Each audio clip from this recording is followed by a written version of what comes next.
has to remain so. If you are outside the Spirit, we ask you to come into it. Because what we are preaching from here is a gospel of redemption, as directed by Chukwukika Abiyama himself in heaven. And this very gospel, we must preach it. Therefore, we must pray. We give thanks unto thee, O Elohim, for there is none like thee. There can never be any like thee. You are the beginning and the end. You are the Alpha and the Omega. Our lives are in the palm of your hands. We commit all that we are unto thee. We have come all as the ancients did before us, as our ancestors did before we came, to offer praise and adoration unto your holy name and no other.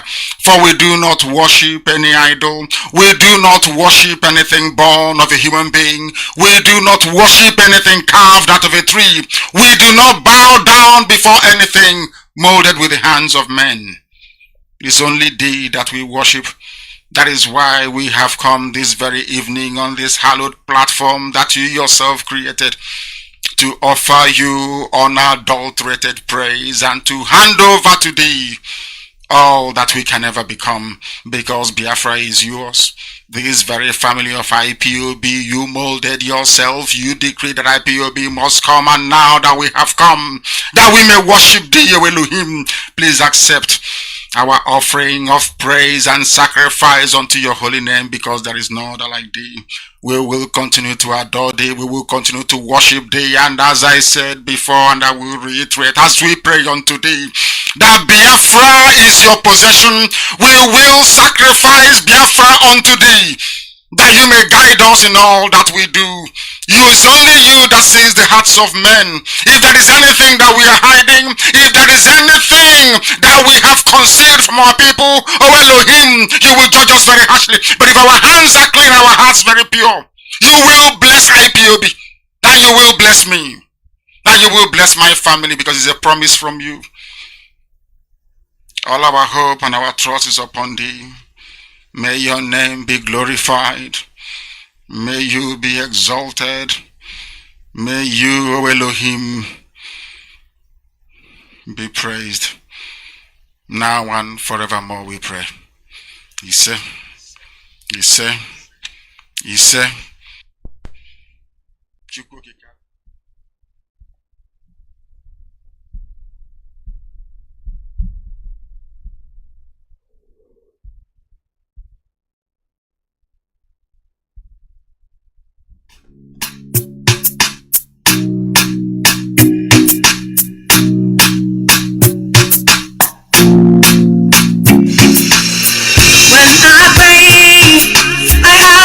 That answers. You are who you are, yes you are. When I seek you, me I know where I will find you. You have never left me alone. When I ask, me I know that you will do what no man can never do for me. You go open your heart, you open your doors to let me. Jehovah Jireh, your love and policy. Jehovah Nissi, your love and policy. Akule chemba, your love and bully womelu. Onye keruba, your love and policy. When I pray. You are who you are, yes you are.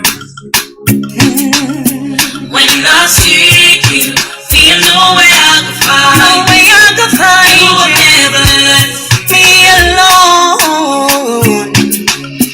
When I ask, me I know that you will do what no man can never do for me. Yeah. When I know, you go open your heart, open your doors to let me. Jehovah Jireh, your love, I go on me she.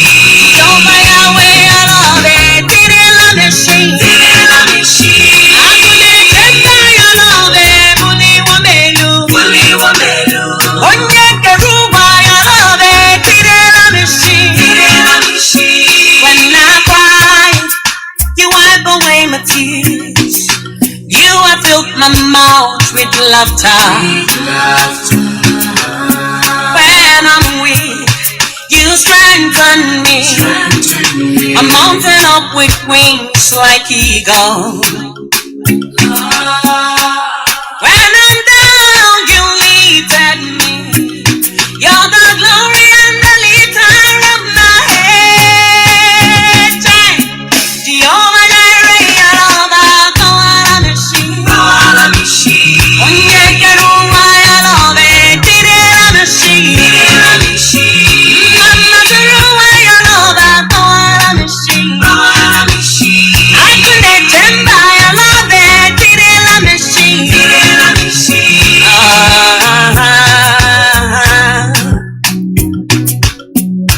Abasimi,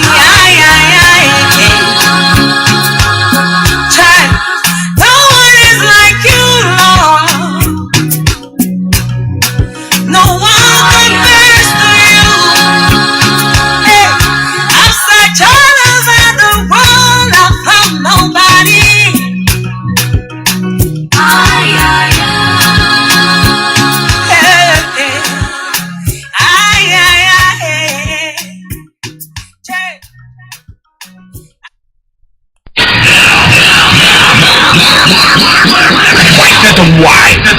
Radio station with more.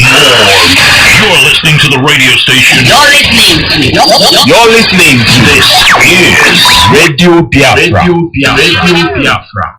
We are not like other people, because as I once reminded you before we came, there was nobody like us. Now that we are here, they pretend, they copy, they emulate, they fabricate falsehood, but they can never be like us. Long after we are gone, they will wish we lived forever. IPOB is very special, exceptionally special, the largest mass movement in the whole world bar none. And we did it because Chukwokika Biama is with us. We did it because Chukwokika Biama created IPOB himself. And we are here to pilot its affairs. We will not prevaricate. We will not stop. We will not slumber until Biafra is fully restored to its former glory. Anybody in doubt as to our resilience and our determination to restore Biafra is not only mistaken, not only misguided, but needs to see a psychiatrist, because we are not stopping. I am Nnamdi Kanu, and I don't stop until I get what I want. Ya ndi okwu asị ka ha bụ ha niile ma ume ahụ ma okezi ikpeazụ ma nne ya nwe odo okwu asị ka ọ bụ nke a ndị ji asị na-eri nri ịgba ndị Fulani odibo nchi iwu osote onye isi n'obodo Nigeria ọ mgbe m nọ n'ụlọ iko ka m ga-etinye ha n'aka akwụkwọ si ha agaghị emezi Biafra ọzọ unu bịa ka mgbara unu odibo ka ndị ọzọ si agbara ha odibo ha yọrọ m njụ nsị na aga m ahapụ nwere onwe nna azọ kwee n'ihi ndị ya niile maka ọdịmma nke ha nwa na nke ụmụ ha ma nke ụmụ ha ga-abịa n'ihi na agwara m ha okwu m sị ha oge mgbe Zik a na-agwa Zik mgbe ọ na-eji ike na-akọwara Zik si ya na ebe ị na-aga n'ụzọ adịghị ya ọ na-efe isi kpakakpaka mba ọwụwa Naijiria ka anyị gaa n'ihu lekwa ọnọdụ anyị n'ụbọchị nke taa na-akọwakwara ndị ya sị ha ihe a Zik mere mgbe mbụ tinye anyị na ome anyị nọ n'ime ya n'ụbọchị nke taa ọkwa ihe nwa na-eme ka ebe ụzọ nwa Nnamdi Kanu si na-eme ya na-emeju ya unu kọrọ m ka m ghọta na m sị mụ na arụghị ogwe nke abụọ gafere River Niger na unu ga-arụ okporo ụzọ unu ga-emezi ebe niile ebe ụmụaka na-agụ akwụkwọ ọ ga-emezi ọma mma ụlọ ọgwụ a ga-arụzi ya arụzi a ga-enwe ọkụ mmiri ga na-agba ọ ga-adụ onye ihu na mma dụ onye azụ na mma kedu ụzọ m si mejọ ndị dị etu a asị m na ụzọ m si na-eme ya na ọ dịghị mma njọ ha sị mbụ ngwa agha onye mgbara egbe onye mgburu mma onye mgbara ụta akwa sọsọ ozi ọma Chineke si mgbasa n'igwe okwu ka m na-agbasa kezie ka o si metụta unu ọ bụ gịnị mere unu a na-asị ka akpọta Nnamdi Kanu ka egbuo ya ọha na eze na ndị gọvanọ ọ bụ gịnị mere ndị herdsmen na-egbusi ndị mmadụ n'ugwu Awụsa ndị gọvanọ ha n'ugwu Awụsa kpọrọ ka ada gbusie ha inu anunugo na onye na-achị ugwu Awụsa gọvanọ pụtara sị ka egbusie ndị herdsmen inu anunugo na onye Yoruba pụtara sị ka egbusie ndị OPC ọgwụ na sọsọ ndị Igbo n'ihi na unu na-agbalịka alịka ka unu ga-agbara ndị Fulani odibo. Onye pụta sị ka ya gbara Fulani odibo. Onye nsị na mụ abụọ Nnamdi Kanu aga ma agbara Fulani odibo. Ha nwere na kwụsị ịgba mụ odibo. Ọ ihe na-esere mụ na ha. Good morning, good afternoon, good evening. One more time, this is Radio Biafra, USA 2. My name is Mazi Iyke. All right, this morning we're going to talk about issues and then get out to our normal interactive session. Yesterday, I'll tell you, let me start with this. Yesterday, I paid a visit somewhere, and right in front of me was a television, a very large television, and I was watching, and all I was seeing there was the Putin and the bombing that is going on in Russia and Ukraine and all that. And I'm looking at it, the entire world, the entire white world. I'm not talking about world, I'm just talking about the white people. They gather together in different places, they're saying the same thing. They're protesting in the churches, in the streets. Huge protests everywhere, including in Russia itself. Its own people too are protesting against the government. And I'm there and I'm thinking, yesterday one of our brothers called from here in the United States, and he said something that actually drew my attention. So I was watching this, and I said to myself, this saga in this area just started, how many days ago? About a week, about 2 weeks ago. Okay. Now the entire white people are all protesting. They're crying, they're killing themselves, and they're crying that they're killing themselves. They're singing in churches, they are doing this, Biafrans have been killed over and over and over and over. Tell me one black country that has risen up to say that enough is enough. Even within Nigeria itself, who has protested, who has said anything? I don't know what we are. Sometimes I start believing it. I'm not trying to insult anybody, but I'm telling you the gospel truth the way I feel. That the artist who depicted the fact that Satan is a black person, I am beginning to agree with that person. That's what we are.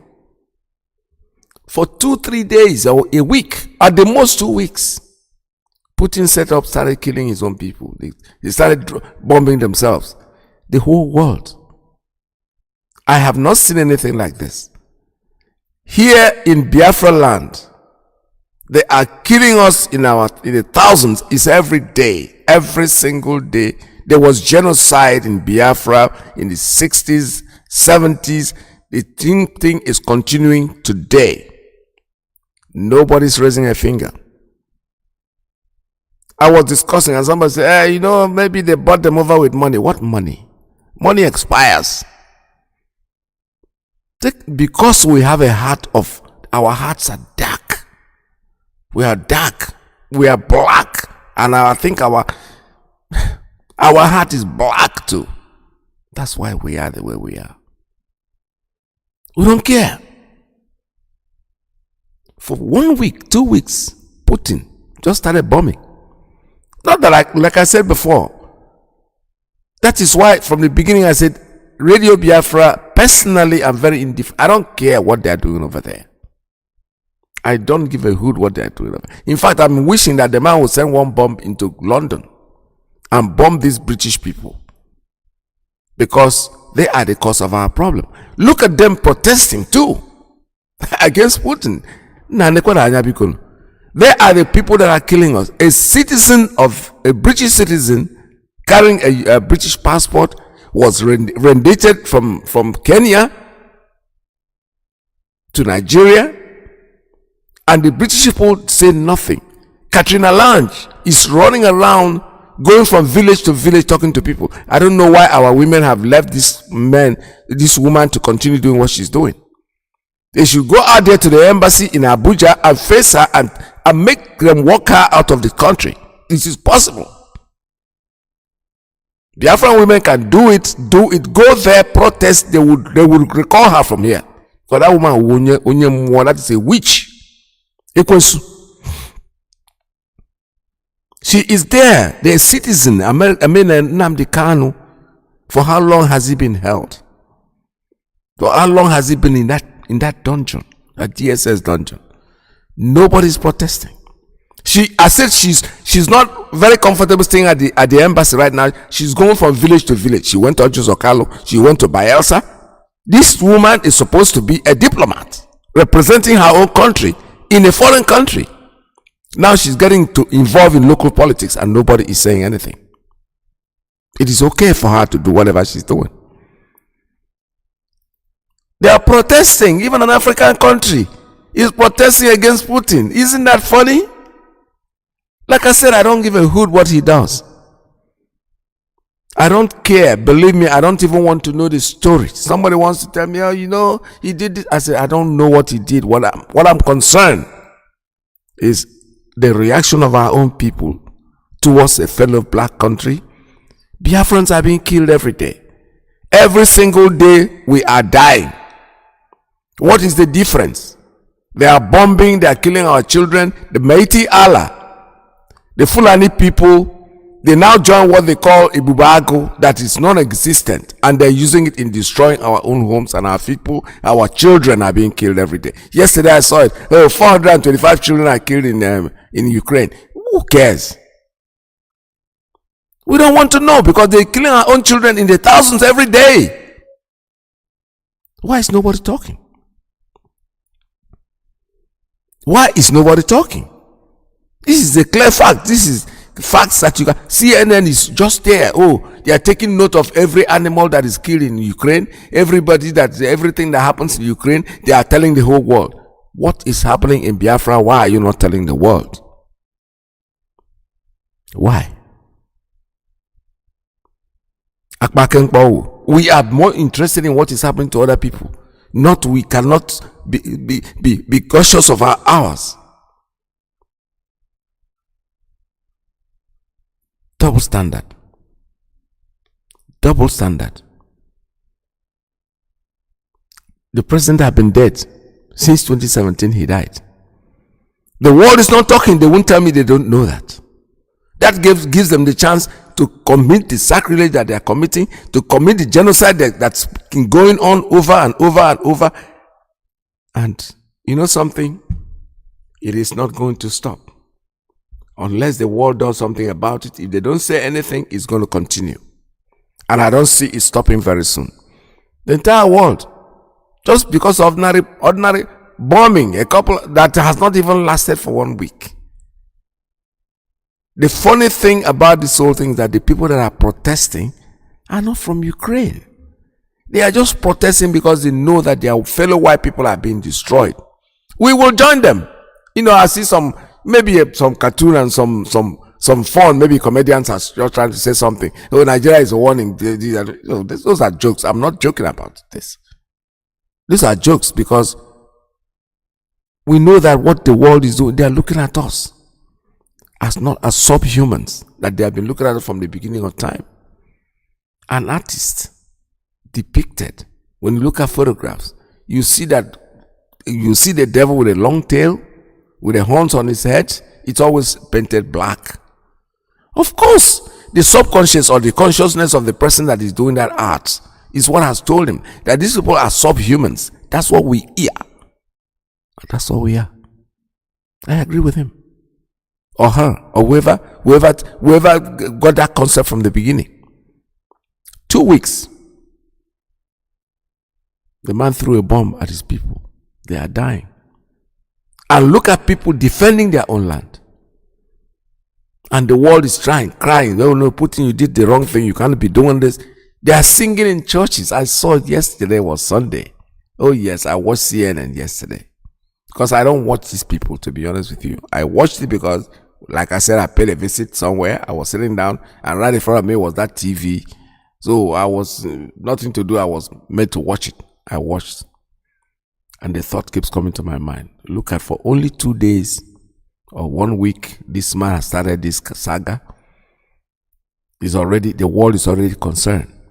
The white people all over the world. And we include us too. Some black nations are saying, they know more, they know more about what is going on there than what is going on right in their backyard, within their own continent. Which African country has risen up to say, enough is enough, leave these people alone? No, they won't say it. They'll be happy. If the Igbo man is killed, the Hausa man will rejoice. The Yoruba man will say, it doesn't concern me. The Yoruba man is killed, the Igbo man will say, man. Then the Hausa will say, halai lala. We are not one nation and we are forcing ourselves to be together. No love, nothing. Okay, let's get away from the continent. Don't we have Ghanaians? Don't we have Ivory Coast? Don't we have all the British created nation in Africa? They just imparted that DNA of Satanism into them. Because that's what British is. They are witch. I don't care. Our leader used to say British people are nice people, is their government. No. Forget it. Forget it. When they put them in there, they're going to be the same. They are the same everywhere. It's not the government. They are satanic. They are very, very satanic from beginning of time. They have not been different. I went to a Catholic school and I know the Catholic priests, the British, the white people, when they came in there, who were children, they were doing things that we could not even say anything because we thought those things were okay as children. Because our parents taught us to respect these people, that they are God sent them with a white sultan to come in and cleanse us up. That thing they wear is a camouflage. It's not real. Today we are seeing it. 1 week of bombing. The whole world, the whole country, all the white world, they're even going to church on Sunday. All they talk about is that. We have our own. Nobody has protested.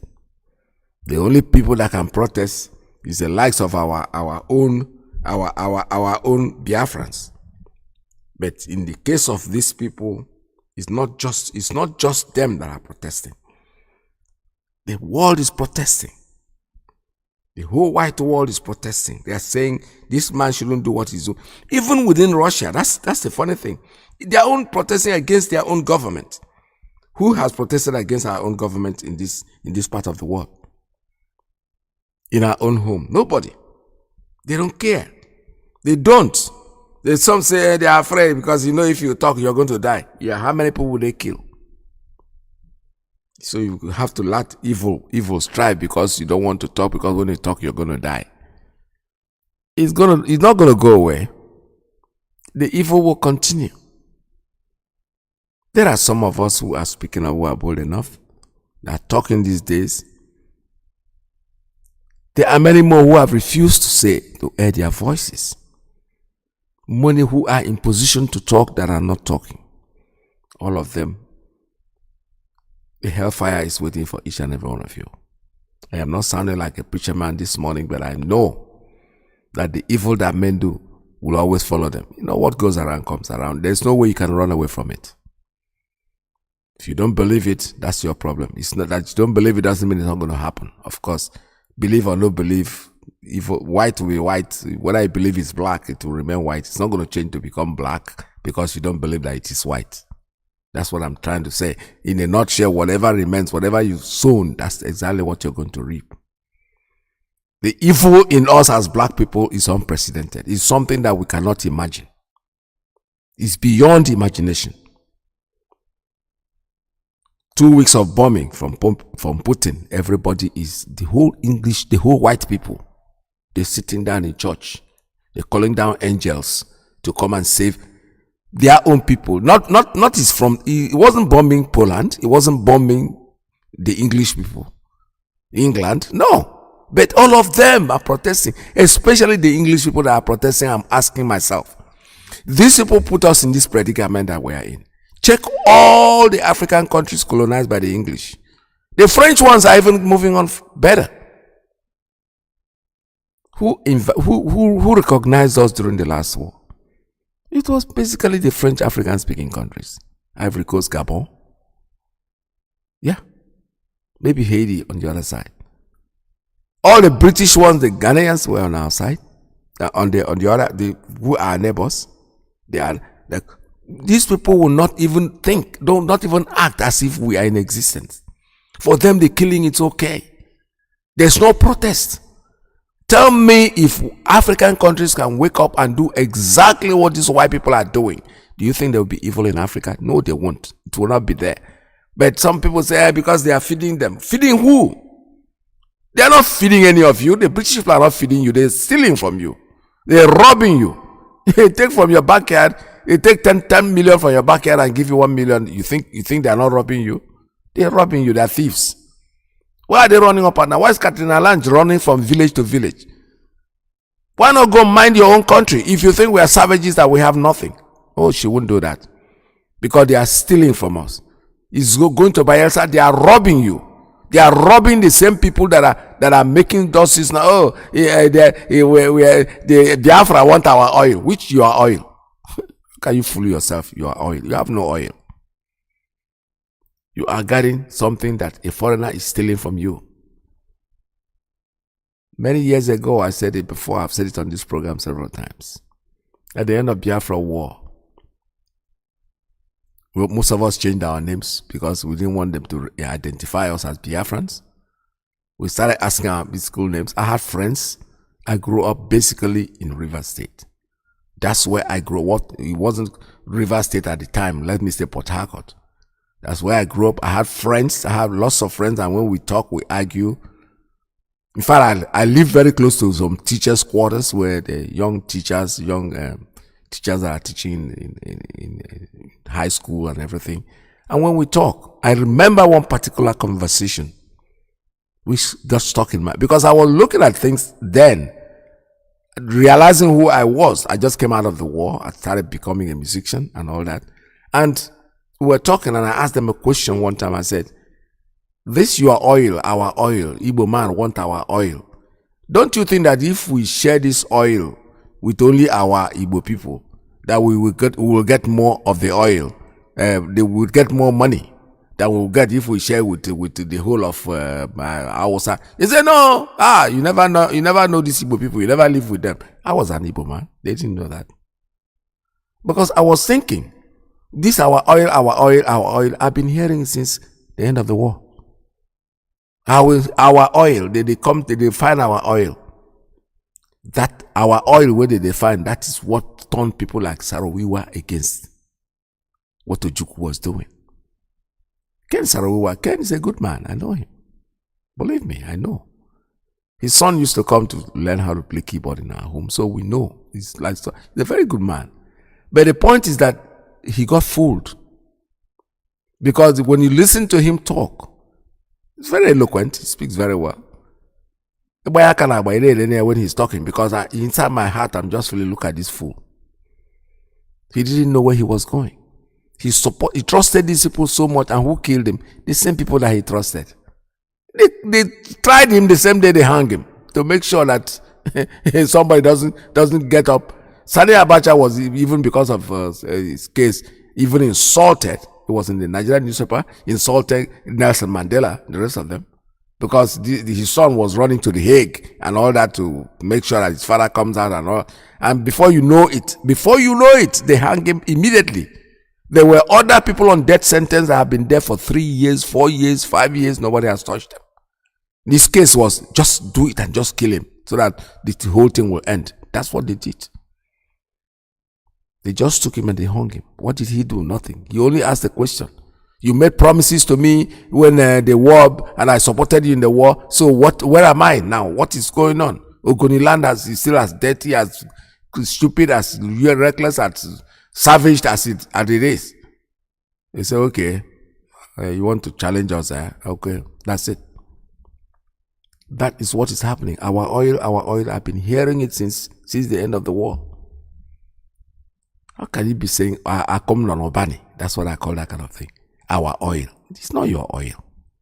You have to, the British people, they have planned it and they very well. Let us deal with these people because if we divide them, we'll be able to rule them. It's okay, divide us, keep dividing because you never finish. The division will continue. I'm waiting for the day you come and divide the name into two, and then Otolo will be called one kind of name, and then Uruago will be called another name, because the division will never end. You're wasting your time. Biafra is here to stay. You have seen it come. We have seen it, and we are going to remain with Biafra. Our people should be more patriotic. The Black Africans people, please be very patriotic. Try to support and kick away this evil that is long around you, especially the British. Especially the British. Katrina Lange, look at it. diplomat. A diplomat that left her country. She is in Abuja. She is supposed to represent the British people in Abuja, in a foreign country. No, she doesn't stay at the embassy. She's running around the villages, trying to convince the people. You will meet your Waterloo. There's no doubt in my heart that you will. The story will be told right on Radio Biafra. Let's watch it. It's a prediction. You are not going to get away with it, no matter what you do. Keep running around. Now, there's nothing you can do that you will not get into trouble. Because nobody sent you to come into our system, our independent nation, a country that is supposed to be independent. You come in there, you're running into villages to talk to individuals, a diplomat. Isn't that funny? The people you are talking to are the evil, the people that your servants, and you think they have any influence in Biafra. You are wasting your time. These are people who are injured already. The likes of Ojus Okalo has no place in our system in what we're doing. Go to where the man that they put in there, you know he's not one of us. In Bayelsa, who are you going to meet? The likes of Asari Dokubo, whom I, by the way, on the grapevine knows that he's no more in Bayelsa. I heard he's moved to Kanu. He doesn't even know who beat him up. He never even happened. He has already exiled himself. Isn't that something? These are the people we think we are going to be wasting our time talking about. Africans, please wake up. Please wake up and look up, speak up, say something, and nobody is going to come and slaughter you. Just one Putin just one sarah, just throw a little bit of a grain of rice, and the whole world is protesting. I am not saying he's doing the right thing. But what I'm trying to say is that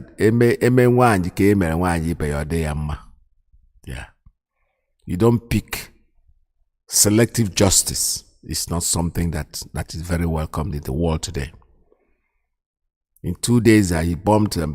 All of you are protesting. The whole white people are that's what they are praying in their churches. Even the Russians themselves are protesting against their own government. But here, Biafrans are being slaughtered and massacred every day. There's a lot of killing going on. Nobody has said anything. Nobody is willing to say anything. And the way I look at it, they are keeping quiet. But you know something? Chukwu Okike Abiyama is in charge. God is in control. And whatever they do, our leader is still incarcerated. We still have to remind all of you that he is still in there. And these people, and they have to... When I was asking and pleading that they should release Nnamdi Kanu, it appeared as if to say that once Nnamdi was arrested, banditry will end, crisis will end, killing will end. Instead, after he had been arrested, it worsened. Situations are worsening every day, which now proves that holding Nnamdi Kanu has not provided any solution. So I am pleading with this uplifted hand that God will do miracles for us and grant us a Savior who can do the miracle of bringing him out from that prison, that DSS custody, not prison, DSS custody. Holding him there is worsening things in this country. Let the leaders not say the Igbos are suffering. Igbos are part of this country. Our situation should affect the whole nation. Otherwise, why one Nigeria? If you are negligent over our suffering and think that Igbos are alone, they are on their own, then why do we still belong to Nigeria? If anything that can make the Igbos every Monday, nobody goes to school, not even the government could come out.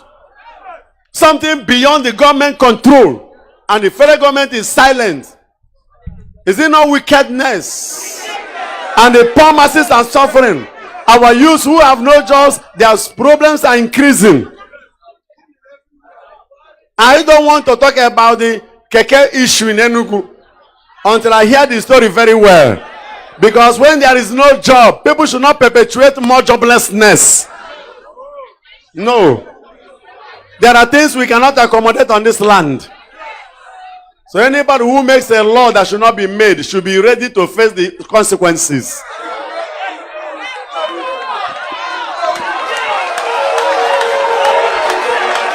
The poor masses should not continue to suffer and suffer and suffer. And I am pleading with the leaders of Enugu State. I'm available for them. If they make any law without consulting me, let them not expect that I will consult them before I make any statement.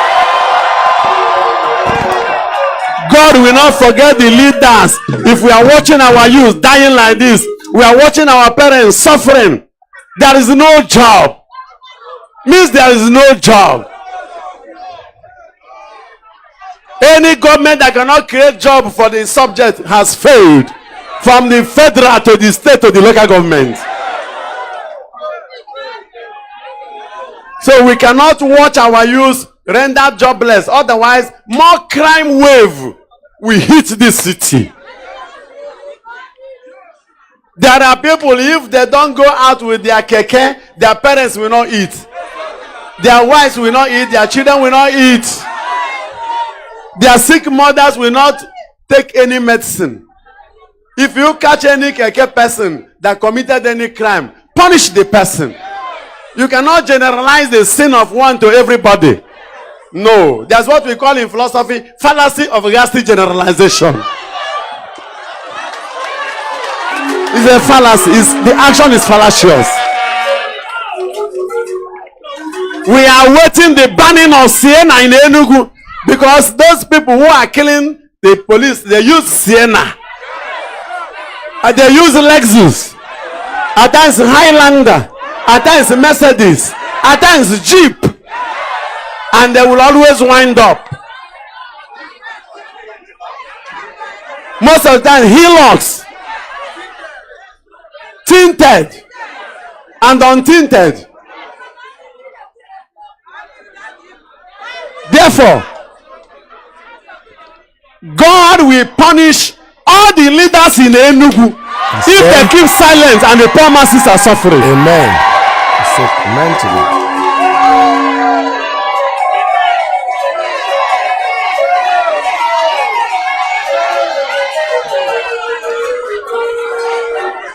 What actually is happening? I don't know. The poorest person on this land can become the richest person. And the richest can become the poorest. I was watching the CNN today. Look at Ukrainian people, even the millionaires, all of them running towards the train underground for safety. No more poor, no more rich. Everybody has been equaled by a war nobody envisaged. Something can happen in this country. Yes. And even the governors, the senators, the House of Arrest members, the chiefs, everybody will be running together into the bush. It can happen. It can happen.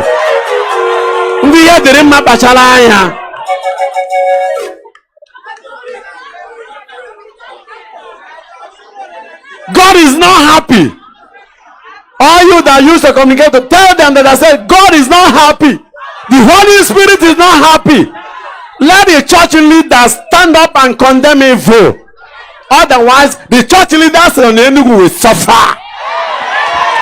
Both in the Methodist, both in the Anglican, both in the Catholic, it doesn't matter. All of them. What is happening? I don't know. They will suffer. Let them stop thinking that their comfort zone can be perpetuated. A little mistake like this, you'll be hiding in one room with your parish priest and your bishop.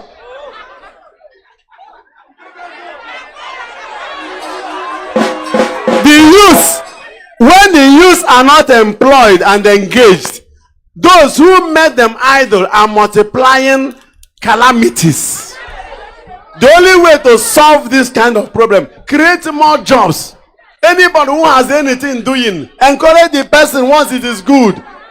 All their shops, this is not the time to knock down anybody's shop. Manage them for now. The situation, the time is evil. Things are too hard.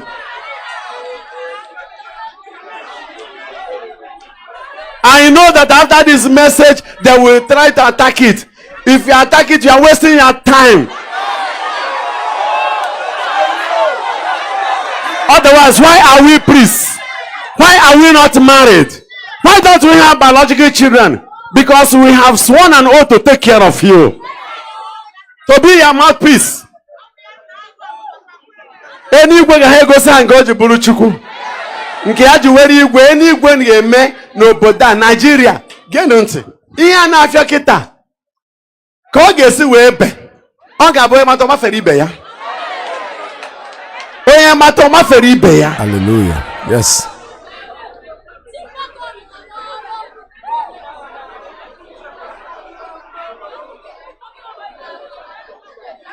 I cannot understand why we shall have everything and lack everything.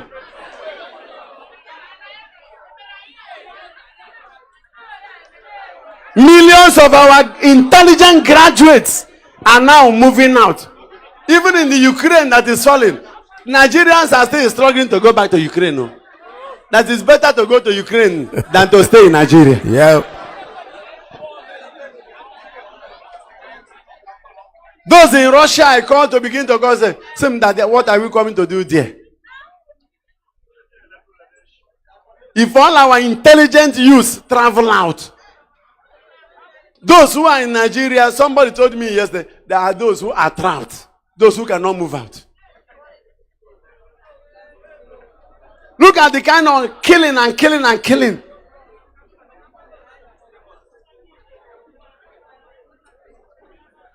No plan for the subjects. They are busy talking about the election 2023. They don't know that God can do something and that 2023 can be a dark year. Let them do the needful for the poor masses. In one state, few days ago, armed robbers moved from one bank to another bank. Not less than 4 banks. Carried the whole money and the police could not arrest one. Okay. Was that through Keke? Or Keke Kejimeya? Okay. So vehicle truck should be banned. The policemen that were killed last time, were they killed during the night? Was it not during the day? So banning of vehicles in the night, what is the advantage? There are people who, when they retire from an official job by day, they could do 1 or 2 things by night to get a little money. Suffering should not be increased. How should parents pay for the school fees? As for after graduation, is there any job?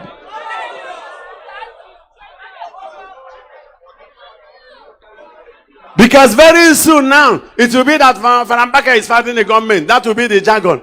If you are saying that, you are wasting your time, oh, you are wasting your time. And I want to assure you, if you want to face the wrath of God, invite me for any meeting over this.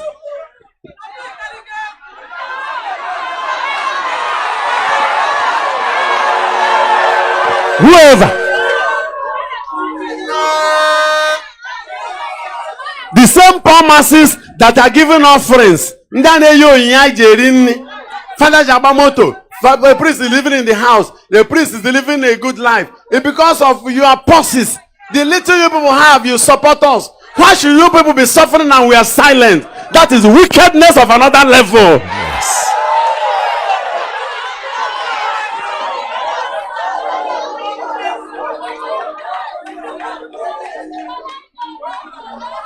The politicians are gradually causing anti-clericalism. They are imploding inside the church's sanctity. Before you know it, they will adulterate us and they will go away. Politicians, most of them belong somewhere. They belong to somewhere before they come to us. And we think we are dealing with people. Most of them are cultists. Some of them are in Ubuni and one cult or the other. They just come around us to cover face. Otherwise, how could a leader be so hard-hearted You'll be watching your subjects, no food, nothing. And you are happy. Premature death of our elders. And that was why the reaction was going on after last 2 weeks' message. That our priests should not be taxing you people when people die. And people have even mouth to respond to that. Shameless people.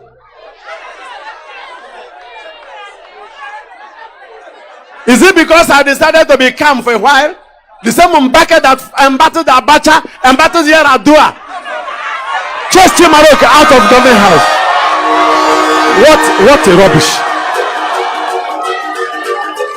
Call me for any meeting over my prophetic word, I will not answer you again.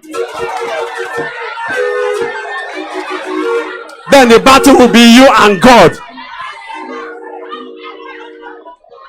And anybody who engages himself in any meeting on how to attack Father Mbaka will be punished spiritually. Amen. Will be disgraced publicly.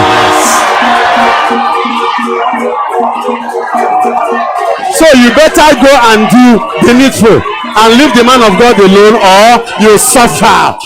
Remember 1 Samuel 26 verse 10. As God in heaven lives,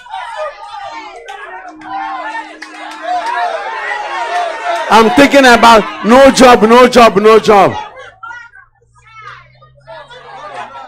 Why did Nnamdi Kanu leave London to come to cry here? We are asked to go to farm, go and farm, go and farm. Most of us went to the farm. Is it because I decided for the sake of peace to be calm? One of these faithful Mondays, sit at home. How many hundreds of cows, thousands of cows entered my farm and destroyed the whole crops? It came to a level whereby the policemen had to arrest those Fulani cattle ranchers, rearers. And I said, die the case before they blow Father Mbaka's name up again. How many women and our men have been killed in the farm? And somebody came to cry over it. And that person becomes a terrorist. But those who have been killing our people are not and you think Allah is sleeping. Inshallah, vengeance must come. It's a matter of time.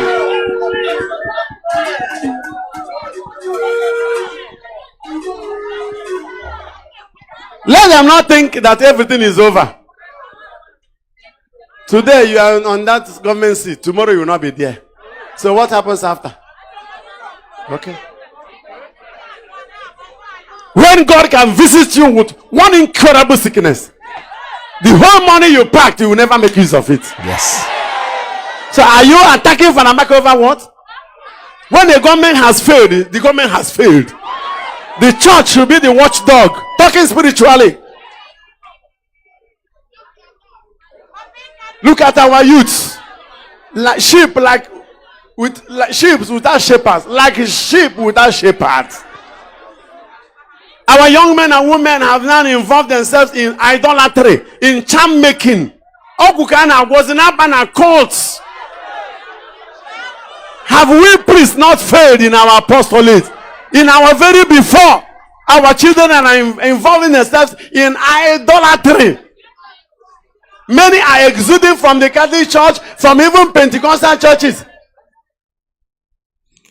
You know, I listened to this yesterday and I classified it as the best of Father Mbaka. Honestly speaking. I will run this program, I will run it over and over and over and over and allow him to say what it is, because he's sending a message that is so powerful that he's making some people pee on their pants already. This is the best of Father Mbaka. This is his best. Gwamu, just tell me one thing here that he has said that is false. If we have 2-3 of you talking like this, being bold like this, if we have any soku now, I'll talk about Putin bombing and people are protesting. This is a protest. Extraordinary. Let them go. Whatever they want to do, let them go and do to him. But you know something? His words have penetrated the hearts of the faithful, the people that really know the truth. Today you are there, you are sitting down there, your people are suffering, you are not saying anything, and you call yourself a politician. For you are you are banning this, you are banning that. Who are you banning? You're banning the mass. Anyway, you see, Chukwu Okike Abiyama has a way. The moment you are banning things like Keke, because you think, no, tell me how fast can Keke run? If somebody is just increasing the punishment for the masses. But you know something, all of you will pay for it. This is the best of Adam Baka, and honestly speaking, I applaud everything he said. And we are here watching. Biafra is here to stay for us. There's nothing anybody can do about it. I have a few announcements before I can open up the line for you to talk. This first one here says, IPOB Women USA is inviting you to a scheduled Zoom meeting. The topic of the meeting, the prayer marathon crusade for Mazi Nnamdi Kanu. That's the topic of the meeting that they're going to have. A marathon crusade for Mazi Nnamdi Kanu. At the time will be 11 a.m. Eastern Time, that's the United States and Canada, and 5 p.m. Biafra land time. The date is March the 5th, 2020. March the 5th. That's the date for the Zoom meeting. So make sure that you're there every day until March 6th, 2022. 2 occurrences.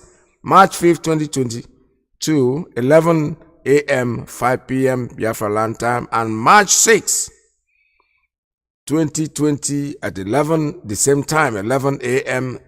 and 5 p.m. Biafra land time. Please download and import the following calendar files to your calendar system. All right, this is an announcement. It's a Zoom meeting that is coming up at the Biafran Women in the USA. They are conducting one. And the topic we have already told you, they're talking about is a prayer marathon crusade for our leader, Mazi Nnamdi Kanu. The date is March the 5th and the 6th. That's 2 days, 11 a.m. Eastern Time, that's both United States and Canada, and then 5 p.m. Biafra land time. So make sure that you take part in it. It's very, very important. Taking the Zoom meeting. Let me see if I can. Okay. If you have a pen and a paper, please write it down. The meeting ID is 815 652 087 73. I repeat, the meeting ID 815 652 087 73. Meeting ID, I repeat it one more time. 815 6520 8773. Write it down and make sure that you take part in it. And a passcode for you to get into the meeting is 378 540. 378 540.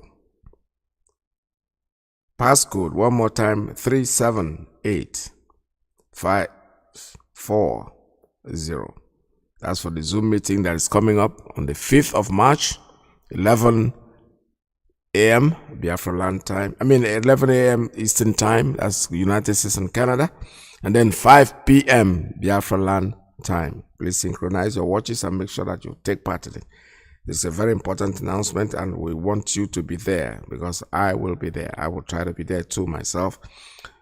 So this is Radio Biafra. Well, like we were saying, I said something. I started with telling you about what is happening. That Putin is bombing, and the whole of the white people, they are crying, and then they are protesting in favor of their brothers. They are talking about it and asking this man to stop what you are doing because you are destroying lives. But they have ignored us in our own part. That's why Father Mbaka, the likes of him, are talking. He's giving us the best. It's something that is supposed to have been done. Nobody's speaking. But the evil that men do it will always strive back to you. There is nothing you can do about it. We are watching. Biafra is here. And no matter what you do, you cannot stop this movement. This quest for the restoration of our sovereign state will continue regardless of what you think. This is Radio Biafra. I will open up the lines for you to talk, but please, when you are in here, make sure that you allow at least enough time for other people to come in. Nnamdi Kanu, The lines are open for you. 646-920-4541, 845-344-7984, 929-406-9953. We're also on Signal, 845-283-9665. Call us.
All right, I have a call coming on straight line. Caller, good morning. Tell us your name and where you're calling from.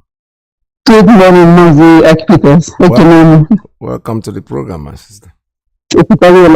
Yes, so thank God. Darling, yes, sir. Darling, see, Mazi Iyke, if these politicians want to talk, they should talk. If they want to close their mouth, they should close their mouth. Yes. You see the marginalization, they've been marginalizing us since 1903, no date.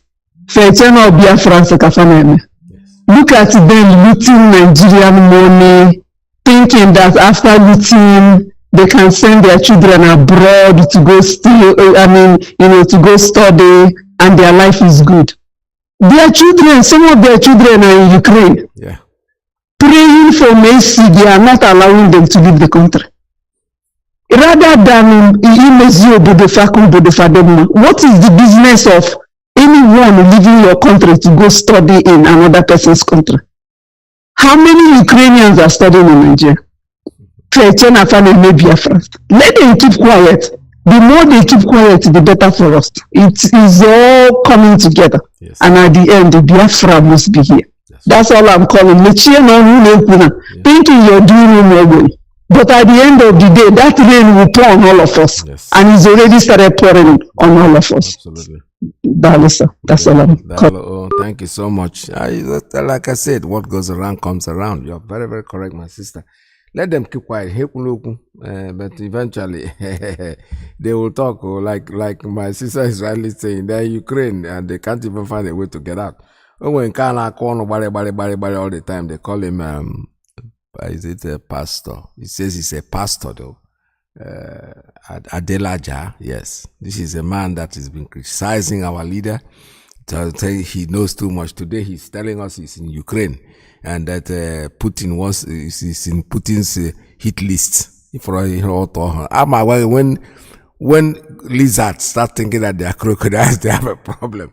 They put has time for you. Nobody has time for you, my brother. You're just deceiving yourself. You're just like that. I am now in a bunker. My family they are looking for you. According to you, you are hiding for your life, and you are telling us where you are. Isn't that something? I've never more than that before. A crocodile, lizard, one bullet. All right, caller, good morning. Caller on street line. Tell us your name and where you're calling from. Yeah, good morning, Dr. Ike. Welcome to the program. I've never seen him back at this mad. I like that guy. I'm beginning to like him. That's the best of Father back. I'm telling you all this. I'm telling you, he said it the way it is. Yes. And we come to that point, to hell with it. Now, my brother, you see, I believe that what's happening in Ukraine is the handwork of God. You see, this our Biafra project. Yes. Almighty God is there. Yeah. He's there with us. Absolutely. They have neglected us so much. And now, let them feel what it is to be slaughtered. If that will enable them now to look beyond their skin color, look beyond their own country and see what is happening in Africa. Right from time immemorial, these people never loved us, and our salvation can never come from the white man. Go and write it down. I don't hate anybody, I don't hate them, but I'm telling you today, if anybody is hoping that our salvation is going to come from the white people, it's not going to come. Never will it come. So the earlier we started to do things by ourselves, the better for us. And know that nobody will help us to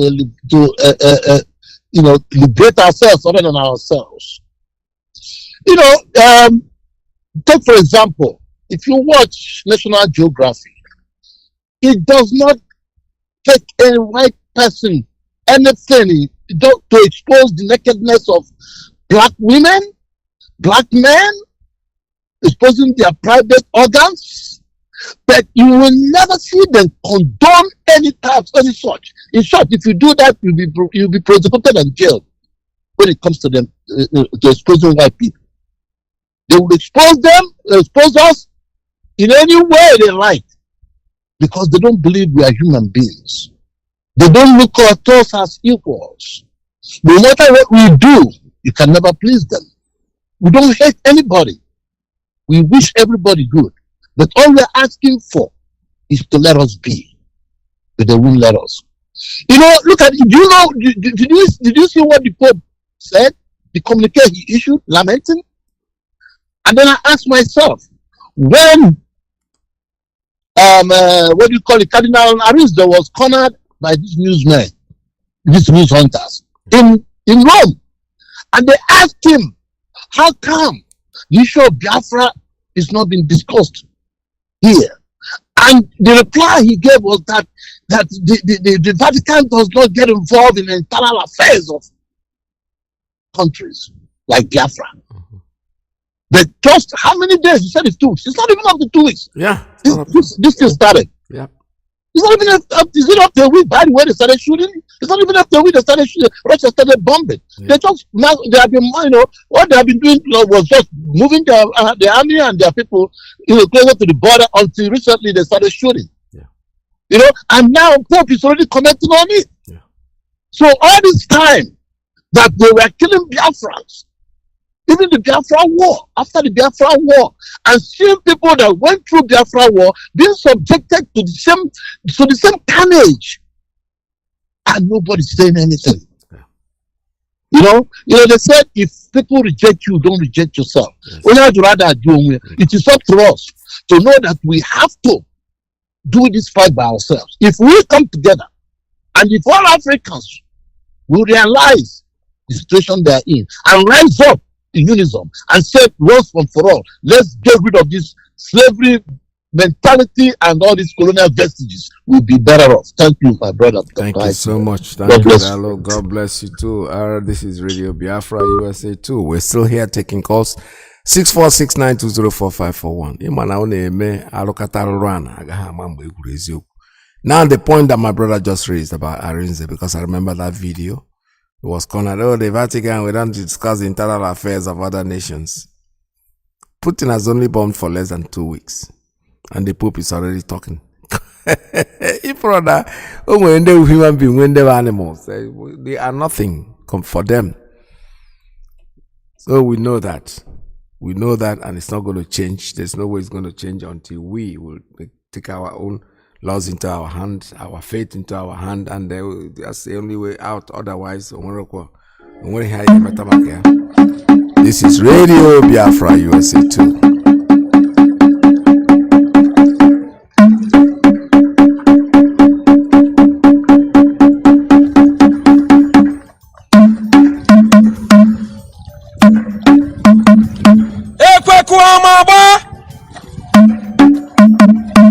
From 7th April 2022, the selling and eating of nama, also known as cow meat, is forbidden in Biafra land. Be warned. All right, I have a call coming in on straight line. Caller, good morning. Tell us your name. Unfortunately, that line has just dropped. I don't know why. All right, call us back and I'll still pick your call. This is Radio Biafra USA 2. Let's see. I have a call coming in on same straight line. Let me go back to it. Caller on straight line. Good morning. Tell us your name and where you're calling from.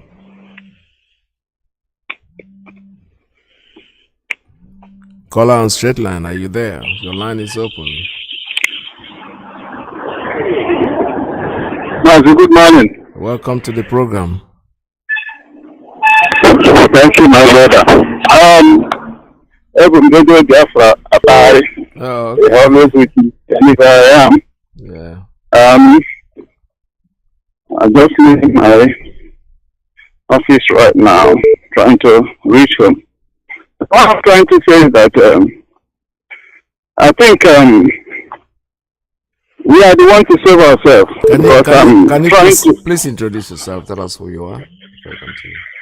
Hello? Introduce yourself. Tell us your name and where you're calling from. Good morning. All right. I'm Chuma, calling from Kanu. Okay. Welcome to the program. Yeah. There we Yeah. I'm speaking from the angle of what is happening in Ukraine and Russia. You know, the whole world has woken up. Now they can see what's happening. They talk about them. But Biafra has been dying for decades, years. You know, people don't want to talk about it. You know. This happening now is a kind of an eye-opener. Yes. And the black people should see. They should be able to learn from the white people.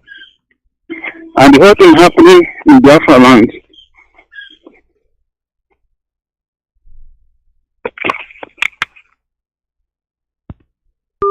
Hello? All right. It looks like my brother's phone has cut off. All right. The line has just went off. See, like I said before, this the issue of what is happening in Ukraine and what is happening in Russia, it's an eye-opener, actually, like my brother the word he used, eye-opener. That's the way it is. To tell you, everybody is talking about it. For us, nothing. The Pope told the journalists at the time that were trying to interview him, Cardinal Arinze, the Pope, the Pope does not get involved in the internal affairs of people of other nations. Today they are speaking the same thing because of what? Skin color. For them, their skin is very special. They are special people. We are just not humans. I have a call coming on straight. Yeah. Good morning. Tell us your name and where you're calling. Good morning, sir. Mazi Iyke. Good morning. Welcome to the program. Good day. Good day. Yeah. I'm Mazi Iyke. I'm a member province, Biafra land. I've had your case that you play, Baka case, and most of your narrations are that. Talking about Ukraine and Russia, you see how people, according to their own judgment, not God's judgment, they are now judging Ukraine and Russia, and they forgot about Biafra and the killings of Biafrans since the 40s up to date. Well, this very new one concerning Ukraine and Russia, people are almost the whole world are talking about it. Even the zoo is even pleading mercy for Ukraine. But the Biafrans that have been killing, no, that one is not. We are flies. We are just like flies. In terms of this woman in the Niger, the Catriona whom I call the woman for specializing in katakata, leng, which is Catriona leng. I said this woman is having, without mercy, 2 portfolios with her. One as a British envoy in the zoo, in the Catholic Republic. Again, Minister for Internal Affairs. Because the woman, she has taken more than she could take. She has swallowed more than necessary. What? This woman is an agent of the devil. He has been doing everything possible for Britain to tie our neck. But people just, someone suggested protest by our women. It's a welcome idea that our women should not leave that woman alone, because it's a woman like them. They can go there to her office and live there and talk to her without mercy. But that woman is a killer. Again, well, for what is happening now in the Catholic Republic, we are seeing it. You know, if we can say this, considering what is happening in Ukraine and Russia, can Ukraine government have mercy for any Ukrainian being in part of playing saboteur with Russia? How can they leave that person? But here now, you see politicians, this is our dangerous situation now. Politicians are still talking about 2022, 2023. Playing loyal to their slave masters, so that all these killings, they are not concerned. They have nothing to do with it. Because it's not their biological sons or what. They are not killing their daughters. It's another person's, this is not for them. So if we don't start with them now, they must continue, because I'm very brutal with somebody that is talking about this, that these people can change tomorrow. How can they change? The type of spirit of Pharaoh in them, they won't change. They are not even trying to change at all. Rather, they are increasing their genocide. They are planning genocide against us. Even though this our race has finished, they don't care. So I myself, I'm very bitter, considering how the world is turning on. And this, our people here, these so-called politicians, is talking about presidency, this and that. Well, at times I ask myself, you mean these people come down from another planet? Are they not here with us? Because the oil money is with them. So they don't care. All their remunerations.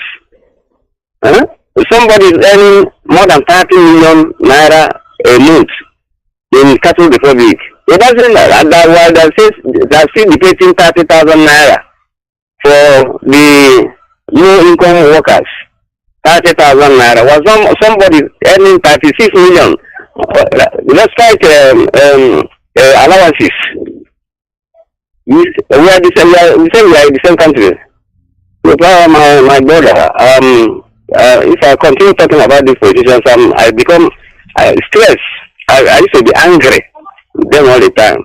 Thank you so much. Thank you. All right, Dalo. Oh, thank you very much. This is Radio Biafra. We're still taking calls at 646-920-4541, 845-344-7984, 929-406-9953. All right, one of my lines are always off again, and the WhatsApp line. There's somebody is trying to call in, and that person, anytime he tries to call in, it disorganizes the phone. So I don't know whether he's calling from a computer or whether he's calling from a regular phone line. It is giving us problem here, because I noticed that each time he comes online, that particular line goes off. His number is stuck there. It doesn't go away. And when they try to make it go away, it disorganizes the phone.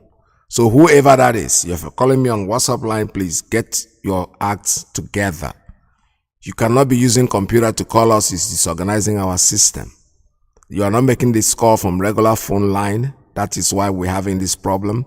It's sending in virus into the phones, and I don't welcome that. If I pick that number, I am going to make sure that I don't ever allow you to speak on Radio Biafra.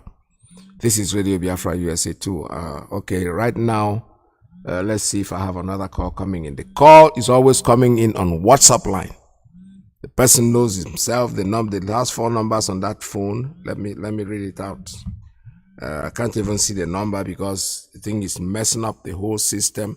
It's the number is, I think it's 7838 or something like that. Whoever is calling that phone, what you're using is not a regular phone. You are using a computer, and we don't welcome that. That's bringing a virus to us. It sticks and disturbs my work. So please make sure that if you are the one doing that you just remove that system and then use a regular system, a regular phone to make your call. Caller, good morning. Call on straight line. Tell us your name and where you're calling from. Yeah, Mazi, good morning. I'm Chima from Caribbean again. I'm not supposed to call 2 times, but my line cut off before. But why I'm calling back now is I want to talk to you one-on-one privately, maybe after this program. Please. All right, after the program, at least 5 minutes, 10 minutes along after the program is over, call me on the same line and I'll respond to you. Because I'm going to sit down. All right, 5 minutes after the program, I'll call you back. 10-15 minutes after the program, just call me. All right. I'll do that. Thank you so much. This is Radio Biafra USA 2. We're still taking calls. The number here is 646-920-4541, 845-344-7984, 929-406-9953. The line on WhatsApp line, I am trying to fix the phone because, like I said, somebody's calling here and is disrupting the entire phone. The number, you cannot use 845-344-7984 at this time until later on the program. All right, I have a call coming in again on straight line. Caller, good morning. Tell us your name and where you're calling from.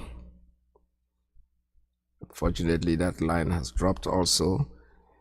So we are still waiting for calls coming. Like I said before, the WhatsApp line is all messed up. So not at this time. I can see somebody's trying to call on the same line right now, but unfortunately I can't pick it up because I don't know.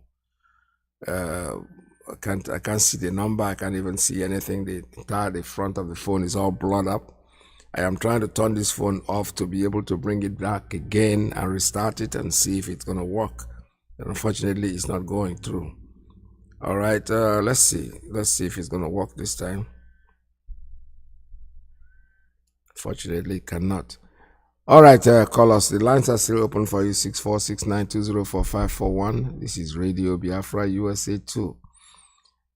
See, we're talking about this morning is the action of Putin, whatever he's doing to his people. We are not taking sides. We are not very much. Personally, I don't know what is happening over there, but what I'm concerned with is the reaction of the white people. Everybody's talking about it. But Biafrans have been dying and nobody is saying anything. But you know something?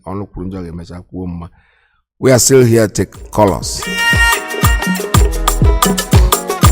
Come is the prince, I don't come again, you know. And the town's the big one. Oh, come is the success. And the microphone. You don't tell what we dey fight for this freedom. You don't tell what we dey fight for this freedom. All we need is the referendum.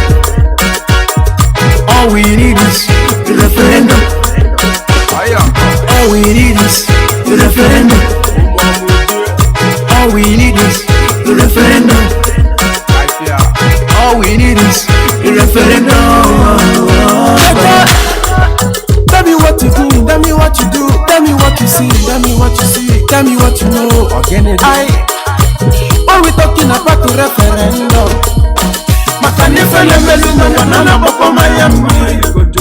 oh you see, I have to go for long. We don't become a slave for long. Back in the days, we know what's up.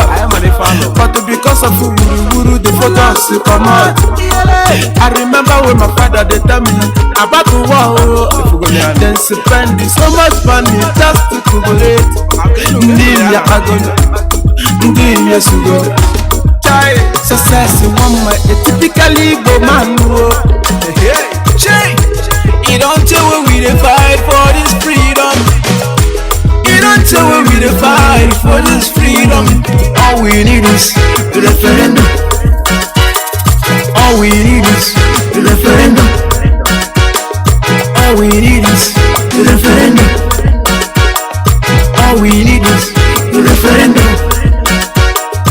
All we need is a referendum.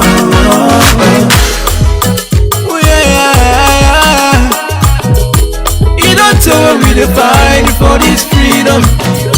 To pocket up my iron, go rescue your children. Even if I can't say one never, make we no mind all these politicians. So no mind never just come around. No promise us heaven and earth. Oh, you no go see anything after the election. No election in Biafra land. We go sit at home that day, make you no forget it's the princess success you have your partner no son. Nnamdi Kanu, chukuga gozi ringi. Biafra de motherland, chukuga gozi rimono. You don't tell where we dey fight for this freedom. You don't tell where we dey fight for this freedom. All we need is a referendum. All we need is a referendum. All we need is a referendum.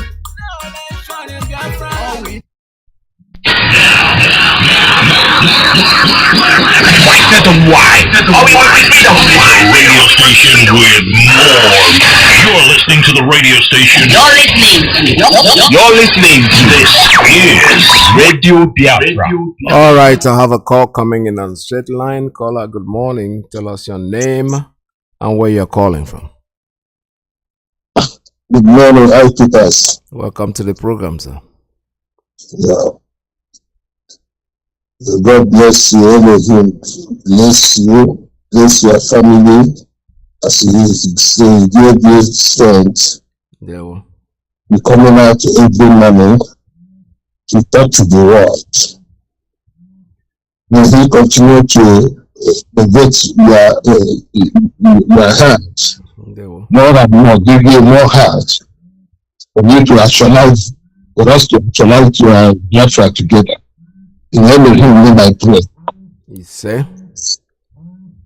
Because I heard what you talk about your Catalonia Alliance and the those that contributed about our women in Abuja to go to her office, and leakage for her where they leaked in this thing last time in the court last time, so that if the world can see it. I know that the federal government in the Fulani have brought the whole medias that even if they make it for her, they may not see it, the world may not see it.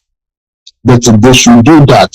It's like what I suggested the last time, that if IPOB will have the mind, the heart to go to the 10 Daniel Street, planet, the whole IPOBs in Europe should come up and go to that very street and block the street and block the street, so that if Britain did not release Nnamdi Kanu, that they are not going there. 2 days, 3 days, they are not going out. Britain cannot kill them. Britain cannot kill the whole IPOB. They cannot arrest the IPOBs. Then the world cannot see it. I have suggested it to kill 3 times. But because as I'm a whole with them, but not hate. And I can get you that. If I heard that, so they are coming. I suggested it several times, but such action you didn't take it. I remember what Nnamdi Kanu said, that Fulani don't make peace with the Fulani. Don't say or don't lie to the Fulani is tit for tat. If they bite you, bite them back. Then they will run away. But the peaceful, that is why we have never actualized Biafra all along. Look at how Ukraine now just stand them with their godfather, and the world is talking about it. But you say peaceful, we are peaceful. Okay, and Yorubas, I'm just talking, I just want you to know this. Yorubas, all Yorubas, the peace-loving people, the immigration-loving people, I want you people to know this. The people that have spoiled this very Nigeria like this is Obasanjo, Tinubu, and the Femi Adesina. Femi Adesina is that presidency you always had. That's Femi Adesina presidency. Obasanjo, if Obasanjo told Britain today that leaving Nnamdi Kanu, why Nnamdi Kanu was captured, Britain will listen to him. If Obasanjo is because of selfish interest, self-egocentric, because he doesn't want Jonathan to rule over him, to rule over the number of years they have ruled. And they call the whole Yoruba nation, they should join APC and put Buhari there.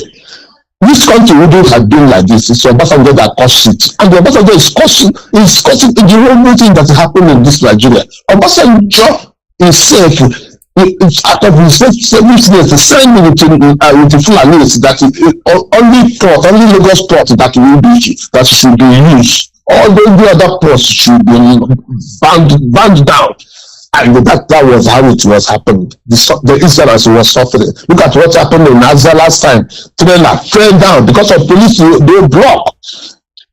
Fell down. They finished the whole buses today. They kill people like no more business. These Israelites are dying every day. Our politicians, all of them, they kept mute. When the man the Kanu was around, and no. Hello? Yeah, go ahead, sir. Go ahead. Okay. Yeah. Thank you. When the Kanu was around, no police checkpoint or army checkpoint at all. As soon as the Kanu was captured, the street in the state, the Plea should come back. Any people call they should come back. To have this, the state, they call Plea they should come back. The whole block. Look at the people that died that very day. It's uncountable. And the same Easterners, the same Biafrans, they are killing Biafrans every day. Biafra is bleeding, the land is bleeding. But I said that all these people that have been kept mute, both the leaders, they use money, and the church leaders that they use money to shut their mouth. Elohim, will continue to destroy them. I am enjoying this here again, just popularly, just daily. So Peters, thank you very much for giving me the opportunity to talk this morning. But please, I am begging you people, let us do this thing. Go to England and accuse them directly. They are the one holding Nnamdi Kanu. You see Nnamdi Kanu will come outside. They will do something. Yes, thank you very much. The God bless you and bless you the whole Biafrans. This blood is, in fact, this blood that's a problem every day in Biafra land. I'm not happy. Yes. It's a lot. Thank you very much. God bless. Thank you very much. Thank you so much, my brother. I think that this is a very big point in what he has said, and it's something that we need to look into. Our coordinators, our leaders should please look at it very critically. Because he's made a very good point now. If we gather together as Biafrans there in London, in Downing Street, and block that street, what are they going to do? They're not going to arrest anybody. Because give it to them as an ultimatum that Nnamdi Kanu, if he doesn't come out, because there's no reason why he is there in the first place. But why would they do that? They would not want to do that because they are the British people are responsible. They gave this job to Kenya. We know the game. They say, go and take him. We're not going to do anything. We're going to congratulate you. Remember, as soon as they arrested him, they invited the Kenyan down there to come in and receive a kind of award, a kind of something that they're talking about. It's a scholarship thing or something. That was just money that they promised them. If you get rid of this guy, if you get him, we're going to be able to do this and do that. This number 4 phone, by third phone here, that the WhatsApp line, the phone is bad, so somebody's trying to call there, but unfortunately I can't pick it up because I am seeing it. Is the face is blurring. It's not the phone itself is the problem. I don't know what the virus has gone into it through somebody that I said that keeps calling on that line.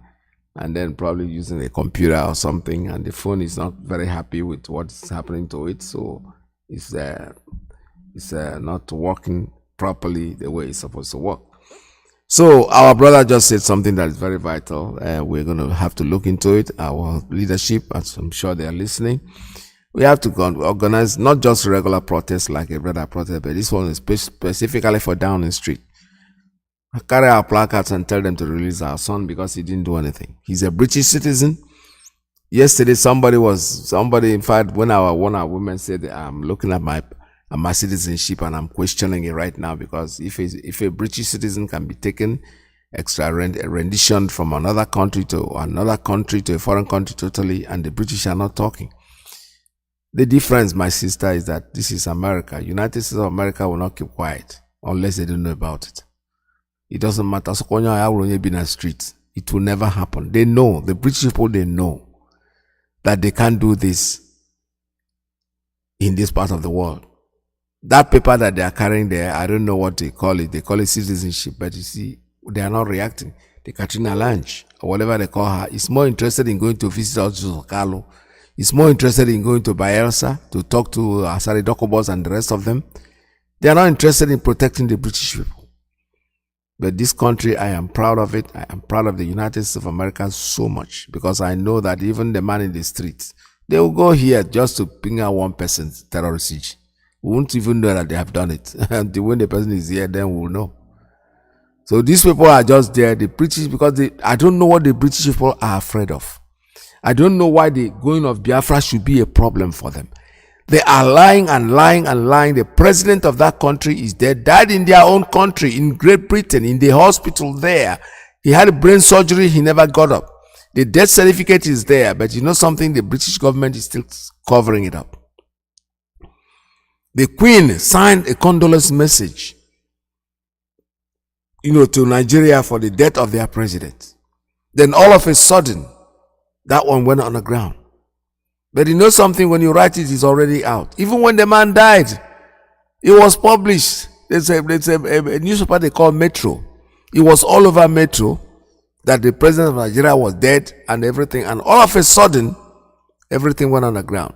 The Fulani is giving money left, right, and center and saying, don't worry, we're going to take care of it.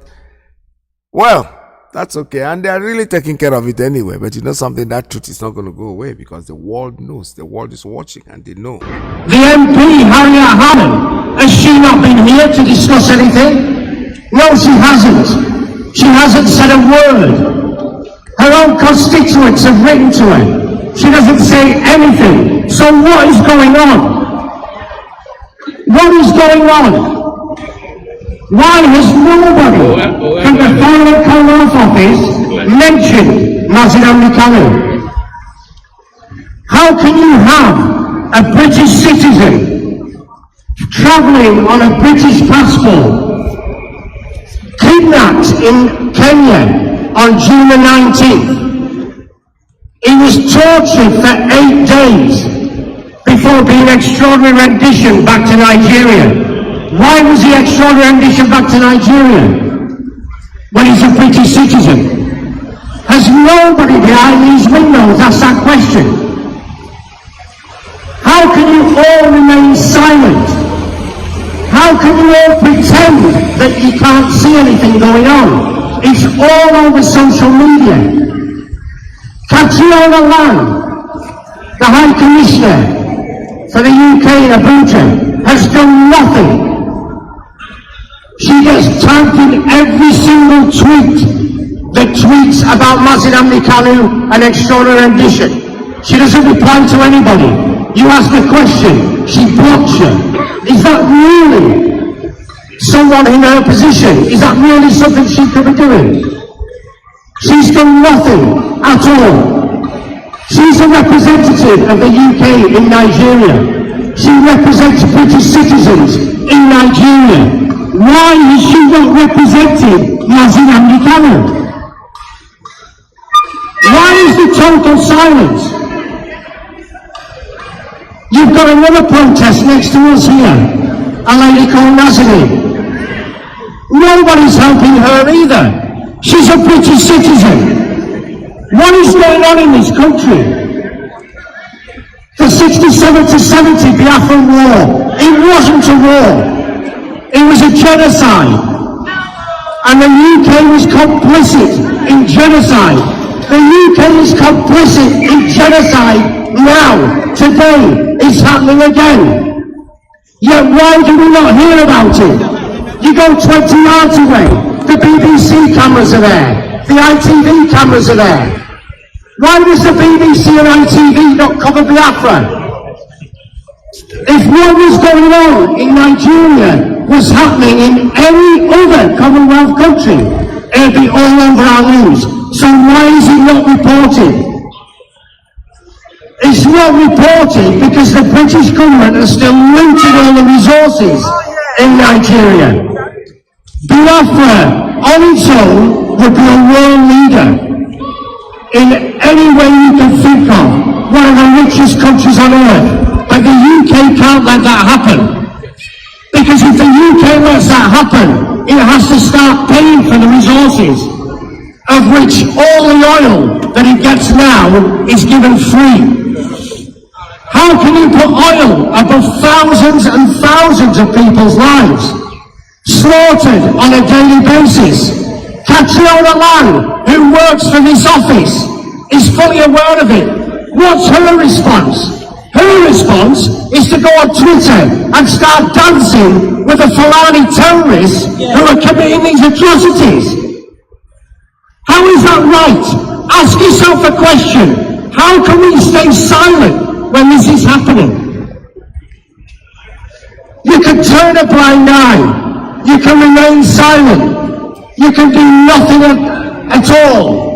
But don't ever turn around and say you didn't know what was going on, because you know exactly what's going on and you're doing nothing about it.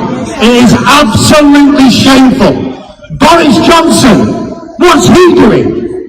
He's doing nothing. Buhari is dead. Buhari died in London in February 2017. That's right. He died in London in 2017. So why do you still put this charade out that Buhari's coming to London? Buhari's coming for medical treatment. The man died in 2017. Yes. And when that comes out, seriously, the UK will look the biggest fools on earth. The death certificate's there. It's all written. That's right. There's proof he died in London. He's buried in Saudi Arabia. And yet you keep that quiet as well.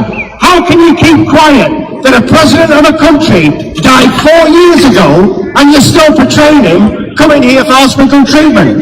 Is that not a farce? Cover up. It's a total cover-up. A total corrupt cover-up by a totally corrupt government. But when Biafra comes, then we will see who laughs. Because it won't be the UK. All hail Biafra. All hail Biafra, that's correct. Yeah. Radio station with more. You're listening to the radio station. You're listening to this is Radio Biafra. Alright, this is Radio Biafra USA 2. We're broadcasting live from New York City under the auspices of our mother station, Radio Biafra London. Unfortunately, like I said, one of my lines are completely off. I don't know what's wrong with the phone.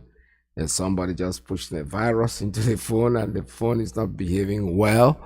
It's showing me that people are calling on that line, but unfortunately I can't pick it up. So I want you to actually ignore the WhatsApp line. It's 845-344-7984. Ignore it. Don't go to it because it's not well. I can't even switch it off. I'm trying, but I'm trying to switch it off. It's making so much noise. It's not working properly, adequately, because there's a virus in it. All right, we're still talking. We're still here, still making some few announcements before I call it a day, because it looks like my time is almost up.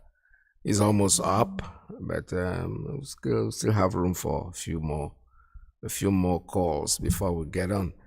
Before I go, And then don't forget about the Zoom meeting that is coming in. The Zoom meeting is a reference to our women in the USA. I'm going to read out that information for you again, so you'll be able to take it down and make sure that you're part of that meeting. The IPOB Women in USA is inviting you to a scheduled Zoom meeting. The topic of the meeting, the Prayer Marathon Crusade for Mazi Nnamdi Kanu. The date is March the 5th, 2022, 11 a.m. Eastern Time. That's the United States and Canada. And then 5 p.m. Biafra land time. It will be held on the 5th and the 6th of March. March 6th and March 5th. Those are the days that are going to hold this meeting. And make sure that you tune in. I have the passcode and the ID for the meeting. Let me see what I have here. I'm still looking for the passcode. Okay, here you go. The meeting ID is 8156 520 8773. One more time. The meeting ID is 8156 520 8773. 8156 520 8773. That's the meeting ID. The passcode is 378 540. 378 540. Passcode for the meeting 378 540. Please take part in it. Be able to tune in, adjust your time, or make sure that you schedule your time to remember the meeting. It's going to be on March the 5th and the 6th. I have a call on the straight line. Let us see this one. Caller on straight line. Good morning. Tell us your name and where you're calling from. All right, that one dropped. Let me go to principal officer's line. The principal officer's line. Good morning. Tell us your name and where you're calling from. Yes, Brother Peters, can you hear me, sir? Yes. Listen, my friend, I don't know what you're using. Are you using a phone to make these calls, or are you using a computer? I'm asking you a straight question, and I need you to answer me honestly. No, I'm using Android. I'm using complete phone, not a computer. Well, because I don't know why it keeps messing up my system. All right, tell us your story, and then let's go. Just forget about the story. No, I'm using direct line. Then I Peters, when he request, oh, we are here for our destiny. Biafra is a call. There's nothing anybody can do about it. It is spiritual. Then I Peters, this land that Fulani and Britain want to take, it's a spiritual land, the land of Chukwokikabiam. That's Ayawarebe. That you are telling me now whether I'm using ordinary food. I'm not here for ordinary. I'm here to fulfill the mandate of heaven. You will see the end of it. You will not do it in vain. You come back to your fatherland. The land of Biafra is guided by the whole angels, the gods of the land. That's not even if Fulani have common sense, then we release our lead immediately. If Britain have common sense, then we release our leader. And Biafrans, if you want to be saved, listen to DOS, listen to the they don't deviate. Do you see the question that Peter's asking me here? He asked me whether I'm using computer. No, I am using ordinary phone. And if we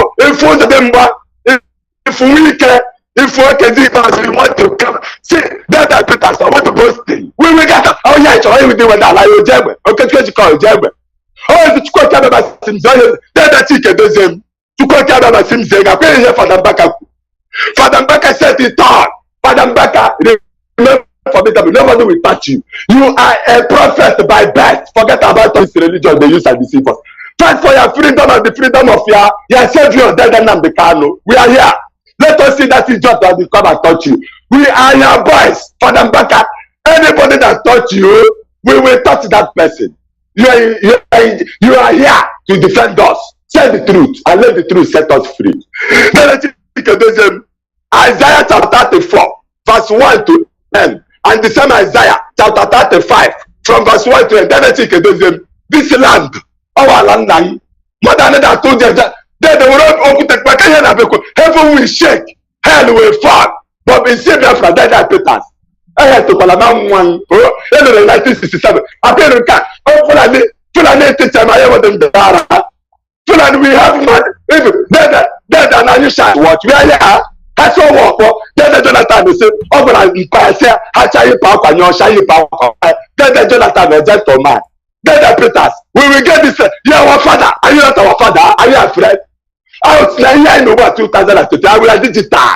Then the shaking a London. If you're using a Paula, then the ticket is a no one let Peters. Isaiah chapter 5, verse 1 to end. And then Isaiah chapter 6, from verse 1.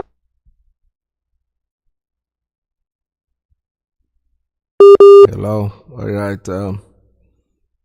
That line's being interrupted. I don't know what the problem is. Go ahead, yes. Peter, sorry, Peter. Oh, to Joe Biden. I want them pretend. I want them Biafra. That's when I were, but I went in a hand, but I get you one. I get that log. But I took a cab, but I'm going to have to hardly. You know, then, okay, I like that. Oh, to China, and oh, content them not the Kanu. Every human being on this planet perish. Mamu. Every Fulani, the governor to your branch to have it. Okay, the content them not the Kanu. Every human can create small. Then the number they cannot be who can put that to the Yaka. If you're using up to Gala, more you come on it and you as all my baby, a doctor. Oh, no, I never been out on that. I can't eh? Come on, not get a lot of strength. My poor Mozana, I'm a catcher in Yakopata. Look, I like you pull up like someone I get out to that. Manaka, Manoli, Manaf, Manampo, yeah. All right. We are not checking. I am Biafrans. Oh, here, Biafra. Thank you very much. All right. This is Radio Biafra USA 2. We are still here taking calls. Call us. Lines are open for you. All right. Like I said before, our WhatsApp line is all gone. I don't know. I thought he was the one that was interrupting it, but unfortunately, the Android phone. However, the lines are still open. So many more calls. Freedom. All right, I have a call coming in on Principal Officer's line. Good morning. Tell us your name and where you're calling from. Good afternoon to you, sir. Dr. Mazi Iyke. I greet you, sir. Welcome to the program. Thank you so much. Greetings to you, my beloved brothers and sisters, Biafrans all over the world. Chukwu is our strength, and it will continue to keep us moving forward. My name is Sugo, and I am calling from my location. Yes. We need to call a spade a spade. I want to continue to say this. The evil people in our land who are claiming to be the leaders, who are suffering the masses because of what they are benefiting, we are saying that they can never have that peace which they want to. Yes. I want to commend Ibaka for standing on the side of the truth, at the back of the masses, supporting the innocent poor people. That is a work of salvation. That is the work you do. Then you'll be proud to say, I am doing the work of God. And that is the work that our leader Mazi Iyke is doing. The reason I'm sounding this way is because you see these evil people, you see these evil politicians in the zoo, and even our land, the blessed land of Biafra. It shall never be well with them because they are killing innocent people in daily basis. They are suffering people. What Mbaka said is exactly what is really happening here. These people, when they wake up in the morning, they will inflict one particular poison to the masses, and the masses will start suffering it just because they think that they have arrived. But we are saying, if you claim to be leader, and you are suffering the masses, you are killing innocent people, one day you will know that there is leader of all leaders. You will know that there is a king of all kings who give opportunity to all those who claim to be leader. Because the life you have, that's your life you love so much. That's your life you care so much. Somebody gave it to you. The Almighty God gave you that life. It doesn't take him 2 minutes to take away that life from you. But I see no reason why all of you who claim to be leader fail to recognize all these things that I'm saying. You think you will continue to intimidate and kill people and do what you like and you will have peace. We are telling all of you to release the Mazi Iyke. These evil people live what they're supposed to face in the zoo called Nigeria. They are facing what is not facing them. They are causing misery pangs to people in daily basis. They refuse to listen to the voice of the masses, but they want to tell themselves, say they are leaders. Every good leader listens to the masses. Every good leader listens to those whom he claims to represent. If you are a leader and you refuse to listen to the people you claim to represent, you are a ruler. And a ruler is from the darkness, is of Satan. Ruler is the children of darkness, so people who have killed the people that are supposed to be protected by them. The reason why I'm saying this is because so many people in this life today, what you see that is happening, they fail to call a spade a spade. The masses are suffering because of these evil people in the zoo. And these evil people, they love good things. They care for their family. They give good life to their family. That is the reason why their family are not in the zoo called Nigeria. You know that their family can never be comfortable in the zoo called Nigeria. Then when you come out and say, let us do this so that everyone will benefit, they will come against you and will think, and they continue to think that this will happen forever. It can never happen forever. This evil seed that all of you are planting, we are telling you that you must reap it. The seed must germinate and you must reap it. This is the word of Chukwu Kikabiaman. Why I'm saying this is because of what Mbaka said. He said, Ifeanyi Ugwuanyi, Madam Ifeanyi Ugwuanyi, and the rest of his cabinet people in Enugu province, they continue to intimidate and kill people. They continue to face what is not important. These people wake up and they say they want to do this, they want to close down Tipa, they want to close down Keke. They fail to calculate the millions of people that is benefiting from this particular avenue. Millions of people that is feeding their family, taking care of their life in daily basis from this avenue. Then who is the person behind this advice? Who gave you this advice? You think you can do something like that? I am saying this because, you know, a lot of people today, they think that when you are giving what you can, when you are feeding your family, maybe you think you are a big man and your life is better than every other person's life. So whatever you think that is right, you will do it. No, if you are benefiting from a particular thing and you don't care for the people that is outside, you don't care for the people that is close by, you don't care when they are not comfortable, and you use that thing that you're benefiting to intimidate others, God will not even be happy with you. What I just said now is because what Mbaka said. That man, Chukwu Kikabiama, will continue to bless him for standing on the side of the truth, for supporting the masses. He told them to release Nnamdi. The problem is the person, innocent man, that didn't commit anything.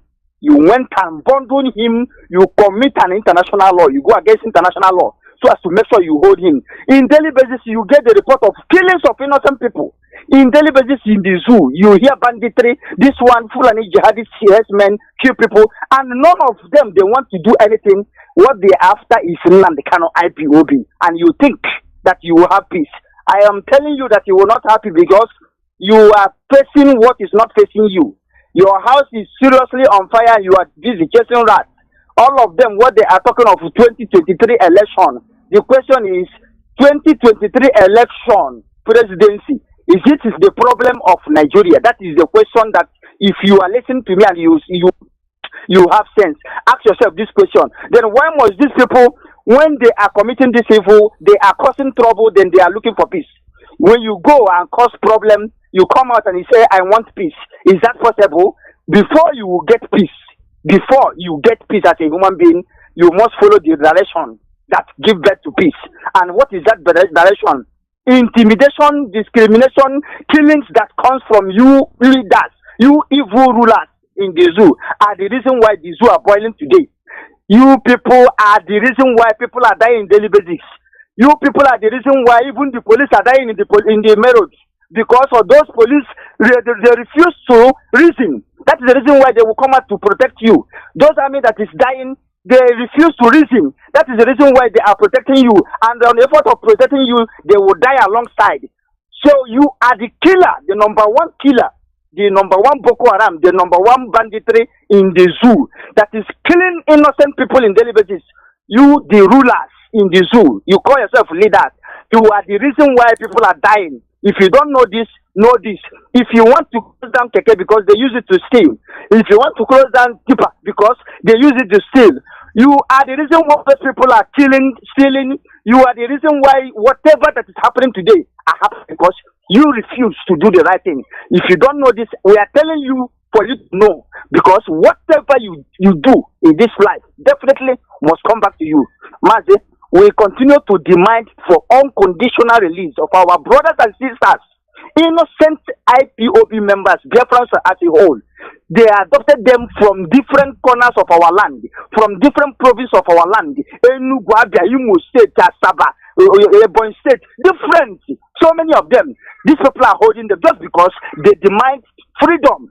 We are saying you must release them. You are holding them. We have their names. We know all of them because our list is in our hand. We are looking upon their name at their name every day. You must release them and release our leader, Mazi Iyke, that didn't commit anything before you will get that peace you are looking for. But if you don't do this, you will continue to keep people at the effort of saying you want to become presidency. You will continue to keep people in daily basis with your evil activities because when you cause trouble, you are not supposed to look for peace. Thank you so much. There were. All right, thank you very much. This brings the end of today's program. I have locked down all the phone lines and we're not willing to take any more calls at this time. All right, still want to remind you that Biafra is our quest. Biafra is our goal, and there is nothing anybody can do to stop us. Let us keep our eyes on the ball, stay focused. You have to see the double standard of the world, like I started up today with discussing the issue in Russia and Ukraine. What is going on there? The whole world, everybody is singing in the churches. Even the Pope, that is supposed to not be affairs and that does not discuss the internal affairs of other nations, according to our brother Arinze. Today the Pope is talking because you know something, it's not the black monkeys that are getting killed. They don't look at us as humans. Well, in all said and done, this whole thing is going to come in our favor because Chukwukika is in control. Somebody's still trying to call, but unfortunately the time is up, my brother. I can't take any more calls at this time. I have to go. Tomorrow is another day. Whatever questions you need to ask me, so keep it until tomorrow. Then we'll talk about it. From me, I still want to remind you that Biafra for us is our religion. And on Radio Biafra, that's where we worship. You come in here on Radio Biafra, that's where we talk about our freedom. We worship here. Biafra itself is under the control of Chukwukika. From here, from me, it's love and happiness to each and every one of you. I'll see you again. Terrorists, they are all going to die. They must be assured of that. Thank you very much. Yeah. So I'm a very good student of Radio Biafra, sir. Of course, I wouldn't expect anything less from a Ibibio man. I will expect nothing less. After all, Ibibio is the closest approximation to Igbo. We are one people. And let us not allow the Fulani Janjaweed to continue to deceive us. Thank you very much for calling this morning. Thank you very, very much. They cannot deceive us. Who are they? We are more intelligent than they are. Thank you very, very much. We have somebody kindly sent us a message and I'm going to play it because the calls are flooding in. That is what is jamming our line. The calls are immense. It is too much. Let us try to take this very message. Good morning, my leader. My name is Mazi Iyke. I'm calling from New Delhi, India. I am from Uli. Calls are coming in. They won't even allow us to. Let me take this very call and see who is there. The caller on signal, can you hear me? The caller on signal, can you hear me? No, they cannot hear me. They cannot hear me, but I can hear them. Good morning, sir. Good morning to you, please. Good morning. My name is Mrs. Robert. Mrs. Onajite. Mrs. Onajite, thank you very much and welcome to the program. And where are you calling from? I'm calling from Germany. From Germany, please go ahead. The world is listening. Go ahead. Yes, sir. I want to ask a question concerning what is going on in Ebonyi State now. Yes, go ahead. In his place. So, because we know you are a leader and you are a father, I know you cannot side the one person and leave the other side. Yes. Like what is going on in Ebonyi State in Nisa now? What is happening? Devoman is siding one side and people are dying. What were... Yes, go ahead. Go ahead. So many people have died in our house and my father's house have gone down and Devoman is doing nothing about it. So many people are dying. So, sir, I want to ask. Why is this attack? No, hold on. I want to ask you first. Why is this attack? Is it Fulani terrorists, Miet Yala, Fulani terrorists that is carrying out these attacks? Or is not them? No, it's not a Fulani. It's something concerning land. Land dispute. Yes. Do you know how this problem started with this very land? Who started the problem? What brings this issue? These people have the mind to stand inside people to fight or to destroy people's property. It's therefore mind that is giving them mind and giving them the power to fight inside people and gone because what happened before. That is why Devomai have the mind since he entered the power, like the person they catch among the people fighting inside people. He confessed that it's Devomai that is giving them mind, giving them gun to fight and destroy people property and killing innocent people. So Devomai is aware of what is happening on the ground, but I don't know why our people should be fighting. That is one thing that the Fulani that is one thing they do very well. Why should our people be fighting over land and Fulani people are in our land, invading, killing, pillaging, raping, and occupying our forests in Ebonyi State? And we are busy fighting one another. What I want to know is the genesis of the problem. Is this problem a relatively new thing or has it been there from time? This land dispute? Yeah, it has been happening so many long times. But now, the way it is now, Devomai is the person supporting them. Okay, very good. And we know what we're going to do. Later, what is going on about what's concerning the issue. Very good, please. I would love to hear it. I would love to hear it. Because we know we are factually accurate here. I don't want us, if people are having land dispute or communal clashes, so to speak, we are now saying that the Janjaweed are attacking us. We must be absolutely clear as to what is happening. Absolutely clear. And thank you for bringing this very clarity to this issue this morning. The fighting going on in Ebonyi State, a sitting governor is encouraging people to be fighting one another. Unbelievable. I don't know what is it with our people and land. The land will be there. The land was there before we came. The land will be there after we are all gone, because every living thing one day is going to die. The caller on the line, can you hear me on signal? Can you hear me? Your name and where you are, please. Good morning, our great leader. Good morning to you. Yes, my name is Ejameze. I am calling from Republic of Ghana. You are in Ghana, the place that Twitter have decided to site their headquarters in Africa, because Twitter came and said, we thought that Nigeria is the giant of Africa. We never knew it was a shithole. Now they have packed their bags and gone to Ghana to establish. Please go ahead, we're listening. Yes, sir. My simple question is this. With the manner our governors are doing in the land of Biafra, the way other people are sabotaging us, doing everything humanly possible, aiding and abetting, serving the Fulani Janjaweeds to get their conquest. I am suggesting, is it not high time we give them a shaking hand so that when others see that we have attacked them, they have a visible attack on them, or anything that is connected and related to them? I think it will help us and give a warning to other people who might migrate newly to do the same thing they are doing. That is true. I entirely agree with you, but that time hasn't come yet. What we are doing right now is to face the enemy. But all the traitors and saboteurs within, when their time comes, they'll be dealt with. In fact, some of them are being dealt with as we speak. But it's not everything that we're going to announce live on air, and they understand it, that our freedom is of paramount importance. We want nothing else more than our freedom. There is nothing else we desire more than the freedom for we Biafrans. And we are going to do, we are doing everything humanly possible to make sure that that's the case. Thank you very much for calling. Thank you very, very much for calling. Again, sir, there's another thing. It's like a question and like a contribution. Go ahead.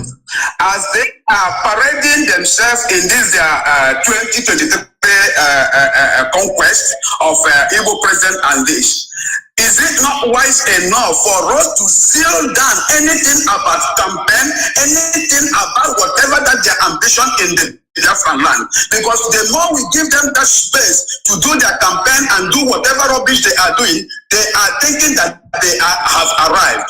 Can't we stop every campaign in Igbo land? Because we are not part of Janjaweed and we cannot allow their campaign in our land. Yes, what you have said is absolutely critical. But there is one mistake we don't want to make. There is one mistake we are not going to make. The mistake is this. You don't know these people. You know that democracy and democratic discourse is a universal concept, or should I say, that is what the West is trying to, should I say, promote all over the world. What they want to do, in essence, is to try as much as possible to say that we are anti-democratic forces. That's what they want to do. Once you say to the US, to EU, and all the rest of them that these people do not believe in democracy, you become an enemy of the world. That is why we cannot take that very route. But if they rig any elections that they have, then we have every legitimate right to express our grievances. But I do understand what you're saying. Our Yoruba brethren are saying also that there's not going to be any elections in 2023 unless, they discuss referendum, which is where we stand at the moment. But we must be very, very careful not to do anything that will allow the zoo to go to the Biden administration or to go for Britain to help them to go to Europe to say that these are anti-democratic forces. Once we do that, they will try as much as they can to shut us down. So we must proceed very, very cautiously. Very, very cautiously. Thank you very much. Thank you very, very much for that. There are, of course, the useless Facebook. They are cracking and trying to make our life difficult as always. They are trying to make our life difficult as always, but we are going to stop them. They can't stop us from broadcasting this very morning. They can never, ever stop us from broadcasting this very morning. We are live and we are direct, and heaven is bearing us witness. Let me go to the line to see who is there. If you are used to calling, please, I beg of you, allow other people to try and call as well. We cannot afford to appear undemocratic. Once you do that, is over. If you have called us in the past couple of months, please try not to call us again. Please allow other people, other first-time callers to call as well, please. Very, very important. Allow other first-time callers to call us as well, please. I have a caller on the line. Please give us your name and where you're calling us from, if you may. Good morning, my leader. Good morning from here. My name is Pastor Jack. I'm calling from the zoo. I just like my last brother, my leader, just asked. All of us understand that most of the difficulties we are going through now are the governors in Biafra land. Because even when they launched this Ebube Inkita that we don't know, our local radio stations in our land, when they presented this issue, majority of the people from our land that call the radio station says ESN is already doing the work. What are you forming a Bubagu for? Because the way ESN is doing it, we don't think any other person can do it that way. Even the Janjaweed army, because ESN is following these people head on and making sure our land, our bushes and forests are rid of this janjaweed. So the question now, like that my brother asks, what strategy or methodology are we going to use to follow this governor? Because the truth is, these people have sold their conscience. They are determined to work with the enemy, the Fulani Janjaweed, to make sure they scuttle our freedom. Is there no way we can handle these people while we are waiting for that right time? Because these people are definitely spoiling something for us, my leader. That is my question this morning, sir. We are doing all we can. It's not everything for obvious reasons that we're going to announce live on air. You know, but what we're doing is that we have a strategy in the fullness of time to checkmate all these traitors and saboteurs within our midst. They can form a whatever. As I said, they formed the Bunigwe last year, it didn't work. Now they are forming a as you said, a this very year, and it's now also going to fly because they need men to be able to do the work for them. And they do not have it because everybody, as you well know, is loyal under this very command. They understand that. Both those who identify with IPOB and those who don't, we are all IPOB in the end. And we are under one command. Everybody, I mean, absolutely everybody. Those who are fathered by the Janjaweed may try all they can. They may do all within their powers to try to stop what we are doing. They have not succeeded in the past. They will not succeed now. They can form whatever they like. In the end, as you well know, we always win. If our Yoruba brethren today can be campaigning very determinedly and resolutely for the freedom of the Yoruba nation, that tells you all you need to know, that we have won the argument. We have won the argument. And we must proceed, should I say, very cautiously. We are at a very critical juncture right now. We don't want to do anything that will allow them to go to the world and say, oh, did we not tell you? This is who they are. This is how the Biafra is going to be. Why do you think they floated this? It's because they want an internecine warfare within the Biafran family so that the world will say, oh, can you see them? If you give them freedom, this is how they're going to behave. We know how the Fulanis operate. I wouldn't even be shocked nor surprised if they have a hand in the flare-up of the boundary dispute that is happening in Israel right now. That has led to the, should I say, loss of life of very innocent people. But we are on top of our game, and they understand what is coming. And as I said, it's just a matter of time, and it will happen. When I was telling people about the zoo, army, and police, you didn't believe me. I said, a time will come when they will not be on our streets. Today, they are not there anymore. If they are on our streets, they will die. They understand it very, very clearly. And today our sisters are like, so one day I'm telling you, you shall look for saboteurs, you will never find them. One day you will look for all these traitors, you can never find them. Because they'll be dealt with. Thank you very much for calling. Thank you very, very much for calling. We are live and we are direct, and of course, the idiotic Facebook is doing all they can to try to make our life a misery this morning, as they always would. As they always would, they always will, but they're not going to succeed. If you have called us before, please refrain from doing so. Allow other people to try to call as well. I have a caller on the line on Signal. This caller, give us your name and where you are. This is Radio Biafra, and we are live and the whole world is listening. Good morning, Mazi. My name is Emowa Chinoso David. I'm calling you from Anambra State. Thank you. I am actually calling from Amobia. Please, Mazi, one thing I want to ask, that this whole stupidity of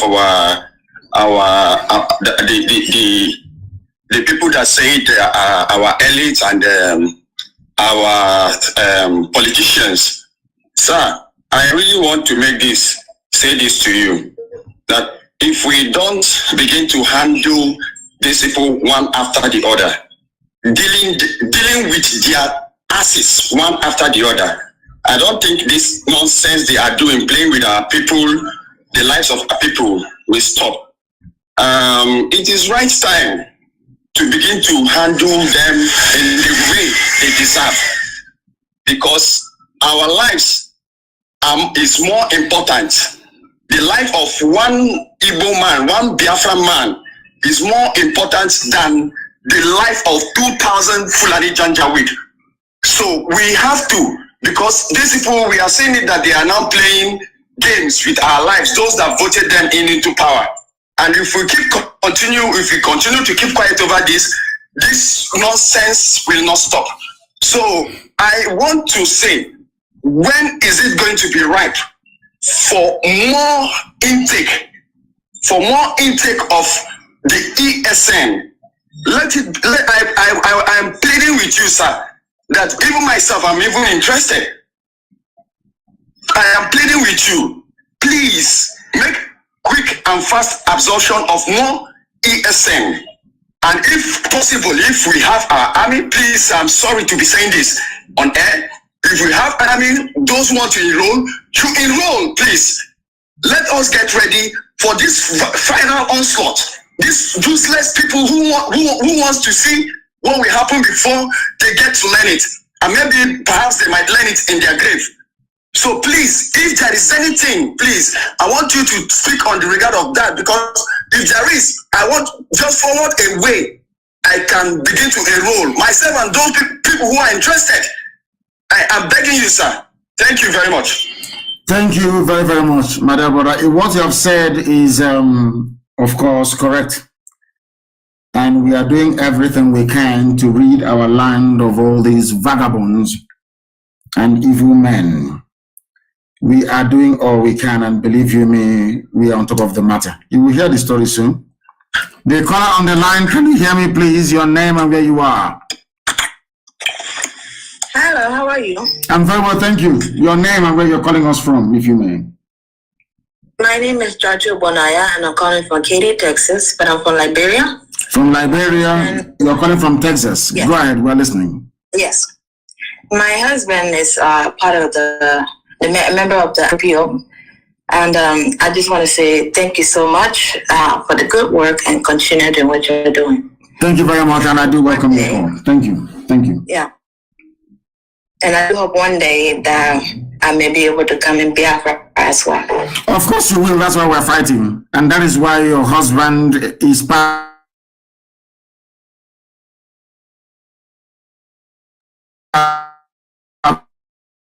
to be able to know that the land of Biafra is for Biafran children all over the world. We are tired of living abroad. We are tired of living abroad. We are tired. We want to go home. Thank you very much. Thank you very, very much for your call. Thank you very much for your call. We are live and we are direct. And Elohim is bearing us witness as always. If Facebook is messing, of course they will mess up. You saw what they did yesterday.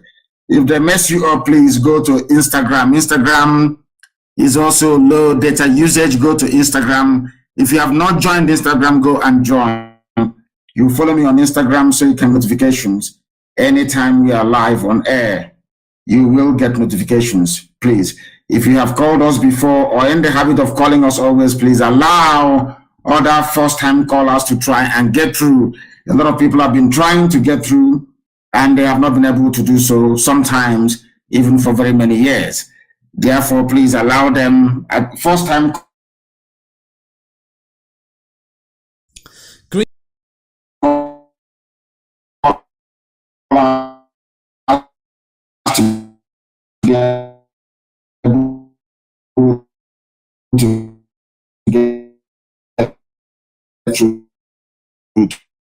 to us.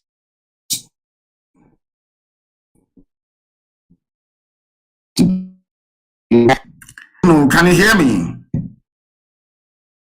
No, they cannot hear me, but I can, it's counting for them. I don't know why they cannot hear me. They call on signal, can you hear me? No, they cannot. Let's take this other call. The caller on the other line of WhatsApp, can you hear me? No, the call could not connect. Only in the zoo that WhatsApp is they can't connect.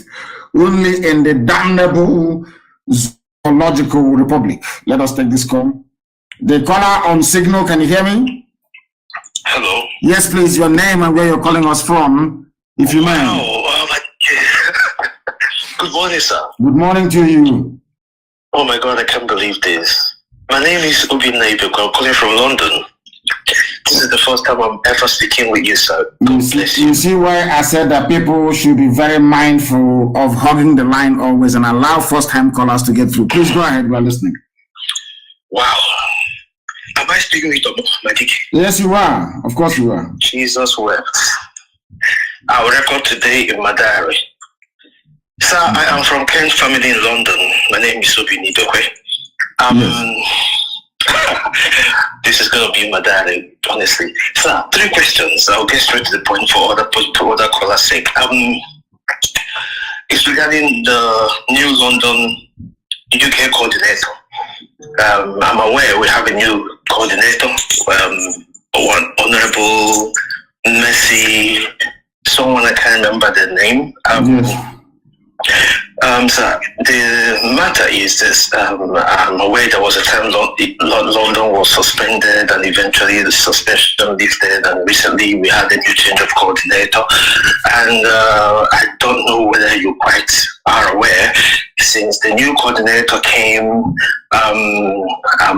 part of the executives in the family. We've not heard anything from her, and apparently everywhere is silent and waiting for action from the new UK coordinator, and nothing is happening. And it's getting, if I'm not mistaken, this is getting to the 4th, 5th, or 6th week since the new change of leadership was announced. Questions are coming from people like us that are on the lower cadre, and we don't have answers for our fellow members in the UK. I'm speaking on personal experience, and it's kind of troubling when there's no one to really relate to it, to give answers to some of the little administrative things that we used to do every day.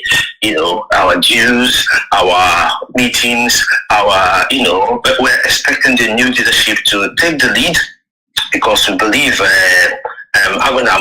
anyone that is a coordinator should represent the fire and the zeal of Ohamadike. And so far, we've had it, with our coordinator that we know, and the new one, maybe she's on, nobody knows, I don't know. Let me not just put words in there. Just want to see what is going on, and maybe you may have a clue to enlighten and encourage, because now we need not encouragement from the Biafra spirit is burning enough, but speaking and hearing from our leadership it is natural that it's going to motivate everyone.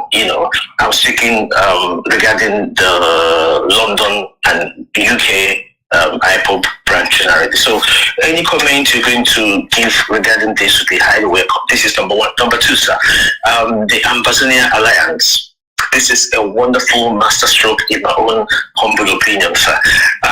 What are we, this is the question, what are we going to take away from this alliance? I know it's going to be positive, but hearing it from the horse's mouth is another dimension that I'm expecting an answer from.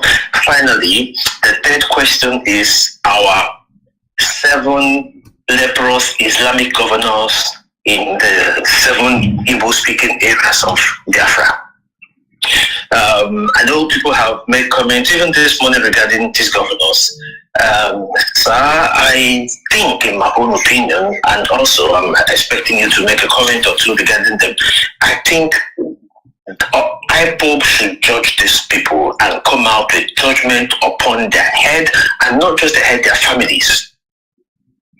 These people, they are the major problem we have regarding our self-determination quest, and not even the Nigerian state, in my opinion. If we do not do anything that actually touch them, touch their families, we'll be going round and round like Israelis looking for the way to the promised land. What will take us one day will take us 100 years, but God forbid, until we do something. This is the question. You may not give me an answer. I'm not expecting that. I don't need to force that off your mouth.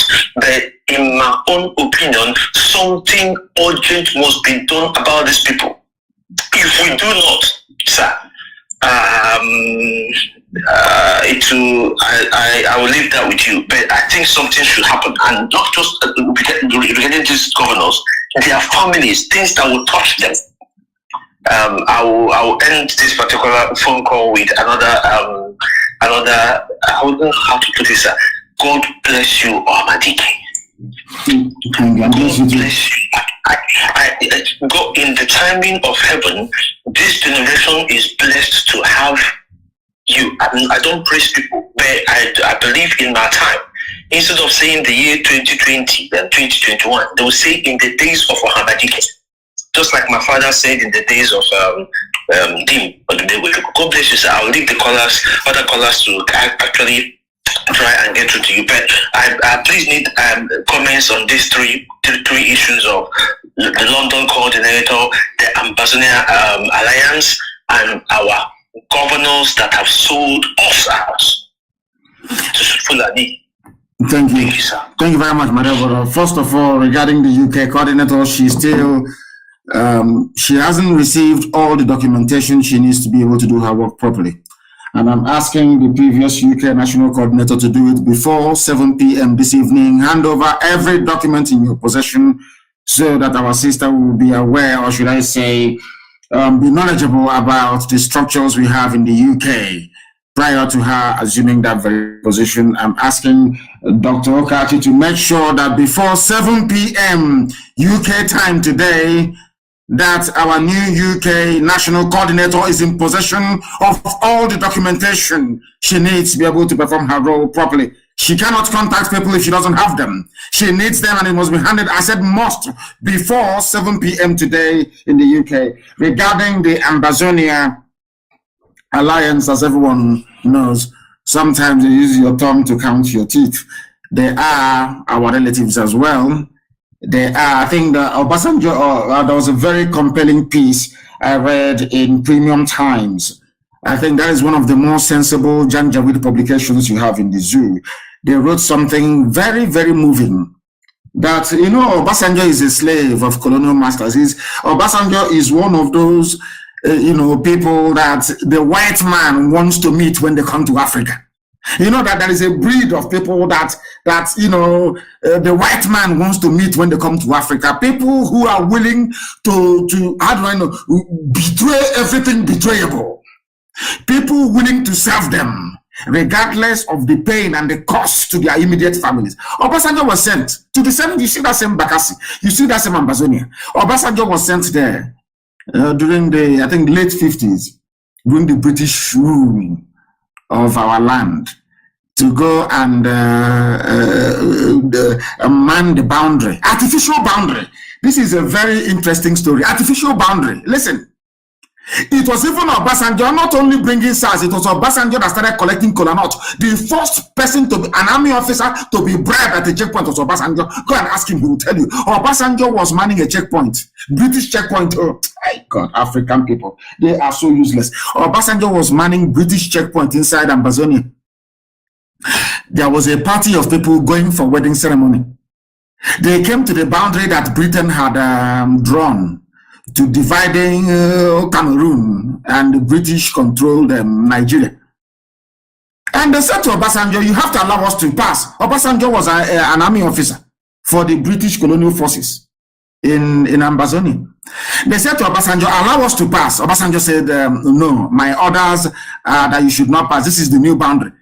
The people said to Obasanjo, are you saying this is the new boundary? We are going to our next village to go and get married. We are going to bring our new bride from the next village. We are the same people. Obasanjo said, oh, is it true?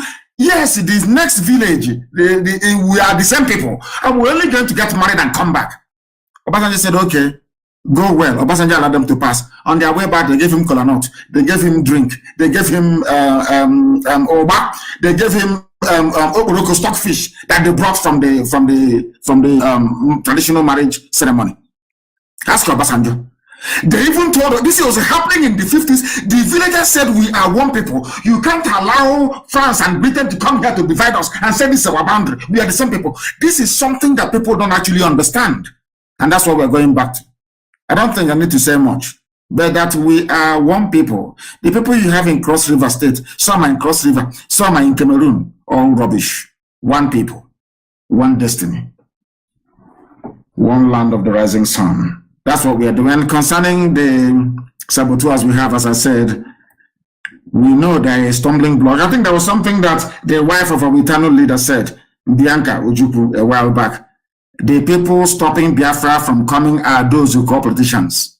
They are the ones stopping Biafra. No other person. They are the ones stopping Biafra from coming.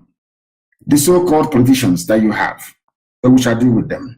The call on the line, can you hear me, please? Your name and where you are. They are not paying attention. Once I pick your call, you must speak. If you do not speak, I will have no need to speak with you or to talk to you. Very, very important indeed that you understand this. We are live and we are direct, and Elohim is bearing us witness. Elohim is when I pick your call, you answer, please. I don't want to be hearing my voice via your listening device. Your name and where you are. Yes. Nnamdi, this is Lydia Maka. I'm calling from United States of America, Florida. Thank you very much, my dear sister, for calling. Thank you. I am loyal, sir. Thank you very much. I am so blessed to talk to you today, and I am really, really, really blessed that I can be alive and see a man like you. I thought every man in Igbo land, in Biafra land, has turned to a woman or have turned to women. I didn't know we still have a man or we still have men in the land. May Elohim continue to bless you guys. You and your team, our non-government and our ESN. I am here in the United States as a Biafra woman.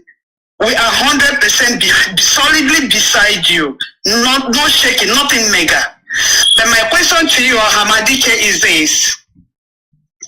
Our young men are dying. Our daughters cannot see husbands tomorrow to marry because our boys are going.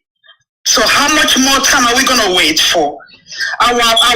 You said something today.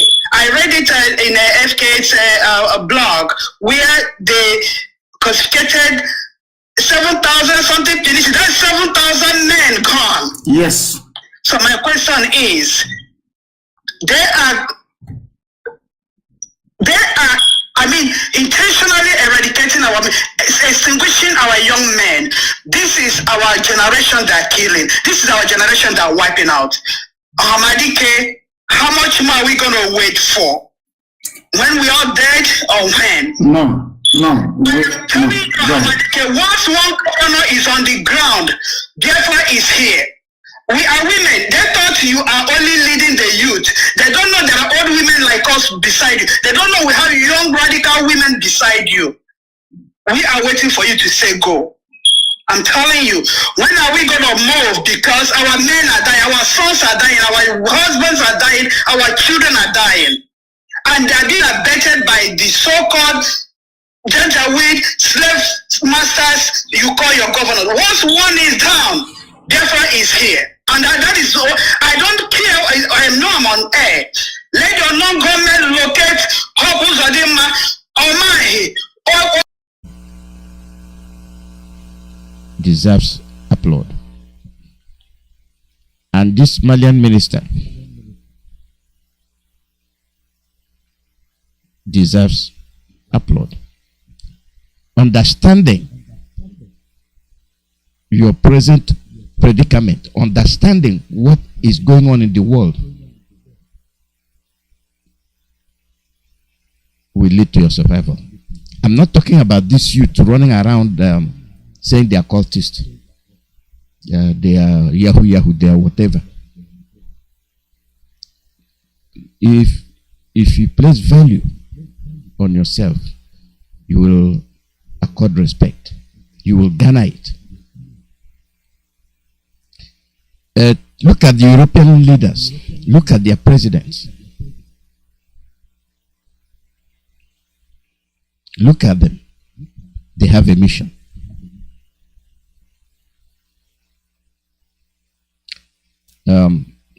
Let's listen to it.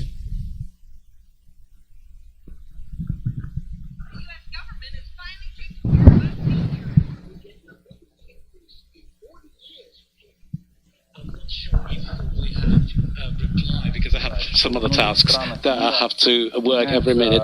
But I can tell you that many countries in the world, the visa requirements for the Ukrainian citizens are being cancelled.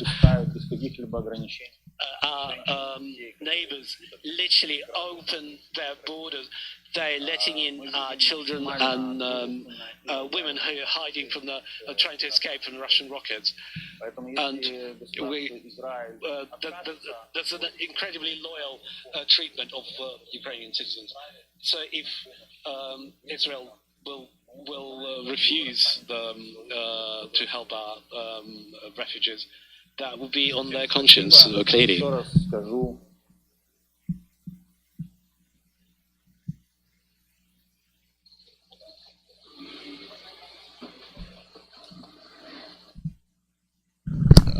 This wasn't the interview recorded, I think, for the fact that it came off the same. This thing have changed it.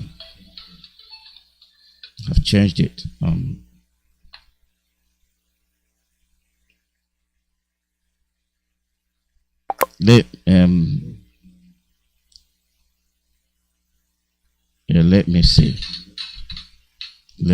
This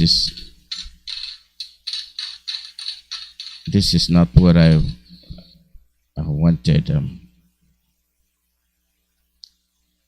Anyway, I will get it.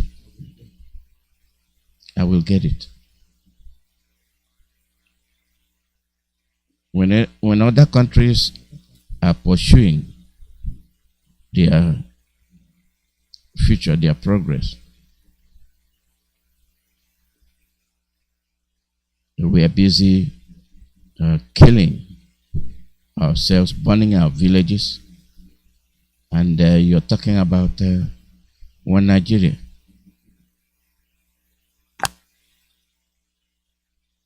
You're talking about one Nigeria. I don't know where that is coming from. I don't know who is showing you that. I don't know.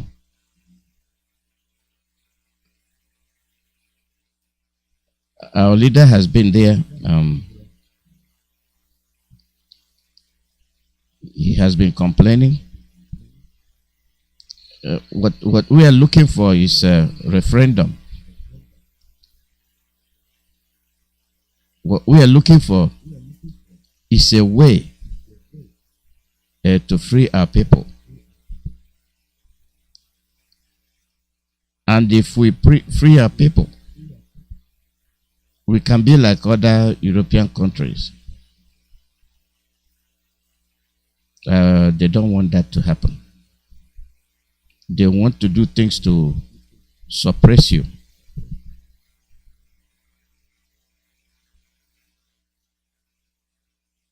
They want to do things to put you down.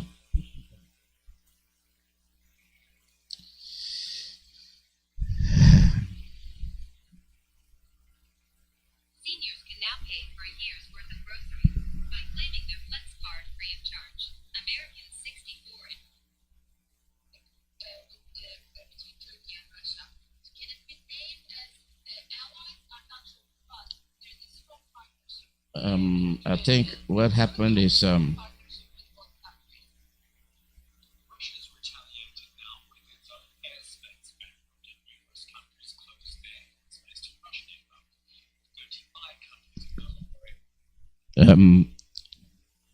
don't know what happened. I don't know what happened. Let's see. If I don't get it, I play tomorrow. If I don't get it, I saved it, but it's not showing me what I saved. It's showing me other things related to it. It is important that we listen to that interview. It was an eye-opener for most of us that think we are intelligent.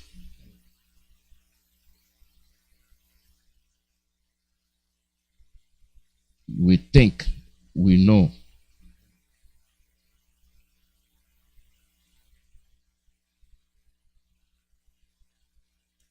And all these things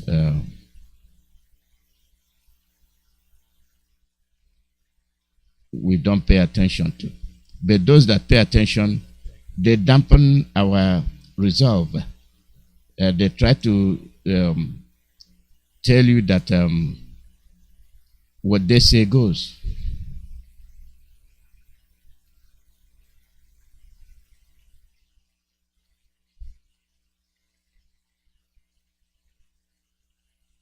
They show you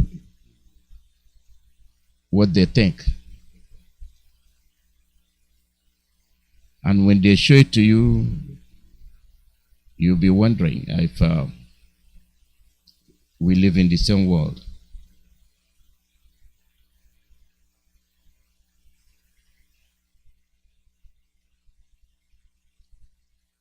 You'll be wondering if we live in the same world. Yeah, that's the same world we live in.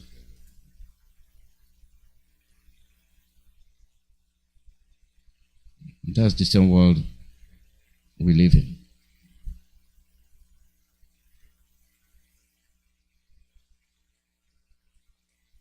They are sanctioning. They are doing whatever they want to do. But in your own case, nobody cares. If people don't care about what happens to you,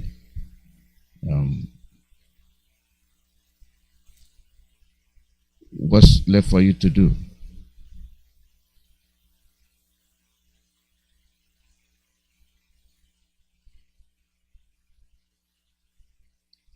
What's left for you to do? Let me get this under a different heading. That's what I'm looking for.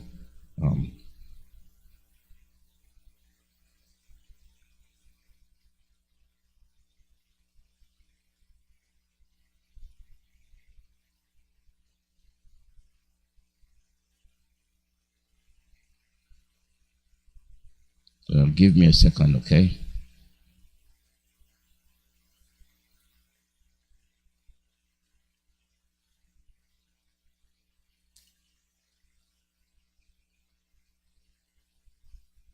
Give me a second.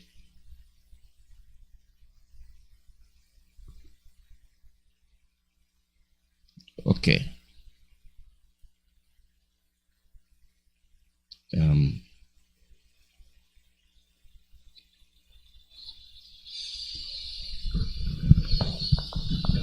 August 2020, soldiers in Mali, led by Colonel Assimi Goïta, overthrew President Ibrahim Boubacar Keïta.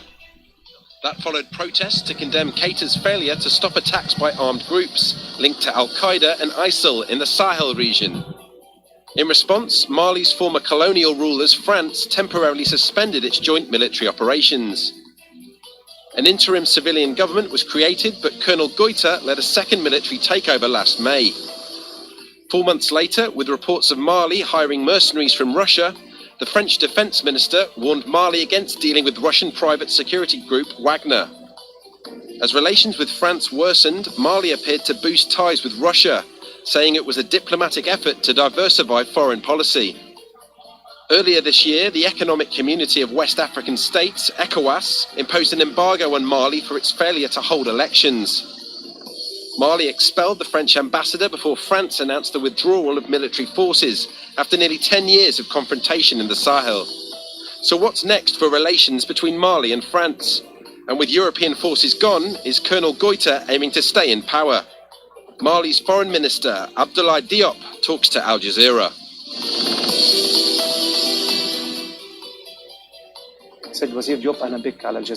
Mr. Minister, welcome to Al Jazeera. 5 African countries, Mr. Minister, have witnessed last year coup d'etat that have affected the political and security situations in these countries, where the Peace and Security Council of the African Union have also suspended the membership of these countries. How could you evaluate these coup d'etat in the African continent? Thank you, Jalal, for your question. Yes, I think the return of the coups in many African countries is a source of a big concern to all of us, including me coming from Mali, where a coup occurs. But also this is a wake-up call for all of us, because it means that we have also selective emotions.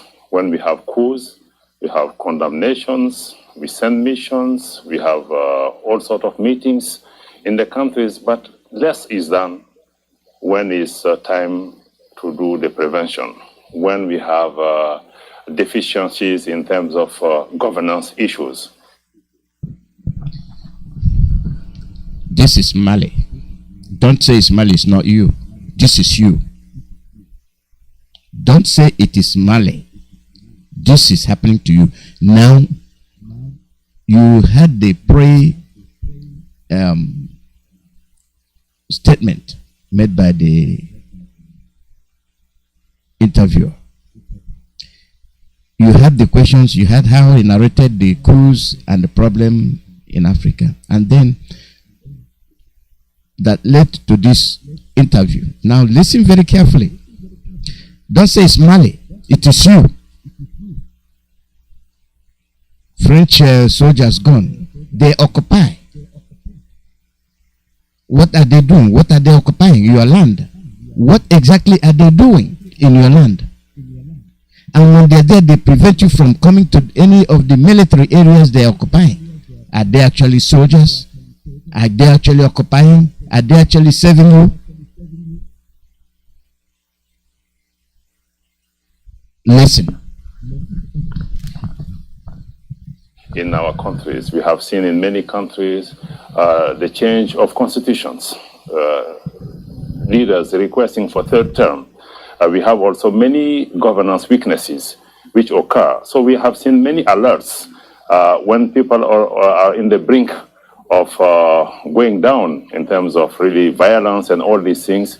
I think this is the time where I think the international community should mobilize, have a surge in diplomacy, interact with countries, but less is done to prevent the coups. But when it occurs, it means that we are working more to address the effect and not the root causes. I think, in my view, the most important is to invest more in the governance issues, in the prevention, and to make sure that when countries are going through problems, that we should organize ourselves at the regional level, as well as at the international level, to be with the countries and to assist them. This is where I see problem. In many countries, you see people now applauding the coups.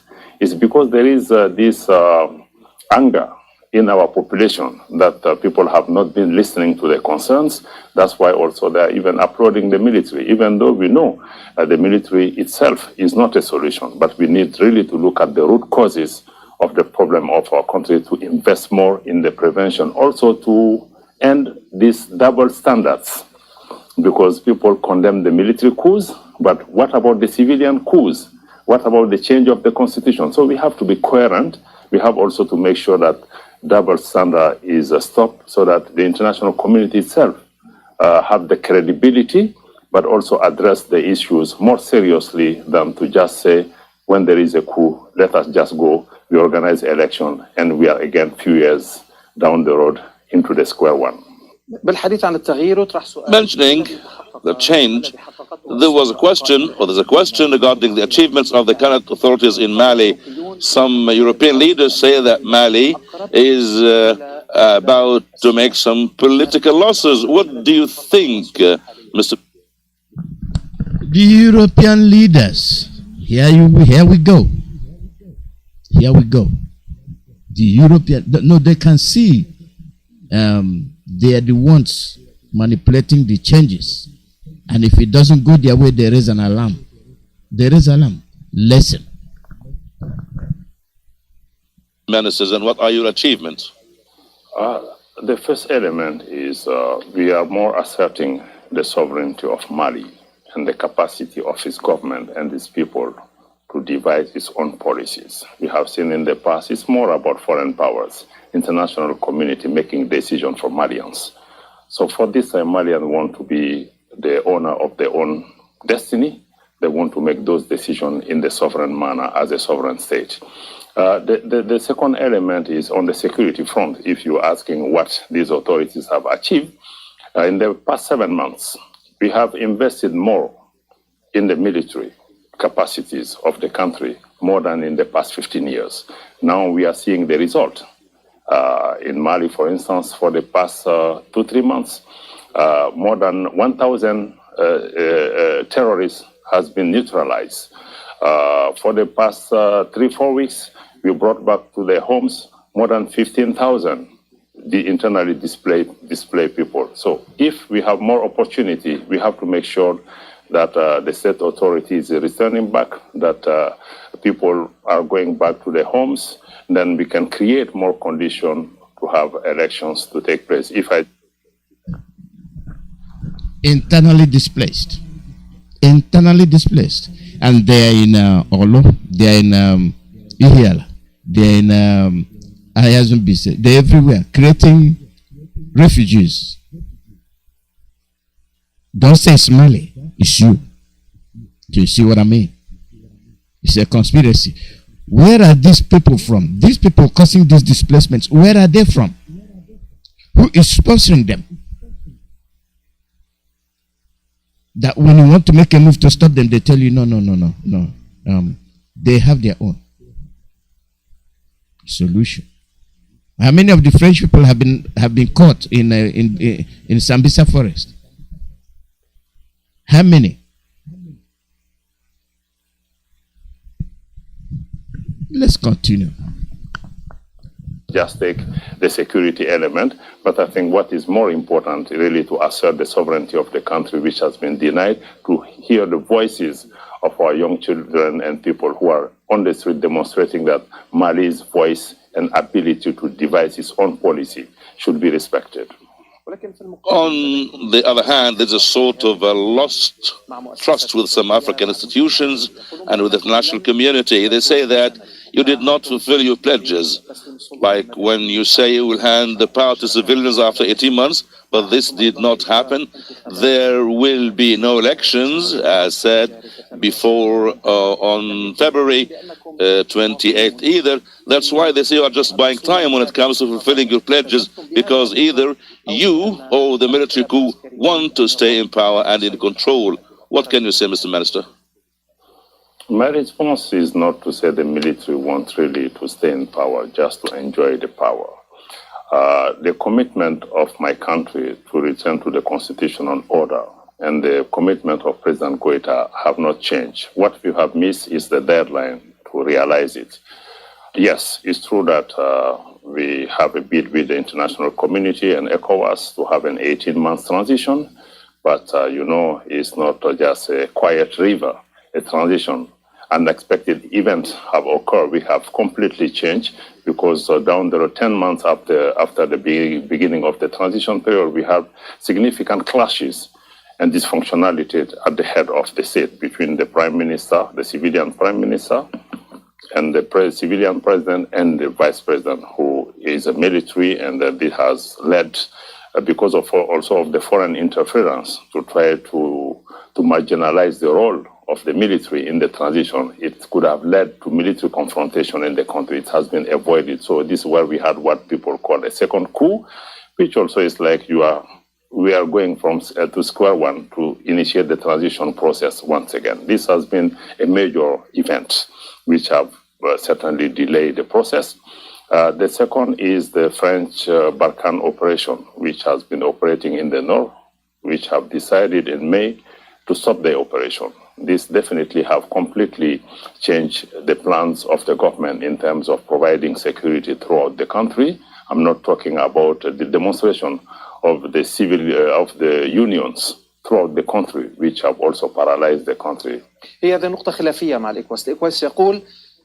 is a point of difference with ECOWAS, which say, let's do the elections, and the elected government will apply the reforms. It seems you want more additional 5 years to do the reforms and the elections. ECOWAS want way less time, way less than 5 years. The African Union Peace and Security Council proposed a period of 16 months for this to be done. Will you accept a maximum period of 16 months for you and for a transitional new period? What is your situation regarding this matter? All options are at this moment. Before I let this play, This is a reflection with Ukraine and Russia, where since 2014, this issue has been going on until it busted. 2014, 15, 16, 17, 18, 19, 20, 21, 22, 8 years. They are slowly working out issues. But this is Africa. They want it done in a month or two. Them supervising what is happening. They are the ones supervising. They are the ones directing how it goes. With that period, with that short period of time, they make moves. And you know what hit you. They make their moves. Just compare the two. Conduct election immediately. And who are those going to be elected? They are stooges. So let's continue.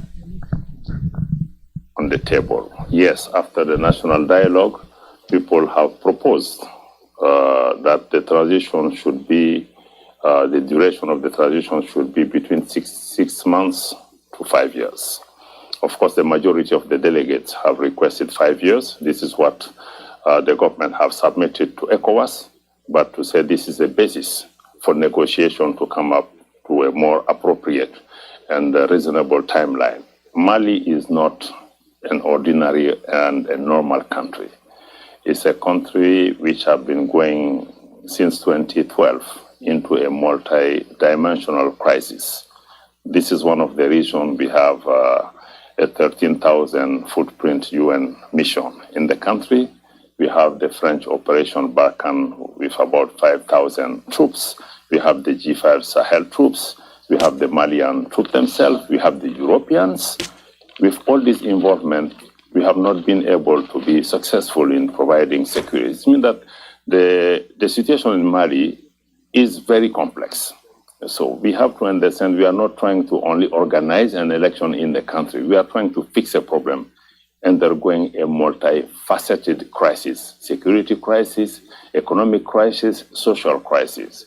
So where we think there is a problem, I don't think our partners and sometimes our neighbors in the region sometimes have taken the time to listen to Malians, to understand that we have a big problem, and for that problem to be resolved, we need to look at the root causes, we need to look at the governance issues, we need to look at how to refound, because that's one of the process. We say we need a refoundation of the state.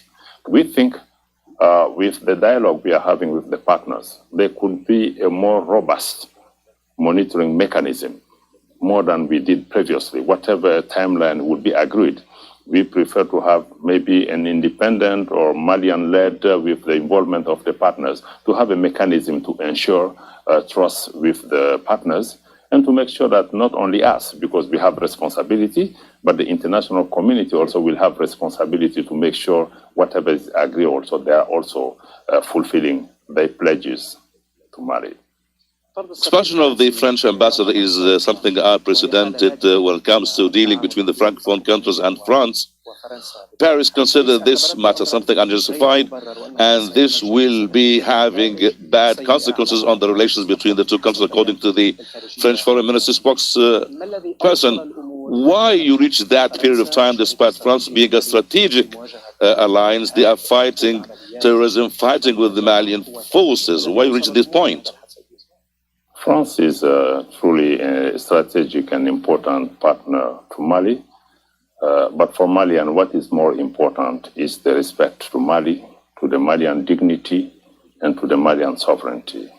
We have increasingly seen the French authorities since the coup that happened in Mali, that they have been taking stance to Mali, which have been offensive and disrespectful in their public pronouncement, including from the French president. And who is the French foreign minister to decide about the legitimacy of the Malian government? This is up to the Malians, not up to them. Everything is not about the amount that a partner is bringing at the table. If this partner is doing in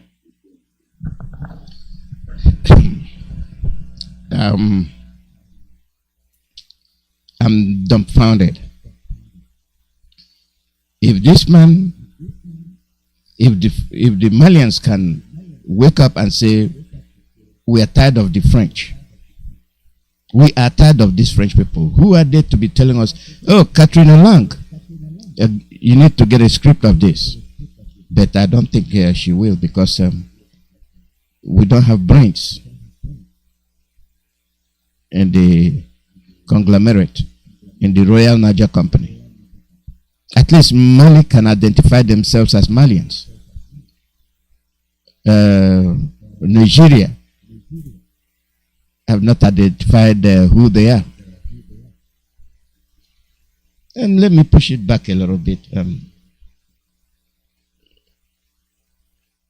for you to hear it.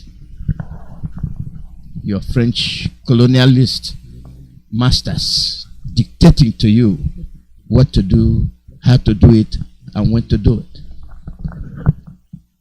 Foundation of the state, we think with the dialogue we are having with the partners, there could be a more robust monitoring mechanism, more than we did previously. Whatever timeline would be agreed, we prefer to have maybe an independent or Malian-led with the involvement of the partners to have a mechanism to ensure trust with the partners and to make sure that not only us, because we have responsibility, but the international community also will have responsibility to make sure whatever is agreed also, they are also fulfilling their pledges to Mali.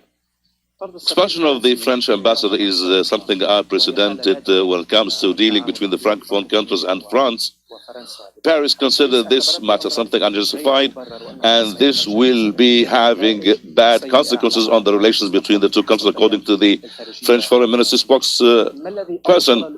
Why you reach that period of time, despite France being a strategic alliance? They are fighting terrorism, fighting with the Malian forces. Why you reach this point?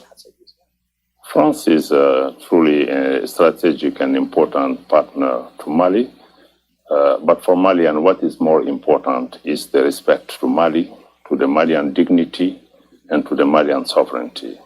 We have increasingly seen the French authorities since the coup that happened in Mali, that they have been taking stands to Mali, which have been offensive and disrespectful in their public pronouncement, including from the French president.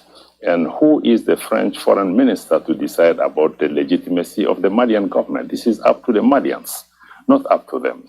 Everything is not about the amount that a partner is bringing at the table. If this partner is doing in a way that is patronizing, is not respectful to the Malian people and to their sovereignty. We want different type of partnership, and we want different type of engagement.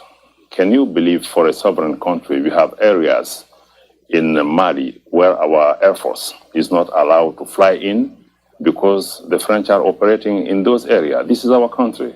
We should be the one to authorize anyone to fly over the Malian territory. So this is, among others, the reason that we have requested to review all the elements in these defense agreements to ensure that our sovereignty is respected, while it gives us more room to cooperate with the partner. And this will not stop only with France. We are reviewing many of the agreements with partners where we think the Malian sovereignty and the rights are not really well reflected in these documents. What is important for us is Mali is willing to cooperate with all partners, Europeans, US, and other partners, specifically in the security fields. But we want any relationship with our partners to be based on the sincerity, the respect of our sovereignty, and the respect of the unity of our country. If I give you one example, which is the case of the Danish troop that we have requested to leave as part of the Takuba operation, we think the sovereignty of Mali was not respected because we had about 3 steps. The first step was an agreement we have with France in about 2014 on the defense.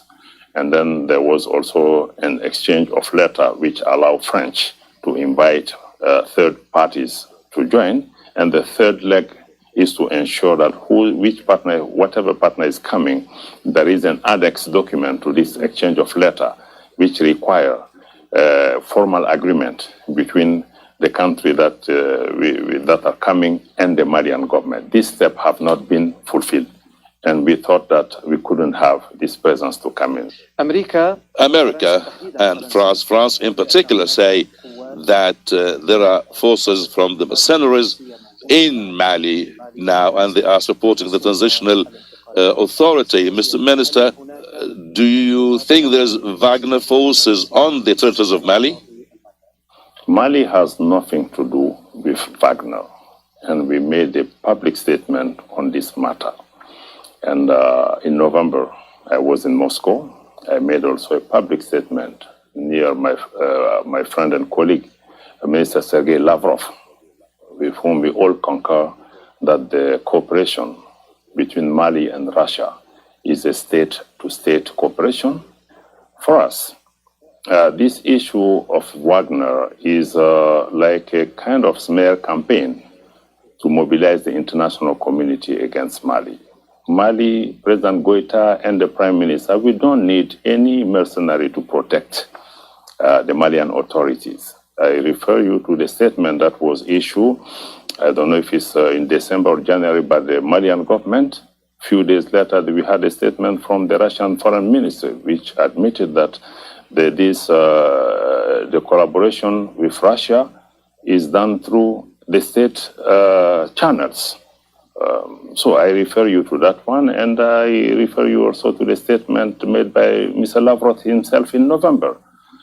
But I know this is mainly because of some of the objectives of France and others, because we understand we are in the geopolitical adversarial confrontation between big powers. Mali does not want to be involved in that, because for Mali we want to diversify our partnership. We want to maintain our position to be able to work with all partners, be it Chinese, Americans, Russian, or Europeans. So we want to maintain that long-standing principal position of the Malian diplomacy. We think that the big powers have the ability to resolve their own differences. Mali does not want to be at the footstep of the elephants when they are fighting among themselves. Developments with France and reconsidering the defense agreement, do you think this will affect your country in the face of terrorism, as you name it, and the organizations facing the government in Mali? What is your optimum point of view regarding this matter? We have three different layers when we talk about the security. The first should be how and what should we do to empower the Malian security and defense forces, to give them the ammunitions, the capability, and the capacities to protect and defend the country. The second is what type of mechanism we can put at the regional level, working with our neighbors, like is the case in the G5 Sahel, to ensure that there is collaboration, because this is a transnational threat. No single country will have the ability to solve this on its own. This is the second layer. And the third one is what our partners can bring in. Like we have the manpower in many of our countries to wage this war. What is lacking sometimes is the technology, is the financial resources. Regarding the military and armed organizations that are with a jihadi background in Mali, the government said that the government is ready to negotiate with those people and who are affiliates to ISIS or Nusrat al-Islam or Al-Qaeda.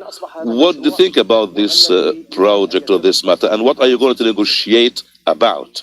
You know, in Mali, we had a national conference in 2017. One of the main recommendations of the conference was to, even though we had one also in 2019 as well, both have recommended that for the reconciliation and lasting peace in Mali, there is a need to also discuss with some of the radical groups. Now, the point, and those who are Malians, because we have foreign fighters, but those who are Malians, because sometimes we have many of our young people in the communities who are under the influence of those groups.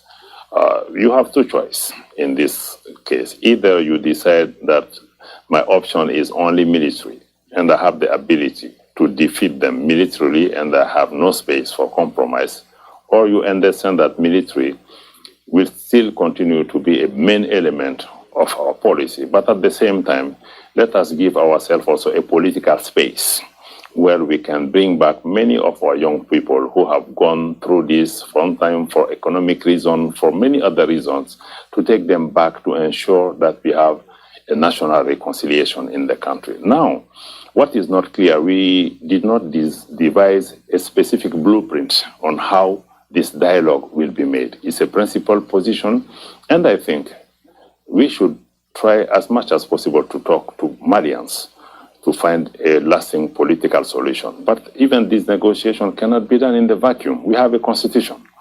So when we start talking, we need to ensure that we are discussing in the framework of a constitution. Mali constitution, for instance, says Mali is a secular state. So whatever is being discussed, it should be done in line with this nature of Malian constitution. In case the real partners decide to stop it, to help the army of Mali to face the organizations, who will be there? Russia, for example? In any case, Mali has the responsibility to find solution to provide security to Malians. We know we cannot do this alone, but we will not accept any sort of support if we think this support or that support will not help us to provide security to Malians. If you are coming as a partner to do what we should be doing at our place, and that tomorrow when you are leaving, we are left with nothing, we don't think this is the type of partnership we are looking at. As a result of the coup d'etat, Mr. Minister, the ECOWAS decisions represent a siege on Mali and some sanctions from the West against the so-called leaders of the coup in Mali. What are your economic options regarding this matter?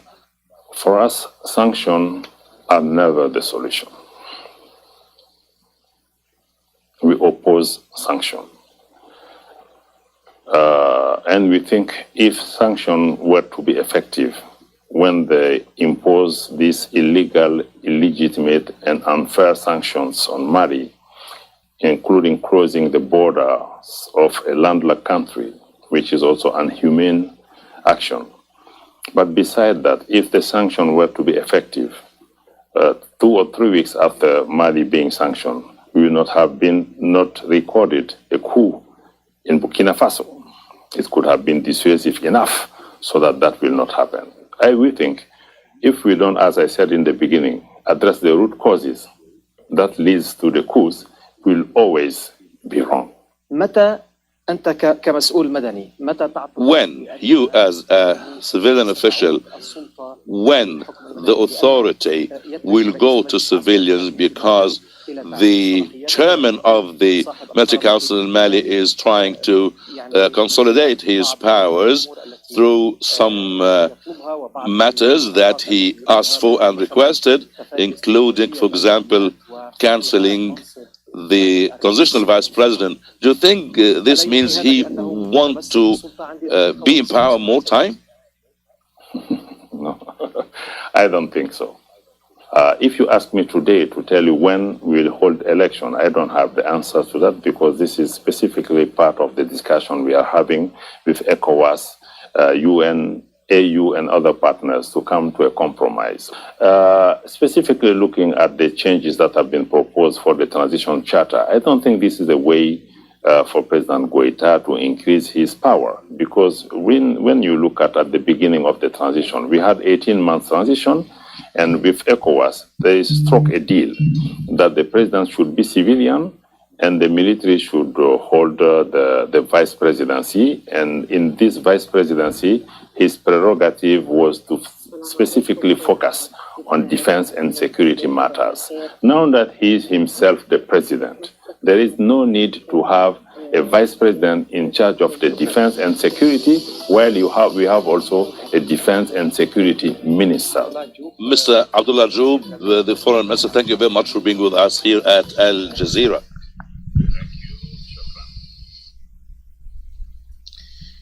Very good. Now, you see the reason why I make sure you listen to it. Your colonial masters are responsible for your woes. They sit on you. They sit on you. They implement their policies over you. It is their policy, not your policy. They want you to do what they want, not what you want. They're your country, and you cannot use your country. You cannot use part of your country. I go to their country and tell them you want an exclusive place where you will know what is going on. And they use the military to extract your resources. We've seen the satellite image that they showed. Those areas, they don't want you, your personal non grata, whatever. In your own country, you're not wanted across certain area, and they're busy. 7 years, they are extracting your resources. And they are your masters. Diplomacy. What kind of diplomatic moves?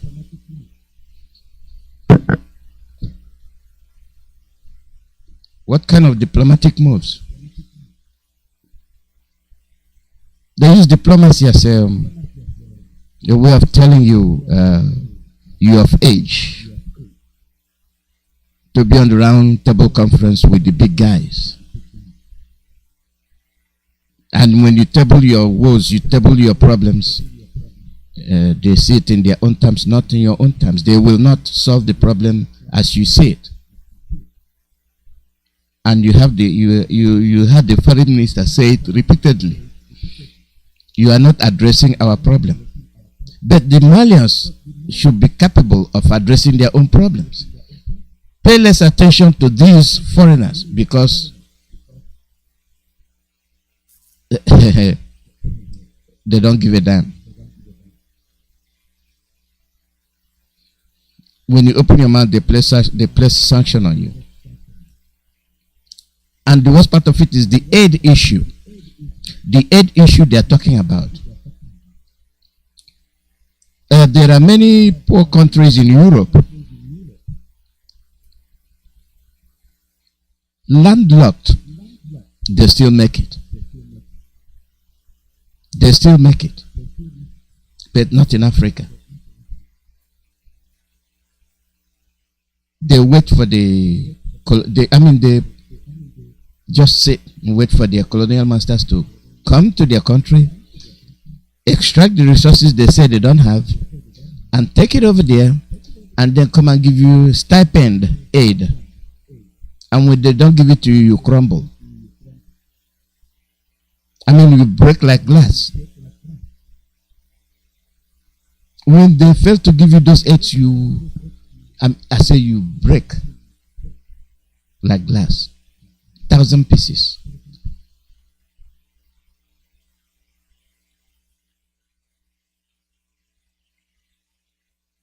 And it will take you other years to put yourself together. Problem in Africa. You heard them mention ECOWAS. You heard them mention AU.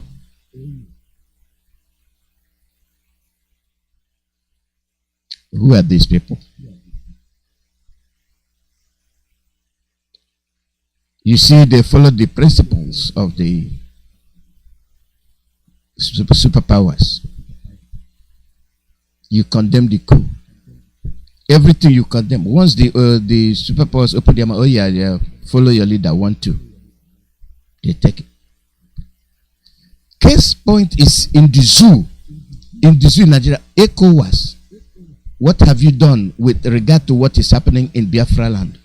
African Union, what have you done with regard to what is happening in Biafra land? Nothing. Nothing.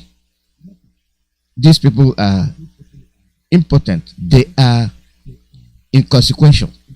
They sit down and they cannot address their own problem. Biafran issue is not a new issue. Biafran issue is older than any other issue in Africa. Right from the 60s, before the 60s. Have they addressed it? No. Why not? The Europeans are sitting on them. A case in point is that of our leader Mazi Nnamdi. Can you tell me any reasonable country, any country that is not biased like Britain? Britain is biased. Britain is a racist country, number one. Britain is a racist country, number one. European Union, yes they are.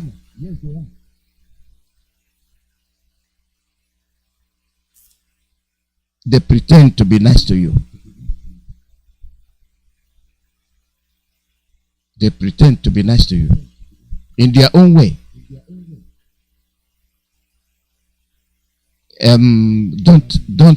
Don't get into diplomatic amendment. Don't amend nothing. Look at our football players. If you think I don't know what I'm talking about, it's good. It's good that we have our people abroad in Europe, and it's good that we have the Europeans in our continent. I love it.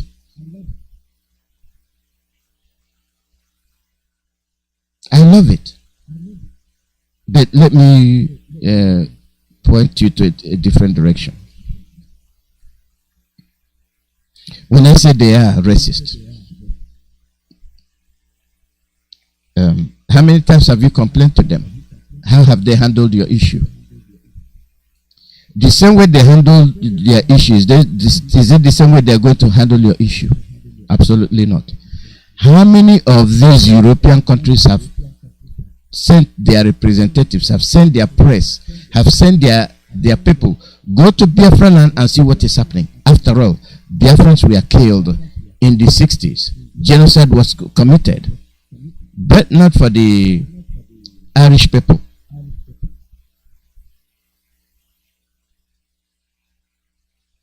You wouldn't have said, was European Union not, was Europe not in existence when Biafra was there? What did they do? Nothing. Show me a proof where Europe condemned what happened in Biafra land. You will not find it. After all, what is Europe? Netherlands, Switzerland, name them. After all, they are the ones that formed Europe. Where are they getting their money from? From Biafra land.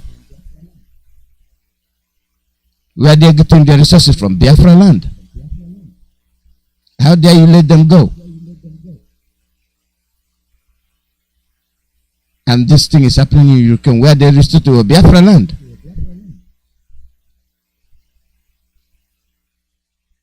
I said I'm happy. I'm happy that we have Biafrans in Europe. At least they can see what is happening in Europe and the way Europe is reacting. And I'm happy that they have their own people in our land. When you are reporting to us what is happening in Europe, they are reporting to their government what is happening in Biafra land. But are their governments acting on the information they receive? No. Are their governments acting on the information that our own people there are saying, we are here because this is what is happening in our country? Any prudent government will say, let's go and investigate. Why will all of you exodus your country like that? Something must be amiss. Something must be, let's go and look, let's go and investigate. Have they done that? No. Oh, okay, you have your embassies, you have your ambassadors and you read the news, you know what is happening every day. Have you acted on it? No. Have you tackled the Nigerian government? Why are you following this policy that's responsible for the exodusing of many Biafrans, killing of Biafrans, burning of their villages? Why so? They have not done that.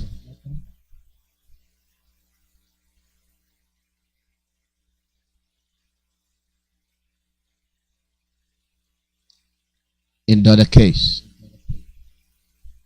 are you waiting for them to come and do it for you? You do it on your own. And in a nutshell, that falls squarely on the corner or in the hands of our own people.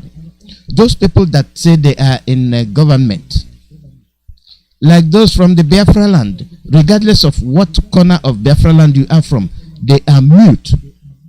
They have been mesmerized, they have been hypnotized. They cannot address their issues. All they can tell you is that they are governor. And then they take orders from the Fulanis to destabilize their own people, to kill their own people. What a shame. The single man that stood up to say you cannot do this. Britain, Nnamdi Kanu is your citizen. Britain, if you're not a racist country, why are you leaving Nnamdi Kanu? Why have you architected, why have you made sure that Nnamdi Kanu is killed in the jail?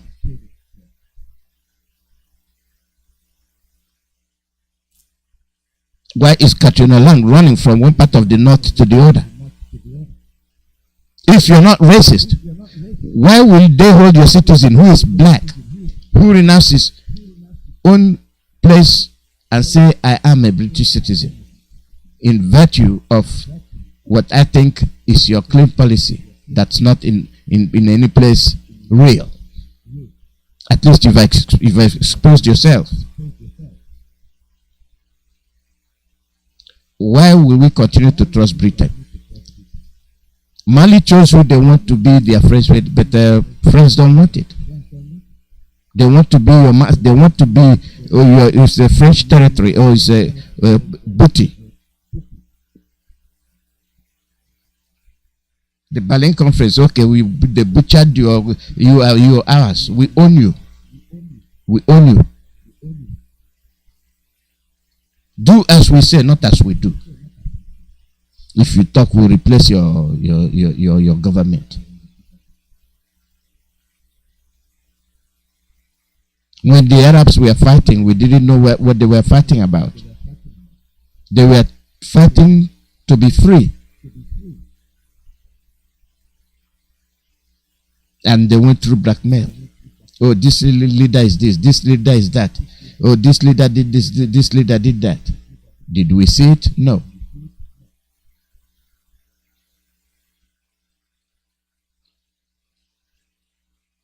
The policy of the white men on black people. Let them come clean. Let them come clean. They are not. They will not.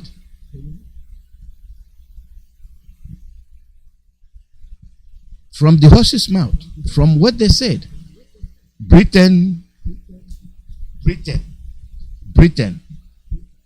tell us what we have done to you. You heard from Abdullahi Diop about Africa, the way it concerns Mali.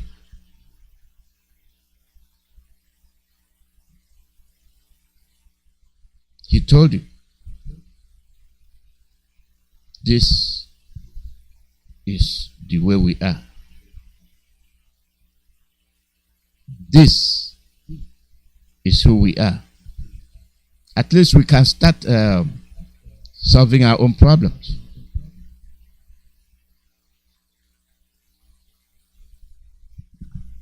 They know, they understand who they are. They know that there are foreign fighters. Who are responsible for these foreign fighters? France. They blow hot and cold. And this is what they do in third world countries.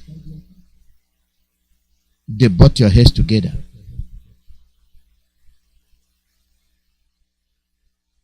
That is why I ask you, about the age group. I am happy that there are Europeans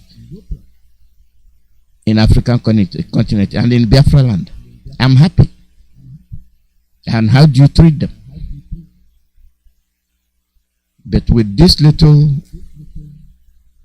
issue that happened in Ukraine, you see that you are nothing.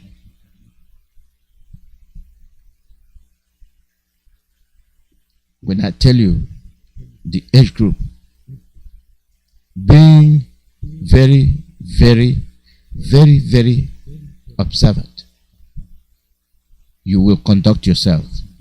You will ask yourself questions. I want to go to America. I want to go to Europe. To do what? Now you see that you see how vulnerable you are. Any disturbance in any of these countries you are very, very vulnerable.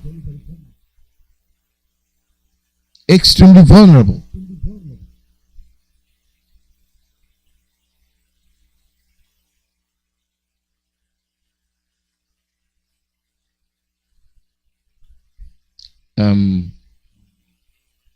I can't get over the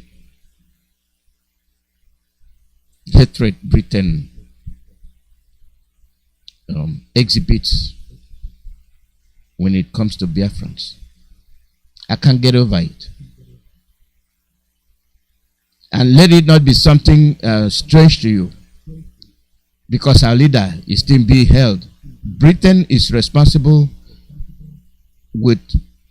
for what is happening to our leader. Britain is responsible. And listening to the Malian foreign minister, now you know the way they operate. Biya in Cameroon, see what he's doing to his people to appease France.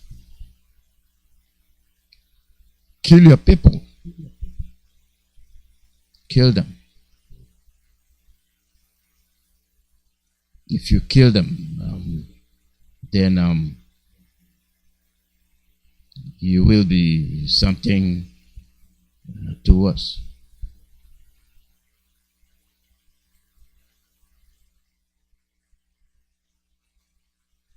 And we tend not to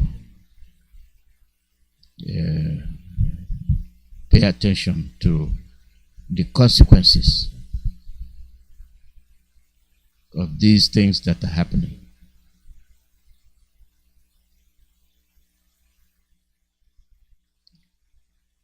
We don't pay attention.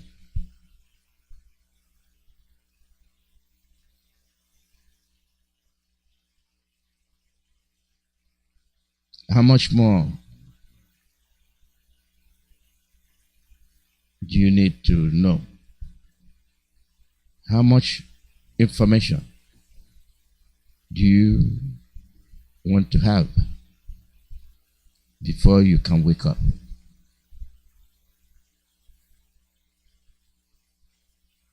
How much? I don't know. I don't know.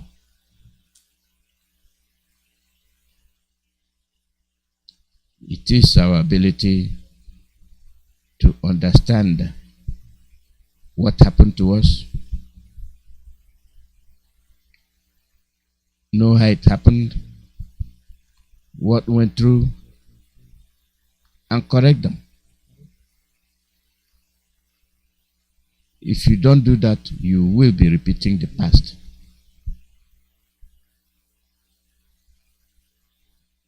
You will be repeating the past. Do we accept criticism very well? I don't think so. Sometimes when people criticize us, we take it personal.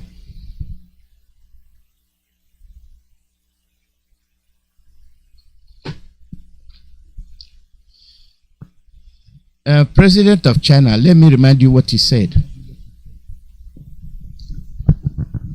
Let me remind you. The only thing the black man has inherited from Arab and European colonization is the religion that he practices. And that's exactly what the colonizers wanted. Is he lying? No.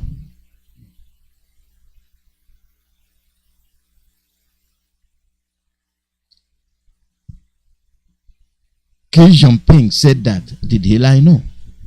See what is happening today.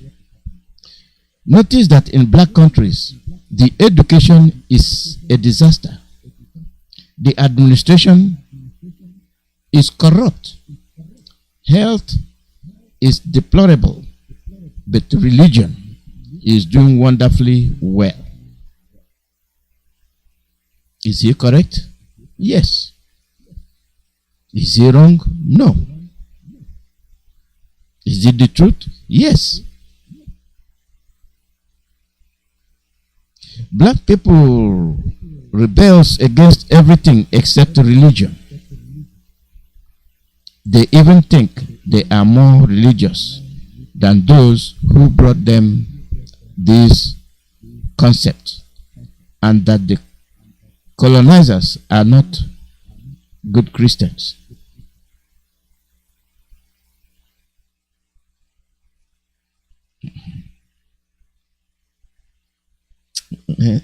Look at it across the board.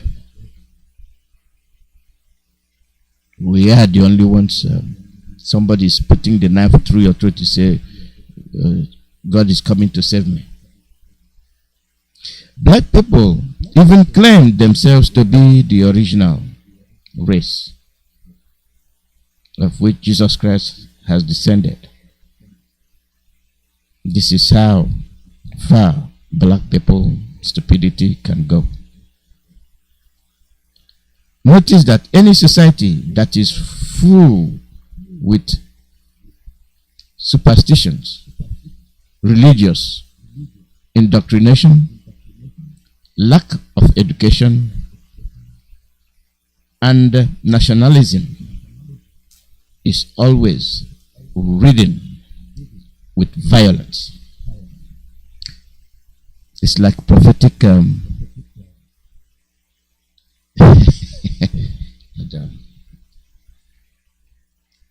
that's the violence we're experiencing.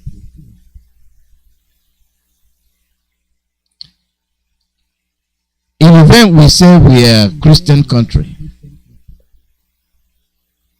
which we are, what are the other Christian countries doing when they are seeing the Muslims kill the Christians? They keep quiet. Xi Jinping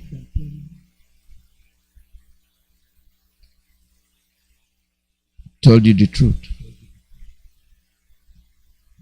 It's either we accept it the way it is and find our way, or we perish. Being ignorant. And who are we to blame? We blame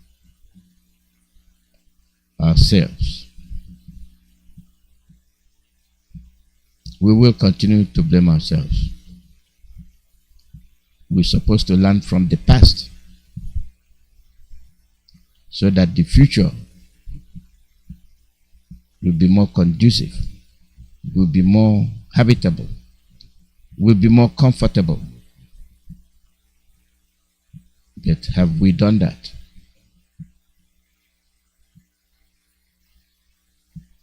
Have we done that?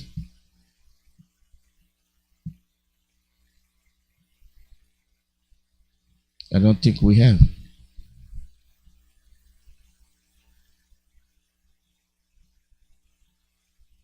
I don't think we have.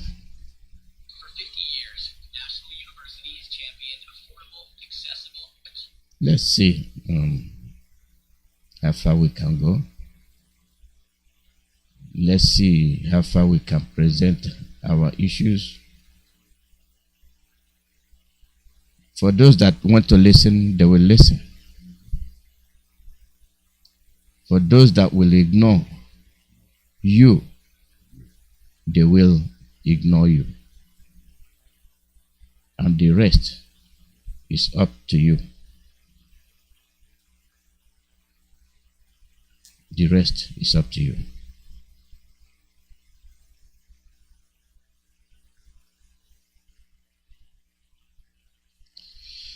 The call number is +1 484 767 0848.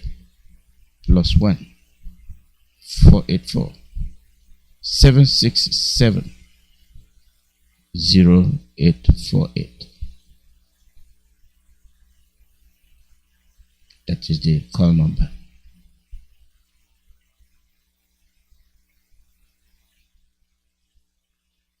This is our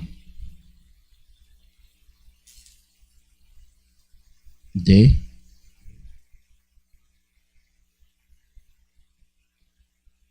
Are we waking up? Are we waking up? When people can just sit down and express their hatred in practice and other ways.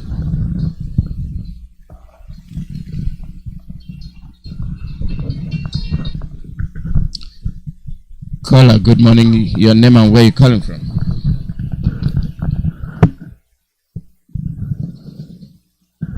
Caller, go ahead.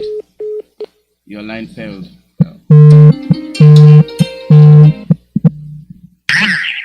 Caller, good morning. Welcome. Good morning from here. Good morning to you, Dr. Nnamdi. Welcome. Okay, thank you for taking my call on this citadel of knowledge and spirituality set up by our leader, Mazi Nnamdi, Kanu, a prison of conscience. Mazi, Biafrans and IPOB members is speaking to a brother who's the widow, the scavenger. I'm calling from Africa Sud. Africa Sud is South Africa.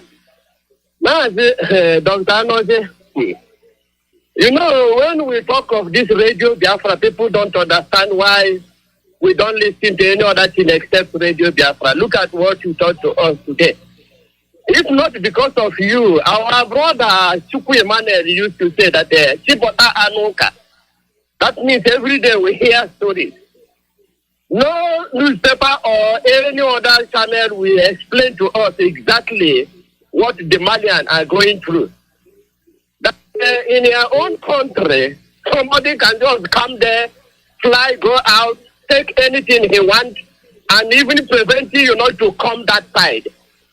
And you have said it on, Maz, that our problem is our problem, and we are the cause of the problem. And I think we are the only people who is going to solve this problem. Because you can see that the Europeans, these Europeans will normally call, to me, I don't say that they are wicked, because these people, they are wicked in a way to preserve themselves. They wanted to grow.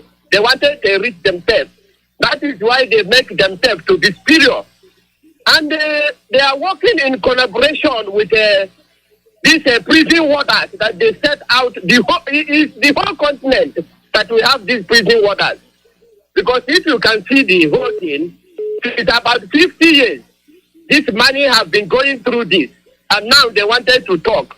Then their own African brother didn't want to hear from them. They went on to impose sanctions.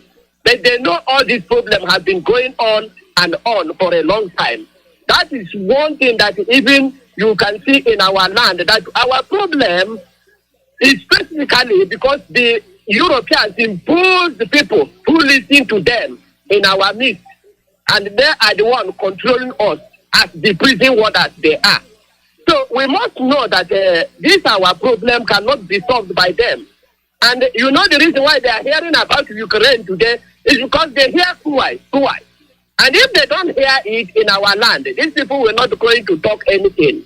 And their investment is that oil, which we are begging them that we don't want that state, because we are Biafrans and IPOB are not a bad group. We are a peaceful group. So we are telling them that the best thing is to do everything peaceful now. But if they don't want peace, then we have no any other option than to save ourselves, because they are preserving their economy, they are preserving their investment That is why they are killing us. We are dying. Can't you see when they say all people are same? We are not same. Look at what happened in Ukraine. Look at what happened, the response of the whole European. You know what they say?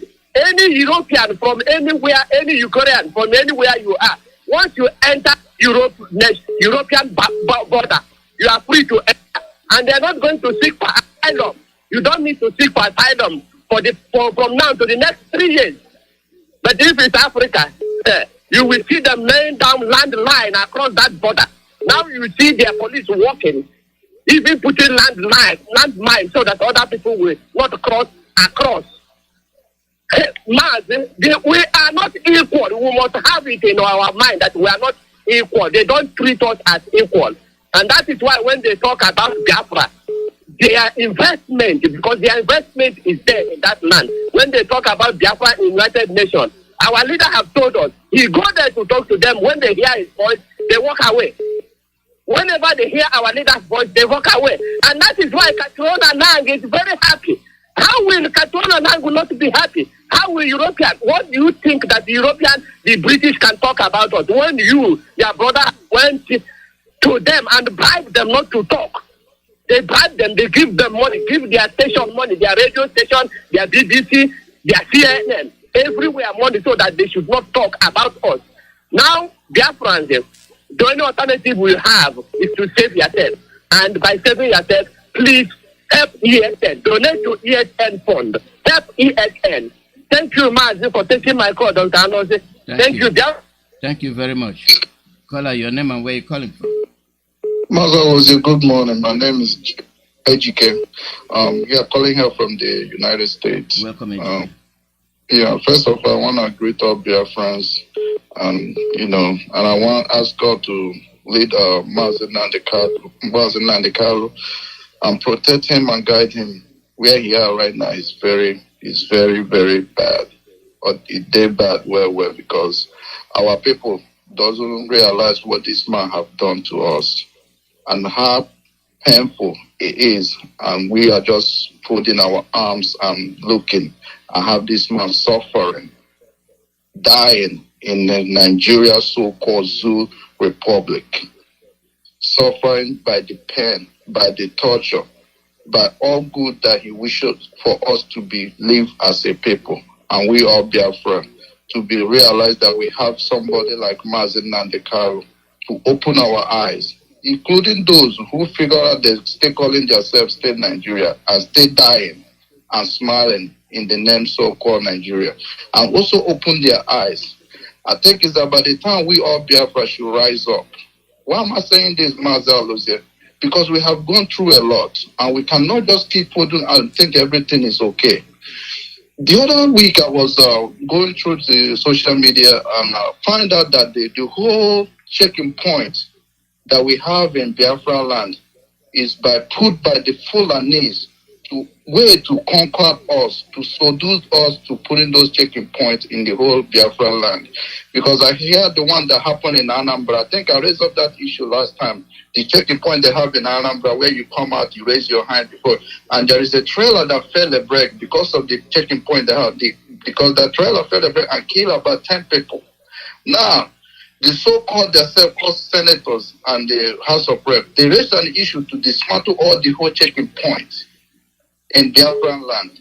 And these Fulanis in the House of Reps, and one of them raised a voice, why do they want to demolish the checking point, all of them they have in Biafra land? Because that's how they make money to pay those murderers, to Boko Haram's, the terrorist group, because they seduce us all the money to them to take all our money by killing us. Because that's where they selected no money, because that's what they call criminals. So what they do right now, my question I ask you right now, all the whole 2,000 Boko Haram they released, they put in the military and the police where they are. They are all of them in Biafra land. I think it's about the time those call themselves our leaders, it's about time they raise up to demolish all those checking points they have in Biafra land. Because if you go to the northern region, there is no checking point, there is no police harassing people, taking money for people. If you don't give them money, then they shoot you. There is none of that happening in the northern region. Why are we still have a checking point in Biafra land? Why are we still having all this police and army killing people like the people is nothing? Because they try to collect money from them. Why are we still having those stuff in Biafra land? Because they're taking our taxes that we're supposed to use in building the road in Biafra land, maintaining the street, and these criminals in the uniform, the northern region pushing us on us, collecting our tax money that we're supposed to use in developing the Biafra land. They're collecting it and they're using it to feed their family, and they're using it to do other things. Where the money they're supposed to pay them for their coastal military and the police or whatever, and somebody illiterate sitting on the top taking their money. I think it's about the time they demolish all the whole checking point, so that if the people want to pay money, they know where to pay money. Not the police and army keeping the drone on the highway, keeping the drone anywhere, collecting money and using as your own personal revenue. I think it's about the time they wake up. It's about time they do something about those things. And it's also about the time we all should rise and protest about the release of our leader, Mazi Iyke, because we cannot just sit in at home and feel everything is okay.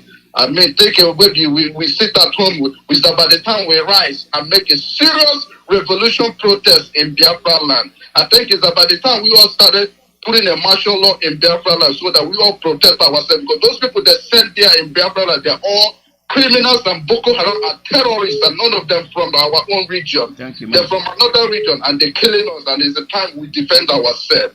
Mazi, we leave it from here. Thank you. Caller, your name and where you calling from? Yeah, they hear you. Quick, go ahead. Okay, I can't talk to phone. The telephone again. And I'm like, you see, that and I look there, we go to Kotika Madrid.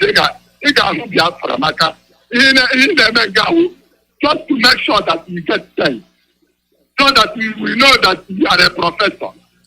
You that imagine a whole China man said that the only inheritance we the black people get from Europeans are religion. I said that was a joke. That is true now. And the thing we are joking here, we are not educated because we are Biafrans. We are educated. We have common sense. You see what is happening in Mali? For them to respect their own rights, and the Europeans first are telling them what to do. They will not tell us what to do here. And the Biafrans, if you know that you love yourself, I think repeat it, because here in Radio Biafra is where we worship. Here is where we get thanks, so that we be enlightened from our professors. From that, our class in the I'm not that class of Umar, because I want to be free. And you see that all these efforts you people are doing there to make sure that we are free here. All of you will come back and Fulani don't even know that we got our people. You see that Nnamdi Kanu said, we don't very destructive, stubborn. It's our land. I didn't know they want to fight. Imagine the rest of the IPF that we are the owners of the land. And you don't want to get out of the one promise. You see this land, it's a spiritual land now. Now, that's how they say, I'm going to the heart, I am to make the wedding also. Father Becca from today, make sure you listen to them so that you'll be free. Because you said to your father, leave them, serve yourself, and you see that Nnamdi Kanu continue speaking the truth. Chukwuka is coming fast. Dara, then I think about them. Chukwuka I think them, why are they? Not like I want to say. You know, when you go to them and them, my copy of the lady, funny like a macho, what I did. Then Isaiah chapter 60 from verse 1 to end, and the same Isaiah chapter 61 from verse 1 to end. Then I think about them. Honorable and now to go to them. Then I look at them to go to them. I want to tell them what I'm doing. Then I look at them. Let me know. They can't tell them what they happen there. I want to tell them. You have to let them think of the ball. I want to know. We have for instance, yeah, that is the job for. You know, formidable. This is freedom. This 1967 is a sad place. Get Fulani, get our leaders go there. Then we will tell Fulani that we will punish with everybody here. I tell you Mark chapter 1 from verse 1 to 10. And the Job chapter 38 from verse 1. Father Mbaka, Mark chapter 1 verse 1 to 10. Father Mbaka, the sheep can go. According to Job chapter 38 from verse 1 to 10. Who are you to question the Almighty creator to quote the. Who are you? We can also them okay, the other for grandmother to wear. But come on, make it like a blue. I don't know what I wear. But come on, you will be the water. Let's take a better about you to kill and over. I went to the platform. I get from a cat down the day. Take a lesson no more. I forgot that you get on the hook in the church. But you could put Kayama. Hey, then the ticket is 50 million of cash. On your plan, to put Canada to no more. You can let him give her to Sabia. I tell her the way I don't know. You and I go 1 year the children, better more the children. Spanish. I tell you that. I don't know what. I told them to put on a free day. Don't go when I don't think I'm going to show Biafra. Anna, full of need that come, full of need. Now we're all of us can die. Full of need that way. We can come for 8. We can come pretend. No, shameless idiot. What they are the religion. We have food. We have our animal. We have our. Then the answer is not to go. Then the thing is to find out the time again to want to go to Plea. I want to find for the. Let me tell you that Thank you, Mazi. I did like take out the day. I got hope Biafra. Now put the night away. Oh, I won't make it like that. I don't have to go to the 50 for the next. So that we know that the Almighty to put Biafra is a Biafra. That's the basic of what I go to be. I don't do things like that in the second. Can I come back to put every 80? Some of them have not done that like a plan. Man, you know, they are like the Quavo. Look. Now, yeah. That's all the time of a class. Oh, I have Biafra. I have Biafra. The call number is +1 767 0848 +1 767 0848. Live broadcast from Radio Biafra USA. We see the issues, we see the problems. They're all directed against us. Caller, your name and where you're calling from. Good morning, Mazi. Good morning, Mazi Mano. Go ahead. Thank God for you, Mazi. Every day when I listen to your program and the other platform of Radio Biafra, I wish that Radio Biafra will circulate FM in our land so that people will hear all this good news. You see Nigeria. Sometimes I start to ask myself, what will be the end of Nigeria if not Ipob Nnamdi Kanu? Because what British did in Nigeria is worse than theta. What British did in Africa, in Nigeria in particular, is the worst thing that can happen to humanity. I wish before now, people supposed to understand that Nigeria is evil from the beginning till today, and it will remain so. Black people is in darkness. The most darkness is Nigeria that cover the whole thing. Unless this evil break up so that other African countries can learn from there and become a country. Our leader have said it, and that is so. There was a tape from Baka which Peter played this morning. Mbaka said it all to all corners of that evil place. But one thing is this. In Nigeria, when one man is saying the truth, like Mbaka now, other people that call themselves man of God, bishop and archbishop and all of that rubbish, they will keep quiet. They will not support they support their own. That is very, very bad. You can remember Otto, a governor of a state. This man had been crying for many years. The whole other governor keep quiet. Nobody is supporting this man. You go to Senate, the same thing is going on.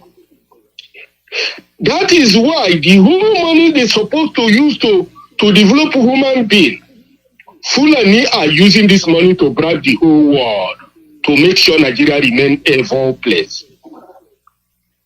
It is a pity. It is a pity that black people refuse to listen. You see this man you call Obasanjo, it will not go well with you. You have destroyed your people. How many days you will say you die? And the evil you created in Yoruba land will remain forever. How I wish those people their eyes are open in Yoruba land will pursue this evil man to die.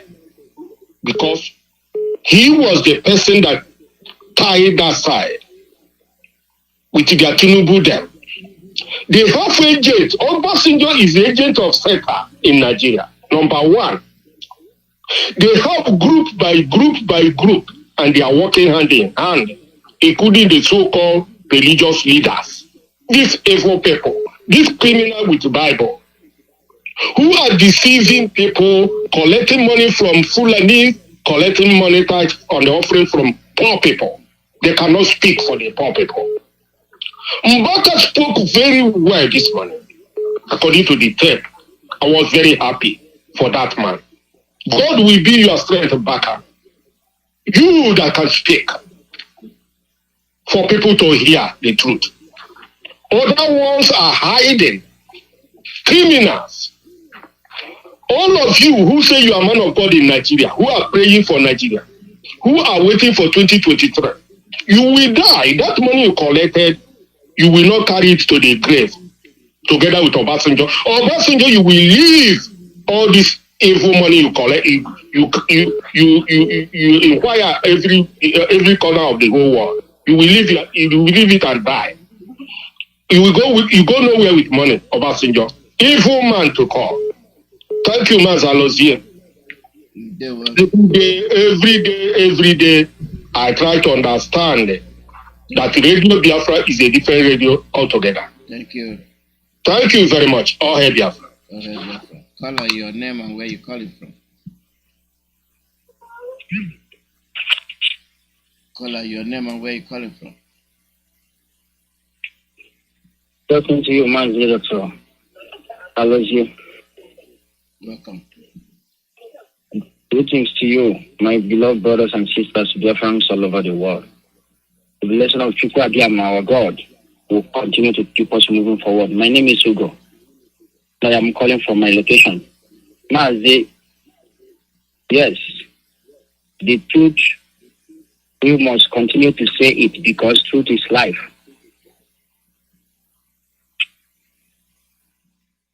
The enemies in our land, like our brothers scavenger call them prison orders. These are the people that is helping our enemies out there to make sure that their brothers and sisters, their mothers, their fathers. Your line is gone. Your line is gone. You don't know all the services they are rendering you.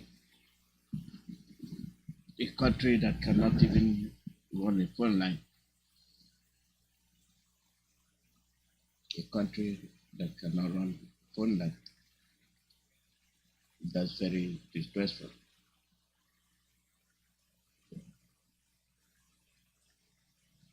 You look at it, and who are they? Are they deceiving you? Are they telling you the truth? Are they on the same platform with you? You find out on your own. Call out your name and where you're calling from.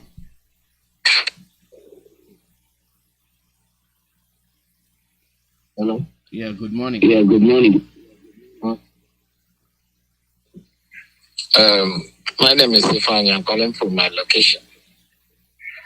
I thank you, Kokika Diama, for this wonderful day.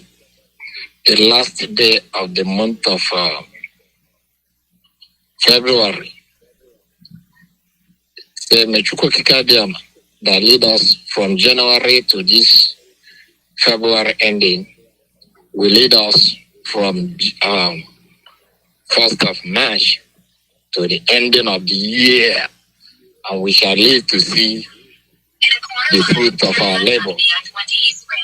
Chukwu Kikadiama will also make it possible for our leader, wherever he is, he will be free as soon as possible. In the name of Chukwu Kikadiama, I pray. He said, Mazi, what pushed me to call this morning now? I tried as much as I could, and when Peter asked was online, I couldn't get it. This morning he played about Padambaka, which all our brothers are saying about it. What he said about what Padambaka has said. When he was playing that clip, I said, hey, Padambaka has made my day. You know, about all these criminals we have in our land. Like yesterday, I said that all these criminals are supposed to be pushed in one house, one-way house, and they put fire on them. All of them, called politicians we have in our land. Look at what is going on in our land. Every day killing, every day killing, every day killing. They are killing our people. In Anambra State, last time they killed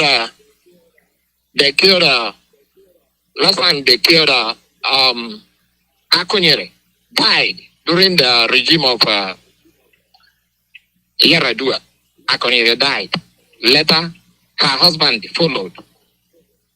They killed Gabe Ofoma. And one professor, Onyemerukwe, they killed him. None of these criminals, none of these politicians said anything. None of them said anything. They all die one by one. They are eliminating our people one by one. None of them will come out and say anything. When somebody talk, they will find somebody to kill him or her. Now it's not happening. None of them is saying anything. And they will be there in the Senate, in the House of. None of them will resign. Said, hey, my people are dying, my people are dying. Nnamdi said, my people are dying. They all connived to kill our leader. But it shall not go well with them. Look at what they're doing. I now find out that the politicians, I mean the Europeans, the white people, they are the most corrupt people in this world. The most corrupt people. They take bribe everywhere. They take bribe to kill others. Look at die and the Britain. I don't know how much they gave them. The zoo gave them, and they kept quiet. None of them said anything about it. And they're parading an imposter as their president. All these are white people. They keep quiet. That we have president. We have president. Who is that president? any poster. Mazi, Father Mbaka supposed to be the second Archbishop Desmond Tutu of South Africa. That's the second Archbishop Desmond Tutu. He spoke very well. He spoke with eloquent, answer.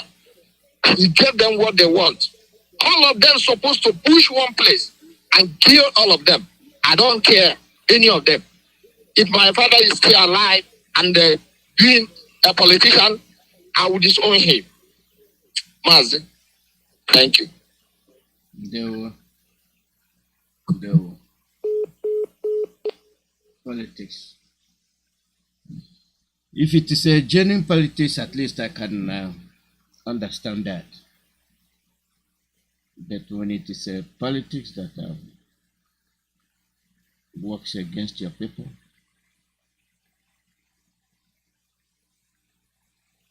a politics that does not let you see the evil, a politics that when you play it, your people are being killed, you're not talking. Your aspirations are detrimental to the existence of your people. That's if we understand it. That's if we know the consequences of the things we do. Too many of them. Too many. Too many of these things are not good for us. Do we know that? Yes. Our leader being held based on what? Nothing.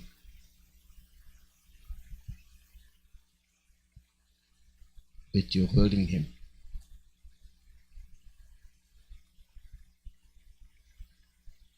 You're holding him for telling you the truth.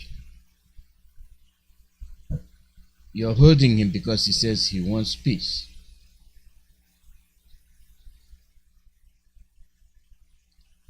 Why can't we hold referendum? Why can't we? Yeah, you ready? Are you ready?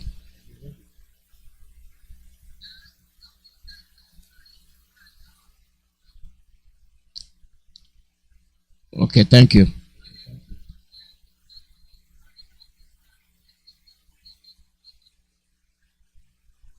Okay. I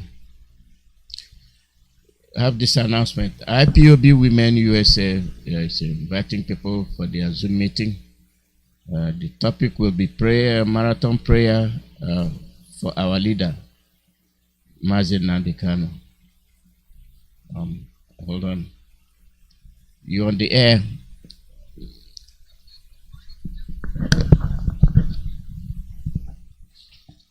It's okay, Zay from IPOB Women's USA.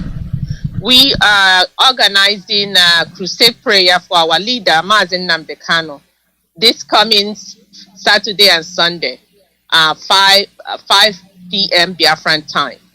So please, we will be circulating the Zoom information on the internet. So please come in and join us and lift up our leader in prayer.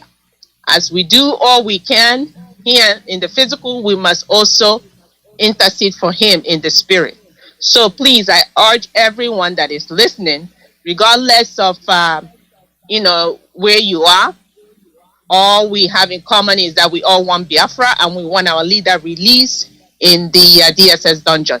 So please come out on this Zoom as we lift prayer on behalf of our leader, Mazi Iyke, this Saturday and Sunday, 5 p.m. Biafran time.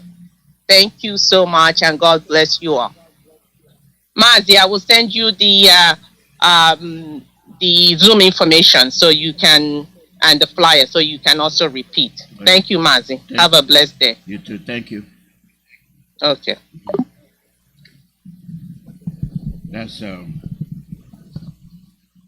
the IPOB women. prayer, marathon prayer for our leaders' release.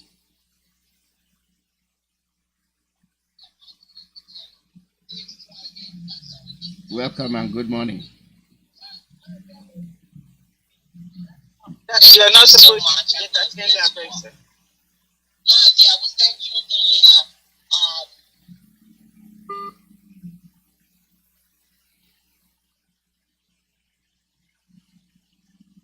Okay. There's that. The call number is +14847670848.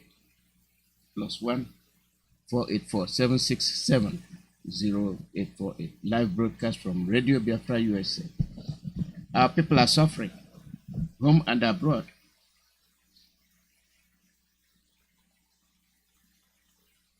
Our people are suffering.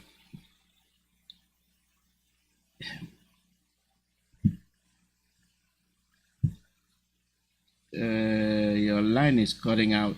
It's not staying.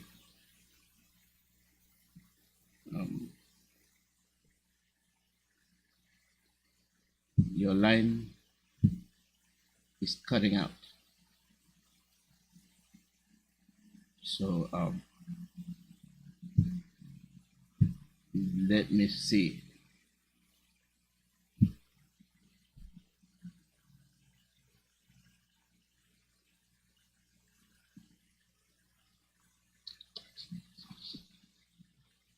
Hello. Good morning and welcome. Good morning, sir. God bless you. Bless you, sir. You go ahead. Yes, I want to have a little prayer for our leader. And are you hearing me, sir? Go ahead. Okay. I want to have a little prayer for our leader, Mazi Iyke, and equally share with the Biafrans what is going on in the realm of the spirit regarding to our leader. The enemy are planning evil. Not they are planning to kill our leader, no, but they are planning to start a war. They are considering it as an option. Those who are advising them. Are you hearing me, sir? We are hearing you. Go ahead. We are listening to you. Okay. Because there's another voice. Thank you, sir. So they are planning to start a war. Probably when they start this war, what other voice are you listening? They are hoping that as the whole world is looking at what is going on in Europe, in Ukraine precisely, so that they will start another war in Biafra land. So that is what is going on. But I know that they cannot be able to do that because our God have revealed it, and as we have revealed it, I'm calling our men of God, our youths, our brothers and sisters, those who are going to join us in prayers of this month of February, so that let's prepare. We are going to go into prayers. We are going to go into supplication for our leader. We are going to do this prayer in a way that is going to be a joint prayer that everyone, our youths, our mothers, our fathers will join us to pray in this month. And as we do that prayer, the Lord our God will frustrate the hands of the enemy. And our Lord our God will equally give them a job to do, because they have planned that things are moving so badly here in Ukraine, so that they can do some evil against our people. So let us pray that the plans of the enemy will be frustrated, and our Lord will give them a job that they will do that will frustrate them. Father, we thank you, mighty Father, everlasting King of glory. We are thanking you. We are saying you are God, you are not a man. We are asking you, mighty Father, as they are planning, that you will frustrate them. You will frustrate them. Every plans the Fulani have planning, they have been planning over the years to murder our people, to kill Biafrans. That we are saying that they are not God, they are not our God, and they can never be. It is you that we have that called us that Biafra should be restored. So that as they are planning how to start this war, that you will be planning how to thwart it. That as they are planning, mighty Father, gathering ammunition from all over the world, bribing them, that you will find a way to frustrate them. That as they are planning and ganging up and making their incantations and ritual killings in Biafra land, that you will frustrate them. That as they are holding our leader, mighty Father, precious Lord, as they are holding our leader, hoping that, oh, they have silenced him, they never knew that the spirit will control the physical. We are hearing from him. I am hearing from him. He's our God. Our God has been speaking from his voice. Therefore, Daddy, we stand with your word. And that word is that you are a perfect God. That everything that is perfect comes from the Father. And everything that is good comes from the Father. And if our Father God is with us, who shall be against us? Therefore, that we pray, immortal God, precious Daddy, omnipotent God, the King of Kings, the Lion tribe of Judah, the incumbent Father, the everlasting King of glory, that all power belongs to you. Say the souls and the heart of every man is in your palm hand, Daddy. Daddy, do it the way you want. Nobody can change it. Therefore, we are saying, mighty Father, we have no job than to release our leader. We have no job than to restore the kingdom on earth, the kingdom of Biafra. Because you say so, and say if we believe, and if only we believe, all things are possible. That we believe, with the church prayer which we will start this tomorrow, we believe, as we finish that prayer, mighty Father, Daddy, mighty Father, something new will happen. That case, they don't want to judge it. They don't wish to continue with it. They want something to happen to abandon it, so that they will say, oh, there is a war. That is why they could not finish the case. Immortal Father, they are planning those evil, that you will frustrate them and you will thwart it in the mighty name of Chukwu Okikabiyama Premium. We pray. Thank you, Father, for this revelation you are giving unto us today. Thank you, Lord of you, are continue to fight our battle. Thank you for you have given us victory. In the mighty name of Chukwu Okikabiyama Premium, I pray. Thank you, Mazi Iyke. I thank you all our hosts. I thank you all our principal officers and to our leader, Mazi Kanu. You must be free because the will of the Father that will happen. Thank you and God bless you. I sign off from here.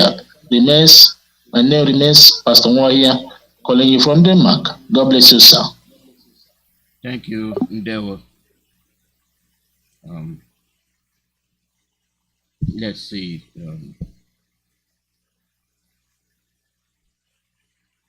The call number is +1 484 767 0848.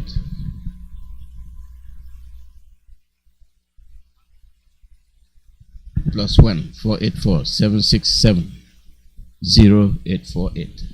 That is Radio Biafra USA. You see what has been going on. What will it take for us to take this opportunity to understand that we are on our own? We are on our own. You don't expect people to be doing things for you. Practice makes perfect. When you start learning how to get things done, your future, you get used to it. We have been circling round and round, dancing round and round, telling the world that we are African countries independent. From who? That we are dependent on the Europeans. We are dependent on the French. We are dependent on the foreign powers.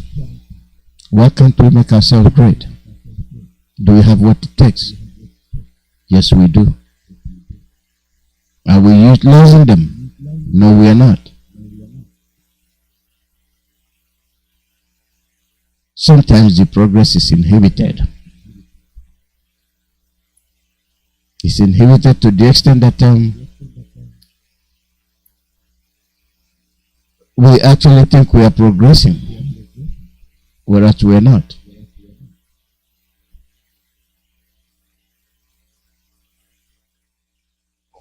We're supposed to be learning.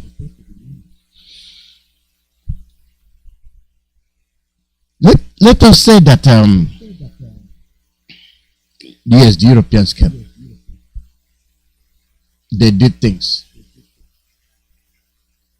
Have we put up a college to say what did they do? Why did they come? Is it for their interest or for our own interest?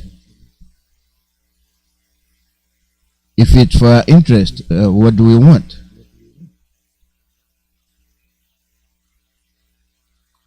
How do we get them?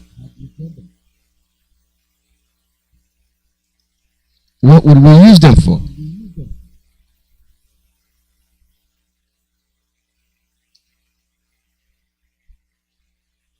If it is for their interest, what do they want? How are they going to compensate us? Will it be equitable? How are they going to do it? Where it gets somewhat touched is that when I told you I like the youths, I like our young men going to Europe, going to foreign countries. Go there and learn.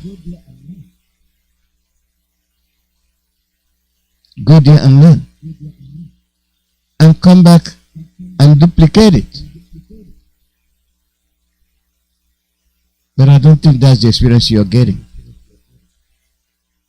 At least you're getting certain experience that exposes them. The way they are when they're in your country and the way they are when you are in their country. You see, they're not the same thing.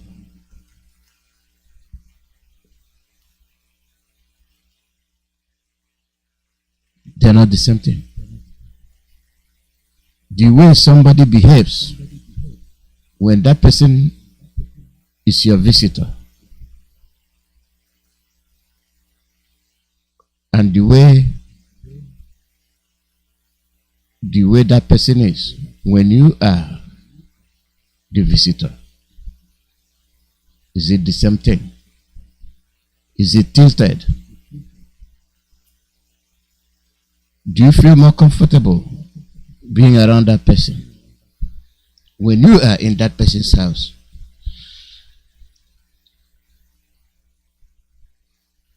Some of you said you have friends. They come to your house, they will be happy, they will jump up. And when you go to their homes or you pay them a visit, you find yourself in a corner.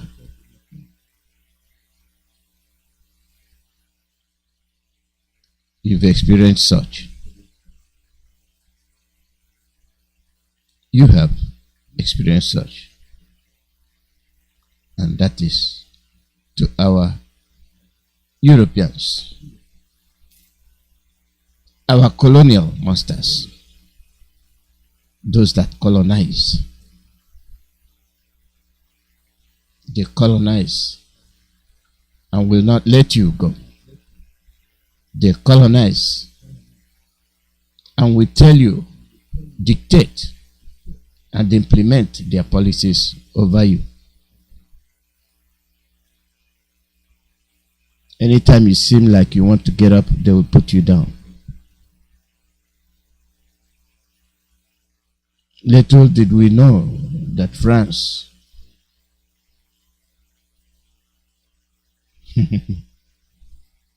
France, are there no human beings there? Look at their president.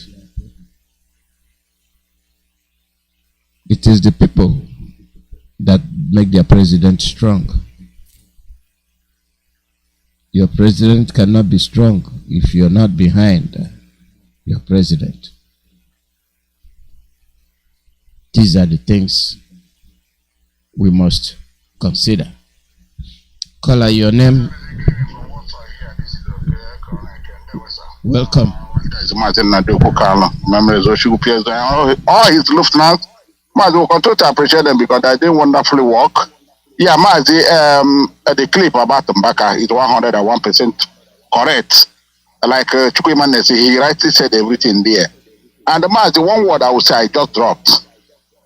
I wish and I hope that all of them in the zoo, both in Biafra land, their eye will be open now, wow, and they see what is happening here now, here in Poland, all through Poland, all through Hungary, all through Slovenia. Then nobody, I swear to Chukwuka, they will be on their knees immediately now to divide that country and hearken to people's voice, because that's not Chukwuka money. Mazi, like you said it before, this is 8 good years, 2014 till now, but also and the whole Europe is feeling it now. I wish I can put this in video. You see what is happening here in the central city, both all the boats living, all of them, everybody's leaving to France, to Germany, to anywhere they can think of now, because everywhere is food. There is no more bottle, there's no more train, everything is filled up, everywhere is filled up, hotels are filled up. A lot of the people are staying in the field now, just that like home, what they call displaced people now, they are bringing clothes, the whole army is at there, everybody's at work now to make sure they evacuate people, and this is what is going to happen to that useless country called the zoo. As what Alana I think cannot have been enough. That anarchy, they will see it. Enough of all this nonsense happening in that country. All this, when you come here now, in Poland, all these are Biafran boys, all this in the sea, all of them are 3 year pass, and all of them are 101% Biafran from Akwa Ibom to all of them. And you see young youth, Mazi, and everybody want to go home. I know what they're telling me here, Mazi, because I wear my Biafra tie. When this thing started, we want to go and defend our country. Now, people cannot go out from Ukraine. As I speak with you now, if you're a young boy, they give you a gun. But let them. I swear to God, that zoo, that thing they're looking for, they will see it. They will see, because we are waiting there. This is 10 years counting, and they still holding our leader.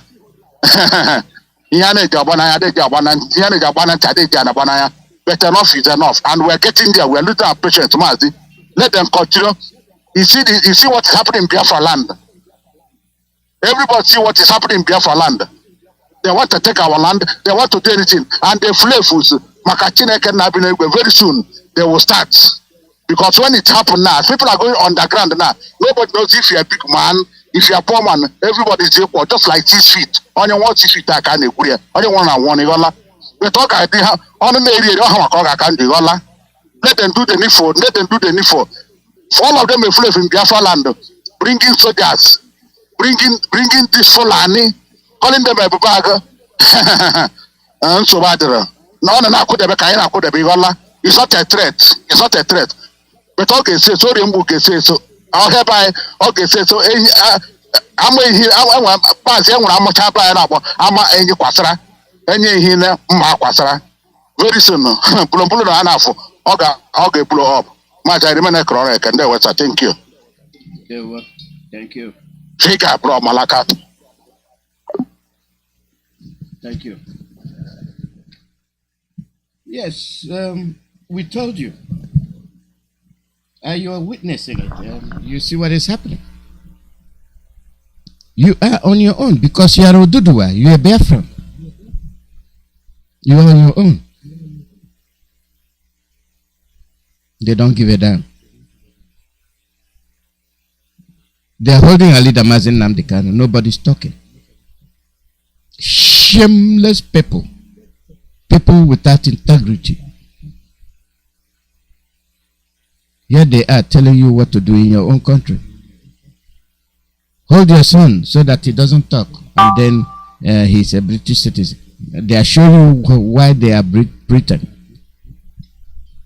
They are showing you. You never learn. Call her your name and where you calling from. Good evening, Mazi from Japan. I am Zapatego. Mazi Iyke. Go ahead. I am greeting you from Biafra land. Our radio here has not been talking since 5 days ago. We are here now wondering.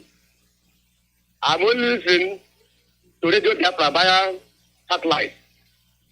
The CHK is not talking. My brother who has just spoken, Mazi Iyke, Odogwu nwoke, isi ike, n'ọgị na-eme ka anyị na-anụ ihe na-emenụ. Redio anyị n'ọma mbara, mana nke nọ na Asaba, nke nọ n'Ọnịcha, ụmụnne ndị nọ ebe a, ha na-ekwu na redio ha na-ekwu. So ka amara ihe mere ka anyị wee so n'ihe ha na-eme. Thank you very much.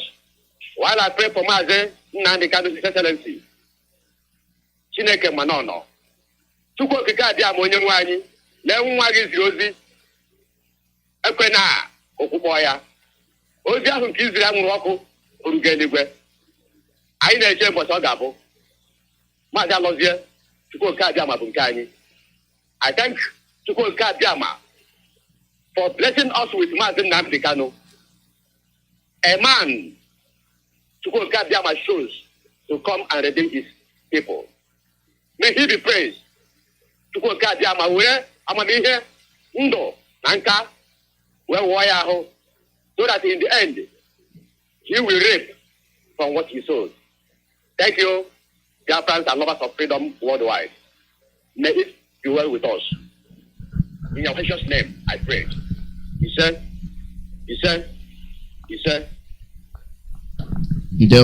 Thank you. Thank you. The other caller, your line dropped. You can call back if you want to, and we are headed towards the end of this program. We are getting close to the end of the program. So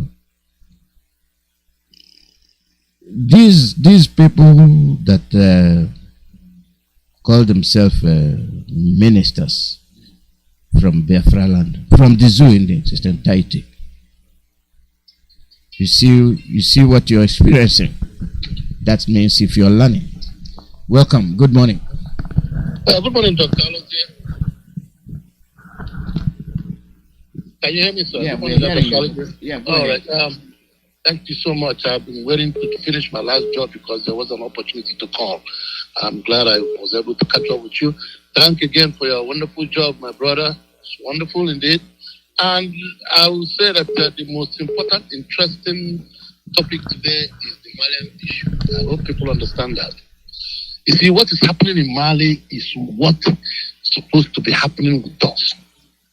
The Malians, I bet you, are on the way to liberate themselves from the clutches of these colonial vestiges and all the nonsense that is going on. You know, it's amazing to know that the African Union, that's supposed to know better, are always the first to slap sanctions on African nations. You see, he had the analysis of that man. He said, while we, do not support military takeover, but at the same time, we do not support civilian takeover. Because it's just like what is going on in Nigeria. Nigeria sat out there and saw President Buhari violated the Nigerian constitution, the federal character clause, by putting only the Fulanis in office. And nobody said anything. That is the coup this man is talking about. And when something like that happens, and then you have no other way, because the politicians are compromised, no other way to correct this thing, unless it takes some military men that are morally sound to come together and say, no, we must take it by force. Because now Nigeria is like a dictatorship. The judicial system is completely compromised. The legislative aspect of it is completely emasculated. You don't have anybody else challenging the president. The president has the power to do whatever he wants to do. And that is the situation we have in Nigeria. And this is what the Malians have decided to do. They can slam any sanction they want. until people realize that not only Islamic non-sanction, let's close our doors. African country, close your doors and survive by yourself. You don't need any foreign influence. You don't need any foreign help. Cultivate your own food. If you don't cultivate your food, let hunger kill you. You don't need any pain. That's why they killed Thomas Sankara. That was what that man was doing. They killed him. Anytime you have an African leader come out to do something positive for Africa, you have African people will just take money from a foreign influence and kill that man and destroy the dream that would have saved everybody. It is unfortunate. I listened to, I also called him during the time of Dr. Ipob. He played the tape of Mbaka, Reverend Mbaka. That man, you know what it is to be defiant. He has decided to say, you know what? To hell with this nonsense. Somebody has to speak up. He called even his other clergymen and said, listen, if you fail to speak up in the face of this type of tyranny going on, you have fellow people that give you money, that make you comfortable as a priest, and you are watching them being killed, and you're not saying anything. He made a mention of the parents, they were trying to ban Keke, and he was asking them, when people, all the people that were killing people, don't they come with the Sienas? Don't they come with Hilux? Don't they come with Camry? Don't they come with all kinds of vehicles? Did you kill them? Did you ban them?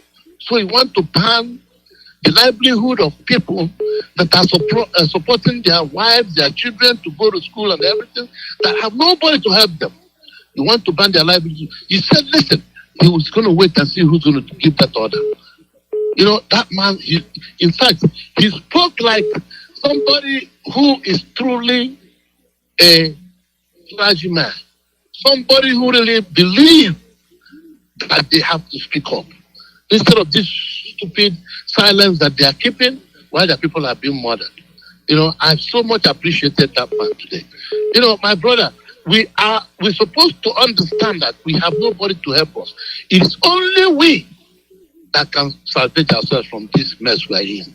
Don't look for elsewhere. Don't look for elsewhere. If you know who is standing on the way, get rid of him. It's as simple as that. It's as simple as that. Don't wait for anybody to come and tell you, because you know what? These people are working for them, all of them. You know, AU. You know that AU building was built by the foreign body. They paid and built it for them. So if somebody builds your house for you, you don't know how he has, whatever he has planted there, he has bought the house. Everything they discuss, they know. How could an African nation, how the African nation be so stupid to allow where they have meetings to be built by a foreign body? The whole of Africa couldn't contribute money to build their own African Union building. Can you believe that? Mazi? If not that these people are stooges. They are stooges. That's why Africa is where it is today. They're being controlled. All leaders in Africa, every African country should rise up. It's as simple as that. Get rid of whoever is in charge, except in North Africa. North Africa is, you know, the Arab Africans are the ones that have their head in order. They decide their own destiny. But you see all these black Africans, all these black asses everywhere, they have nothing to offer. They're a bunch of useless, criminally minded, slavish idiots, you know, people that will always take money to sell their own people. These people do not deserve to live. I'm telling you, the earlier we get rid of them, the better for us. God bless you, Dr. Alozie. I rest my case here. Caller, your name and where you calling from? Good morning, Mazi Iyke. This is Dr. Tina. I'm calling from Texas. Welcome. Dr. Berechukwu, like my people like to call me nowadays. I am calling. I hate to be a distractor from what you are doing on the radio, a marvelous job that you always do, and take away from the discussion that is going on. But we have many moles, just like my brothers are hammering on. We have saboteurs everywhere. And there are many of us who are outside of IPOB, answering IPOB. There are women all over the world now, I think it's mostly in the United States and UK, who are answering IPOB women who has never been sworn in as IPOB women, who has never really participated in any family struggle, in any family IPOB family, locally or regionally. They just jump up in the morning and they form a group and they answer IPOB women. I wanted to put those people on notice. There is one IPOB United States of America women, and we have 4 representatives as have been recognized by our DOS. And those representatives is my humble self, Mwada Kunne, Sister Kunne, my sister Chinyere Onyechere, and Sister Uriak from Arizona. Those are the 4 who can come on this radio, this hallowed platform, and make any kind of statement about anything. Biafrans, mind you, we do not mind anyone praying for our leader. Anyone and everyone is allowed to pray for our leader. Prayer is important. The spiritual realm is important. Just like one of our brothers prayed on the air just a few minutes ago. Very important. You can call any Zoom meeting and pray for our leader. We welcome you. But do not come on this hallowed platform and bastardize IPOB name by calling yourself anything IPOB women, because there is only one group recognized by DOS on this hallowed platform. If you come on, say your name, and so we can know who is making the announcement. We didn't even know. There are moles everywhere in the United States of America, and we're finding you and cutting your heads off one by one. Stay away from us. If you're a highway woman, please stay away from this hallowed platform. If you have never been an IPOB member in any recognized family in the United States, stay away from Radio Biafra. This is where we worship. We listen to this Radio Biafra with certainty that everything we get from here is correct. If you want to hold a prayer meeting, please do so. Do so. Don't come here to answer IPOB woman, because you're not. I just want to make that statement from the United States of America. We have had enough of your shenanigans.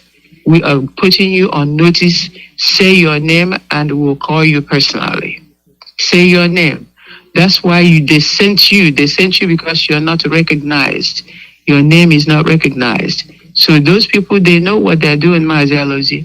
They're sneaking through the back door all the time now. They are in disarray among themselves. They're in disarray among themselves. They don't know who their leaders are. Rita Eze and Nelly Ofebu has now cut every one of them off from their funds that we put in there, that they stole. Now the 2 people have now cut them off, and now they're writing letters to each other and making statements, and they don't belong to IPOB. And the people who are leading you have been disgraced and expelled. Expelled people cannot be your leaders, and you cannot come here and tell us anything. Please have a prayer. Please pray that our Onyendo comes out. But do not misrepresent yourself. You are not IPOB, and you are not IPOB, especially in the United States, if you have not been recognized by our DOS. Be warned, because the next time you come onto this hallowed platform, I am going to make sure that I call in the same time and talk to you about it. And if you are woman enough, say your name before you say what you're talking about. You're not going to disseminate any Zoom meeting on this hallowed platform.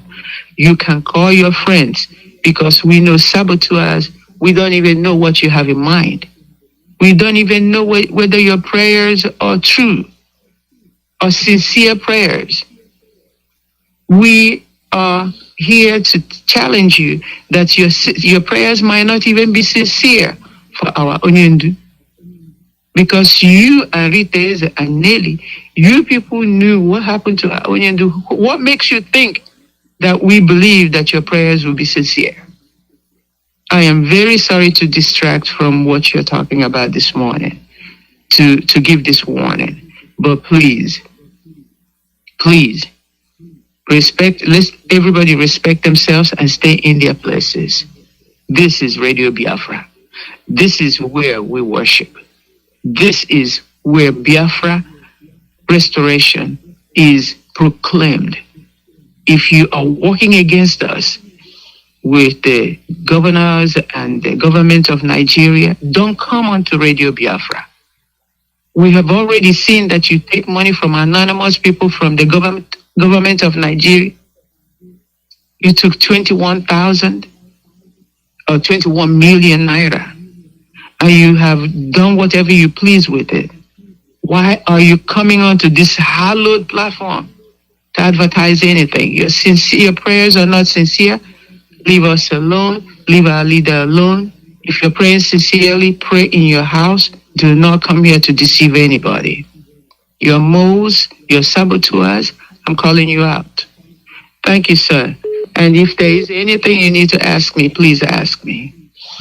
No, everything is okay.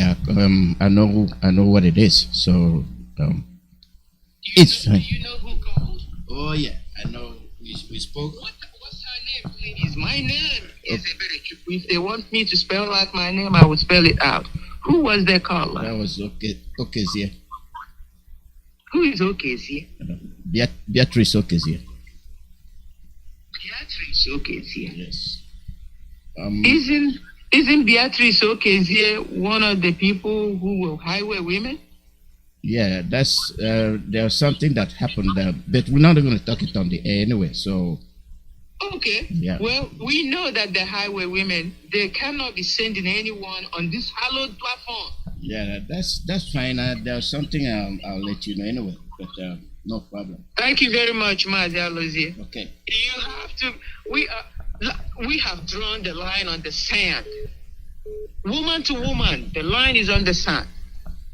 We've drawn that line. Do not come here and distribute information that is not correct. Do not come here to speak as an IPOB person, but you're not. You're following the wrong people.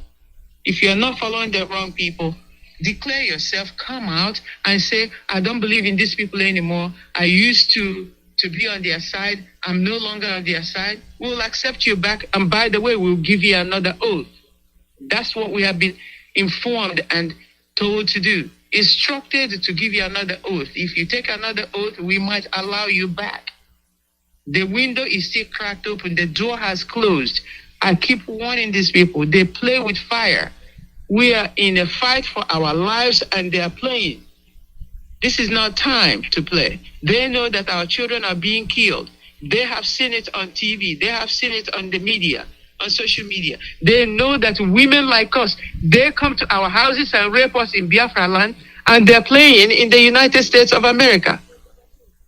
No, sir. No, ma'am. No. If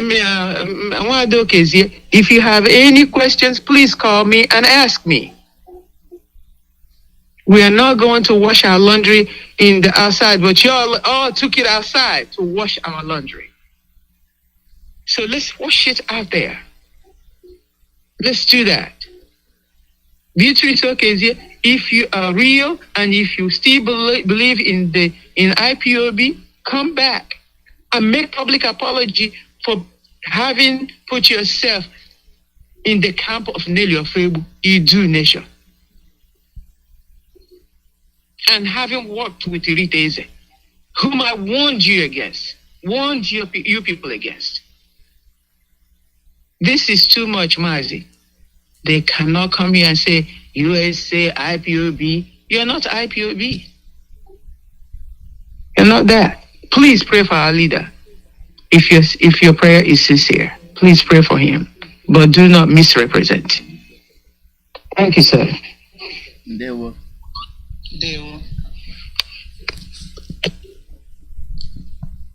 This is where we time is overdue, and this is where we'll be ending the program. And there's more to this than you're hearing, and we'll get to it. Pray for our leader. The misrepresentation. You make inquiries, and we'll give you the answers to your inquiries. So that's what it is. We have the IPOB women and their heads, and the announcement was made. It's been made many times. So anybody coming to represent herself as IPOB must be under these women. If they sent you, it's a different story. But evidently they did not. So the line has been drawn, and I will see to it that these things don't take place, because many people send in information and then we look at it. So in each time where we put up something, there's a loophole, and that loophole will be closed. So I thank all of you for listening. This is where we actually want to let our people know that our leader must be released. So if you want to pray, if you want to do something for our leader, do it. Like Dr. Tina said, the right name. Don't misrepresent yourself. And I caught the issue, and that's why I said I'll, make it known later on. So we've way past our time, so I'm going to end the broadcast here. So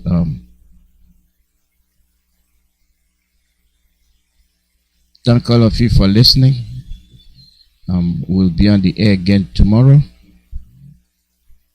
and be vigilant. Be vigilant. Report any suspicious activities to the right authorities.